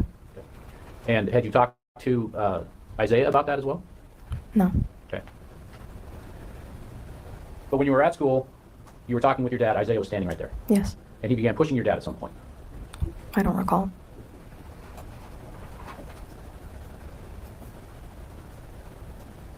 Okay. You said that Isaiah was standing next to you, he was patting you, which was making your dad upset, right? Yes. Okay. And then Isaiah was putting himself between you, right? No. He was not putting himself between you? Can you please repeat that for me? Was Isaiah standing between you and your father No. at any point? No. Not that I remember.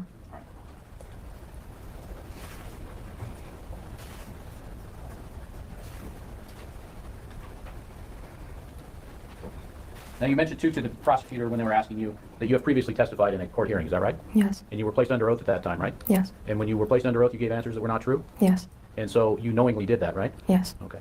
And is that something, do you lie often? No. Do you lie when you get upset? No. You lie when you think people are going to get mad at you? Yes. Okay. So if somebody's going to be upset, you might lie to them. Yes. Okay. Can I have a short break, please? Members of the jury, I'm going to go ahead and ask that the bailiffs come forward and take you back to the jury room for about a 10-minute recess. Thank you. I feel sorry for her.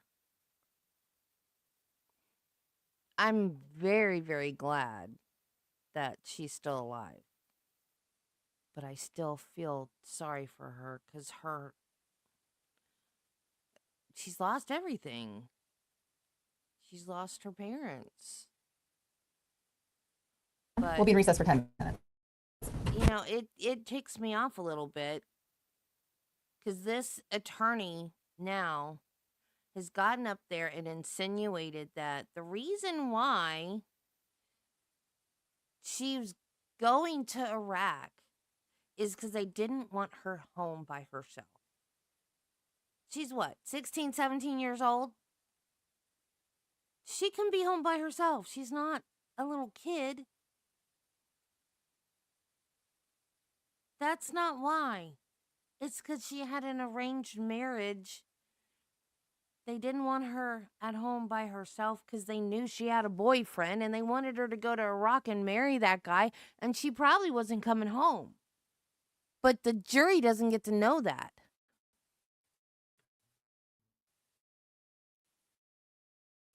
So wrong.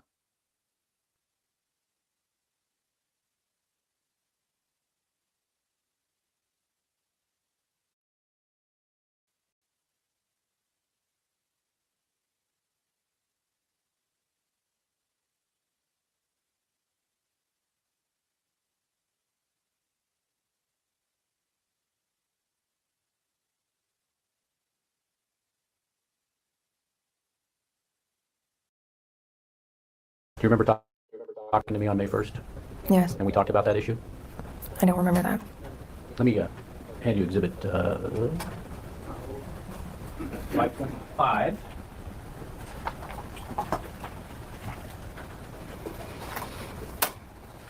I guess in their culture, Your Honor, she sorry, may I dishonored approach the them. witness Yes. with exhibit 525? Ms. Ali, if I could have you read lines 6 through What page? 14 of page 74.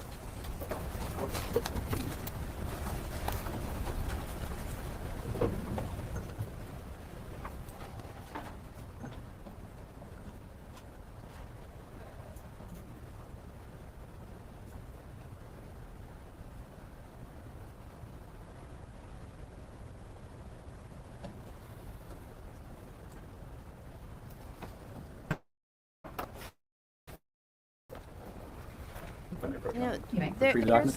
there's So, Ms. Ali, nothing wrong with you know, practicing your cultural beliefs if you go to another country. There's nothing wrong with that, but you have to follow the laws of that country.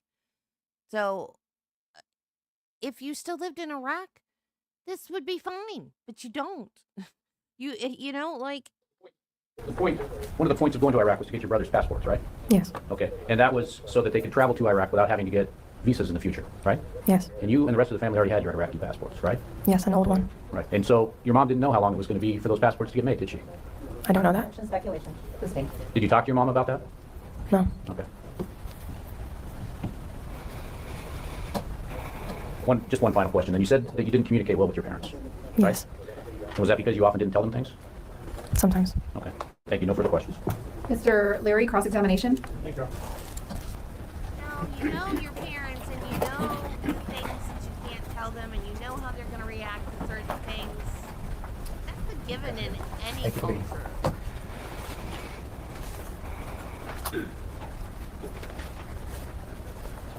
If you had to say whether you were closer to your mom or your dad, is it correct in saying you're closer to your mom? Can you repeat that for me, please? So if I asked you, are you closer to your mom or your dad? You would say that you're closer to your mom. Is that fair? Yes, Okay. So we've talked a lot about October 18th, the day of this incident, correct? yes, And that was a Friday, yes, and that there was a trip planned later that afternoon, right? yes, And you had made a decision at some point before that to not make yourself available for that trip, correct? yes, And so that was kind of the point of running away that particular day, right? yes, Okay.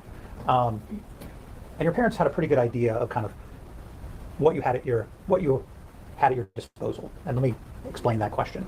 For example, they knew that you didn't have a cell phone at the time, correct? yes, and I'm going to ask you that you answer, raise your voice just a little bit because you're very soft-spoken, okay? You weren't working at the time, correct? Yes. And you probably didn't have a lot of savings, right? Yes. And by your own account, you didn't necessarily have a plan as to where to go, right? Yes. And so you left at 4 o'clock in the morning, and did you set an alarm? Yes. Is that yes? Okay, you shook your head yes. I said yes. Okay, and I will say that this is true for every witness in terms of having to be corrected as to yes or no. All right, so you had so when you went to bed on the 17th, you had a plan. You're going to wake up essentially in the middle of the night, early morning, correct? Yes. All right, and you knew that at some point your parents are going to wake up and find you gone, right? Yes. Did you have your own bedroom? No. Who did you share a bedroom with? My little brother. Okay, and how old was the brother that you shared a bedroom with? 6 years old. 6 years old. Okay, and so was he a heavy sleeper?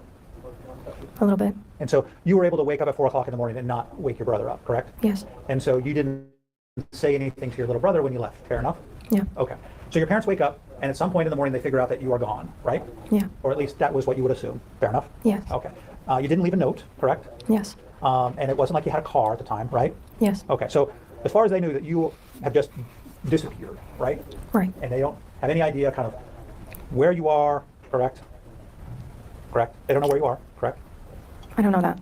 Well, they wouldn't be able to track a cell phone, correct? Right. You didn't tell them where you were, right? Yes. And there's no note, right? Yes. So, you know, they may have ideas where you may be, but they don't necessarily know where you are, correct? Yes. And they don't know if you're safe, right? Right. Okay. You've described kind of your mom as being worried at varying points in this day, correct? Can you repeat that for me, please? So, at times you've described her demeanor as worried about you, correct? Yes. Okay. Obviously about your condition at the school after this incident, right? You described her as worried at that point, right? Yes. You, earlier in the day, you indicated that you had seen, or you thought you may have seen either your dad, your mom, or your sister, or some combination. Is that correct? Yes. And where was that? It was right at the sidewalk in the road near the Safeway and Walmart And this is before school? before school. And did you draw a conclusion as to whether they were searching for you at that point? Yes. And what was that conclusion? That they were searching? Yes. Okay. And who did you see at that point? I didn't see anybody. I just saw cars. Okay. Familiar cars. And was it one car? No. No. So what cars did you see? My dad's and my mom's car. Okay. And were they traveling together or in close vicinity or separate?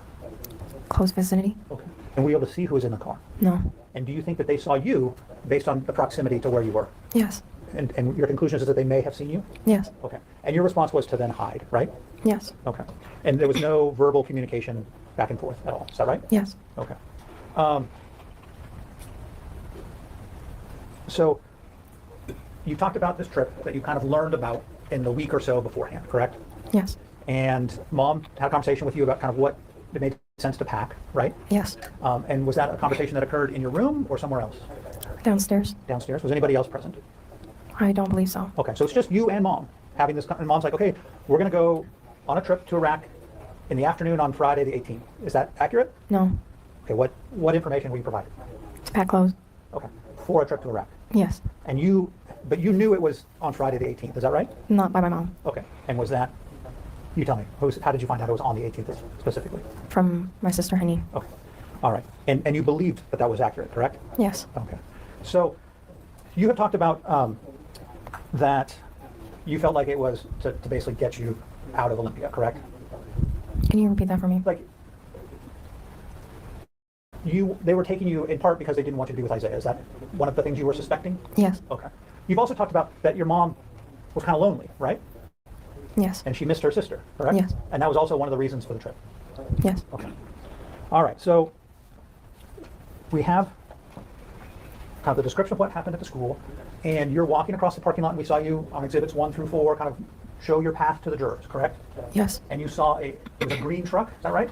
A gray truck. Oh, I'm sorry, a gray truck. My hearing is not as good as it once was. Okay, so a gray truck.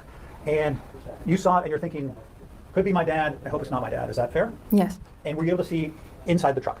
No, I avoided to see inside the truck. Okay, and so you have no idea if the people in the truck saw you because you were kind of avoiding eye contact, fair? Yes. Okay, and so you then go to the bus stop and then you see or are told that your dad is approaching, correct?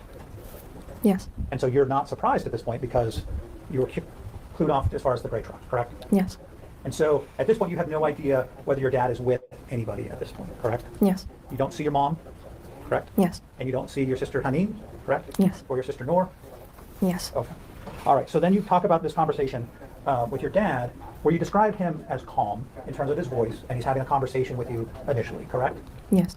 And did you see him walk up to you? Were you able to see him approach you? No, I avoided that. Okay.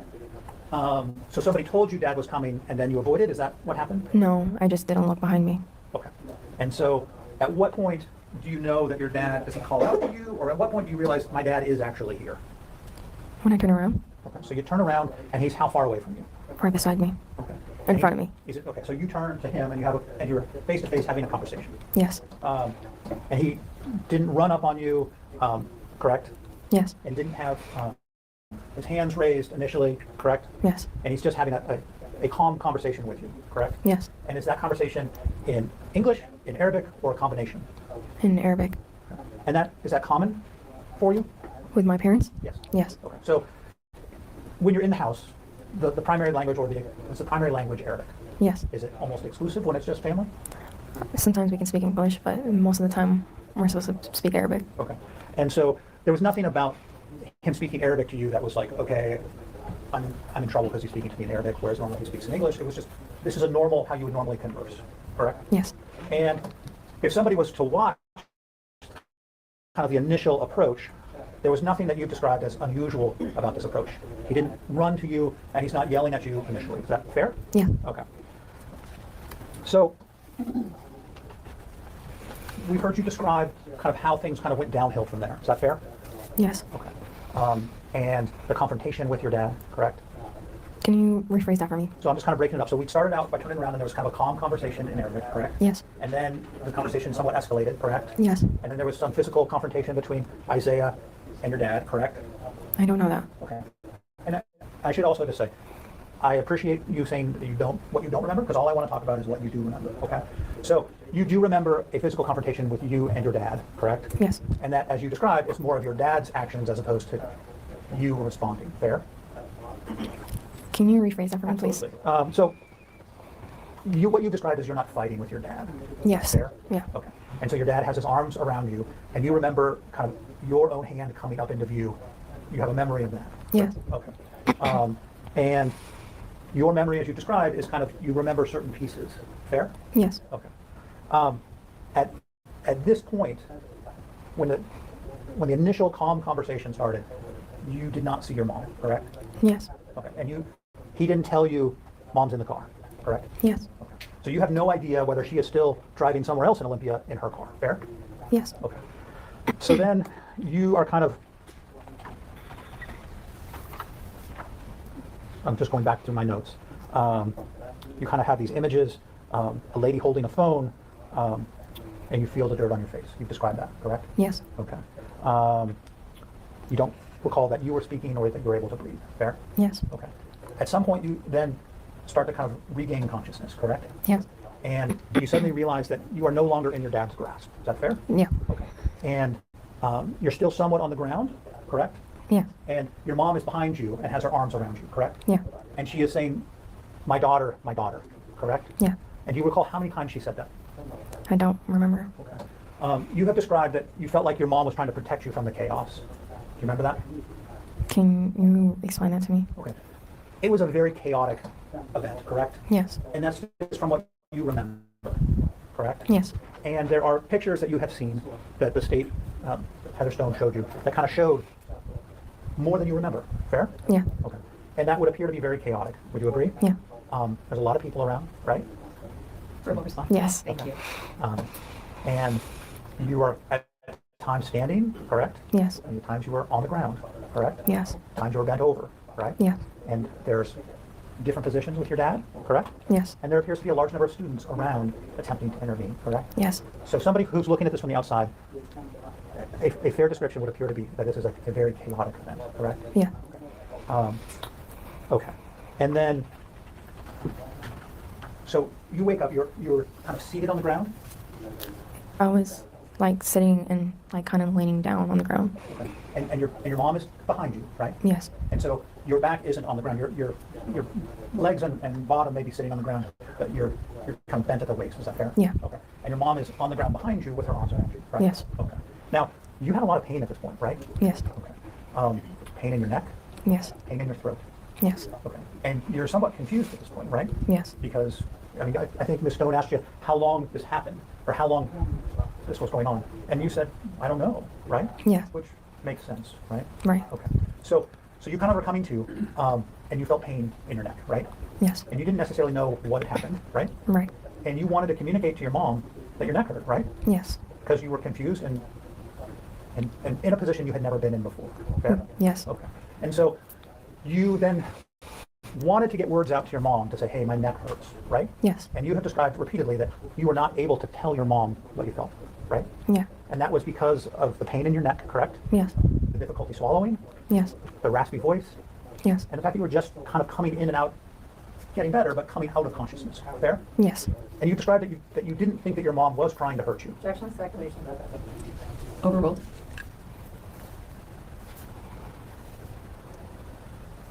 You can answer. Can you repeat the question, please? You have shared with the police and with others that you felt like your mom wasn't trying to hurt you. Fair? Yeah. And that was what your conclusion was at the hospital when you talked to the police, correct? Yeah. Okay. You talked about her being worried, particularly at that point. Yeah. Okay. Scared? Yeah. Sad? Yes. The prosecutor said, was it normal for your dad to hold you that way? Was it normal for your mom to hold you that way? You had never been in anything like this before, correct? Yes. Okay. So, normal or not normal, your mom is just there holding you as you regain consciousness, correct? Yeah. Okay. And how would you describe her voice as she's saying, my daughter, my daughter? Yelling? Yelling? Yeah. Was she yelling at the other people, trying to have them stay away? Was she just yelling out loud? I have no idea. Okay. So we had a chance to talk with you. Do you remember that Yeah. on Zoom? Ms. Stone was there. I was there. Mr. Kading was there. And that was on Zoom, right? Right. And were you in the same room as Ms. Stone? As Heather? Yes. And then I was on the screen, correct? Yes. And so was Mr. Kading? Yes. Okay. And I think they've shown you some transcripts of various conversations. Do you remember telling me when I asked you about the tone of my daughter, and you described the tone as sad? I don't remember. Okay. Let me.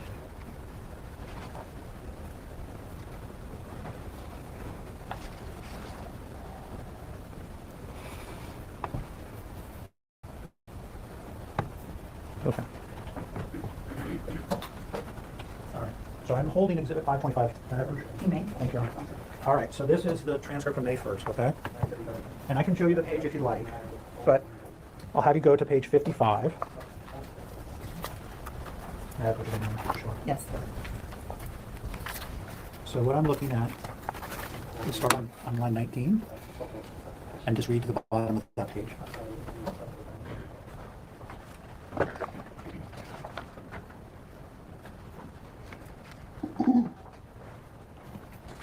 And you said that you felt like she was saying it to you, correct? Yes. Okay. And then I'll have you turn to the next page. And I asked you about her tone on line 18 of 56, if I may approach you, Your Honor. You may. Thank you. So 18, what was her tone like? Okay, and just read down from there.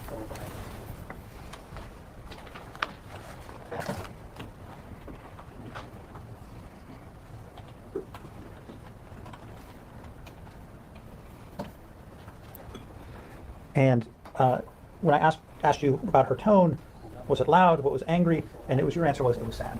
Yes. And then at the top of that page, on line 7, I asked you, does your mom primarily speak English, Arabic, or a mixture? Do you remember that? Yes. And you said primarily Arabic, correct? Yes.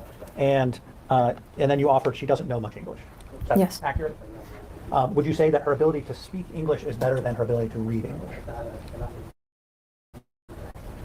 Can you rephrase that for me, please? Absolutely. So if I started speaking if somebody started speaking to your mom in English,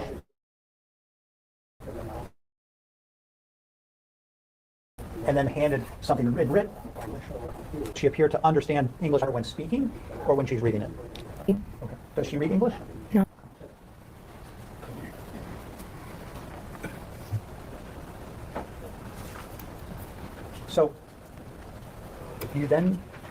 So it's not very long your mom told you, correct? I don't know. I mean, fair enough. from when you kind of regained consciousness to when you started running to the school, we're talking about a pretty short period of time. Is that fair? Yeah. Minutes, couple minutes or less? I woke up in her arms, so I have no idea. So, and I'm speaking from the point that you woke up to the time that you started running away. How would you characterize that period of time? Like about a couple minutes. And then she went with you or toward the school, correct? Yes. But then she wasn't able to catch up to you, or did not catch up to you, correct? Yes. And then you didn't see her again? Yes. Okay.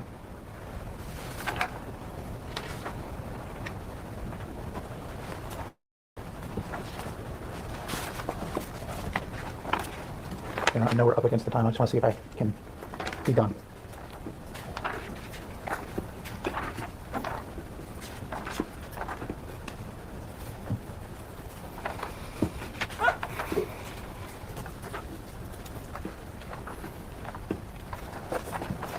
I really appreciate you answering my questions. Thank you. Thank you. Thank you. Thank you. Yes. Members of the jury, at this time, I'm going to ask the bailiffs to bring you forward. It's at the end of our day, and so we are going to be in recess until 9 o'clock tomorrow morning. Just a couple of things. You probably think I'm like a broken record, but please remember all of the instructions that I have given you. Please continue to be vigilant in ensuring that you do not view, hear, see, communicate anything related to this case, and truly thank you for your time and your attention. We will see you tomorrow morning.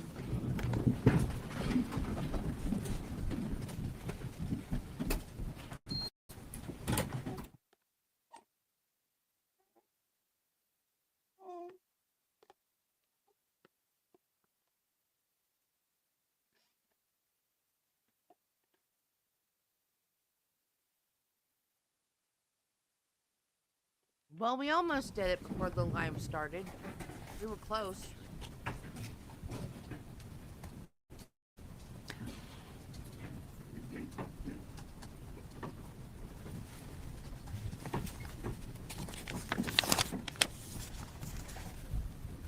Ms. Stone or Ms. O, can you please indicate?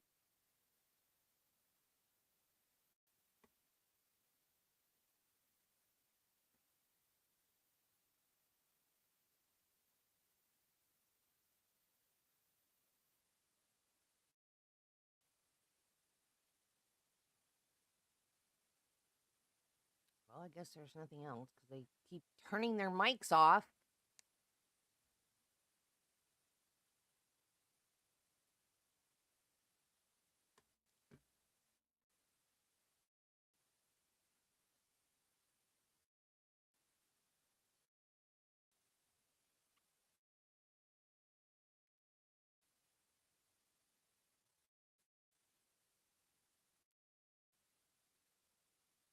Thank you. We'll be in recess until 9 o'clock tomorrow morning.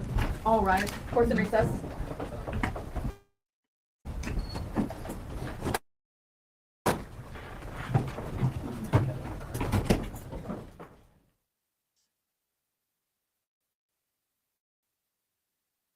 That is it. We did it. We did all of yesterday. Now,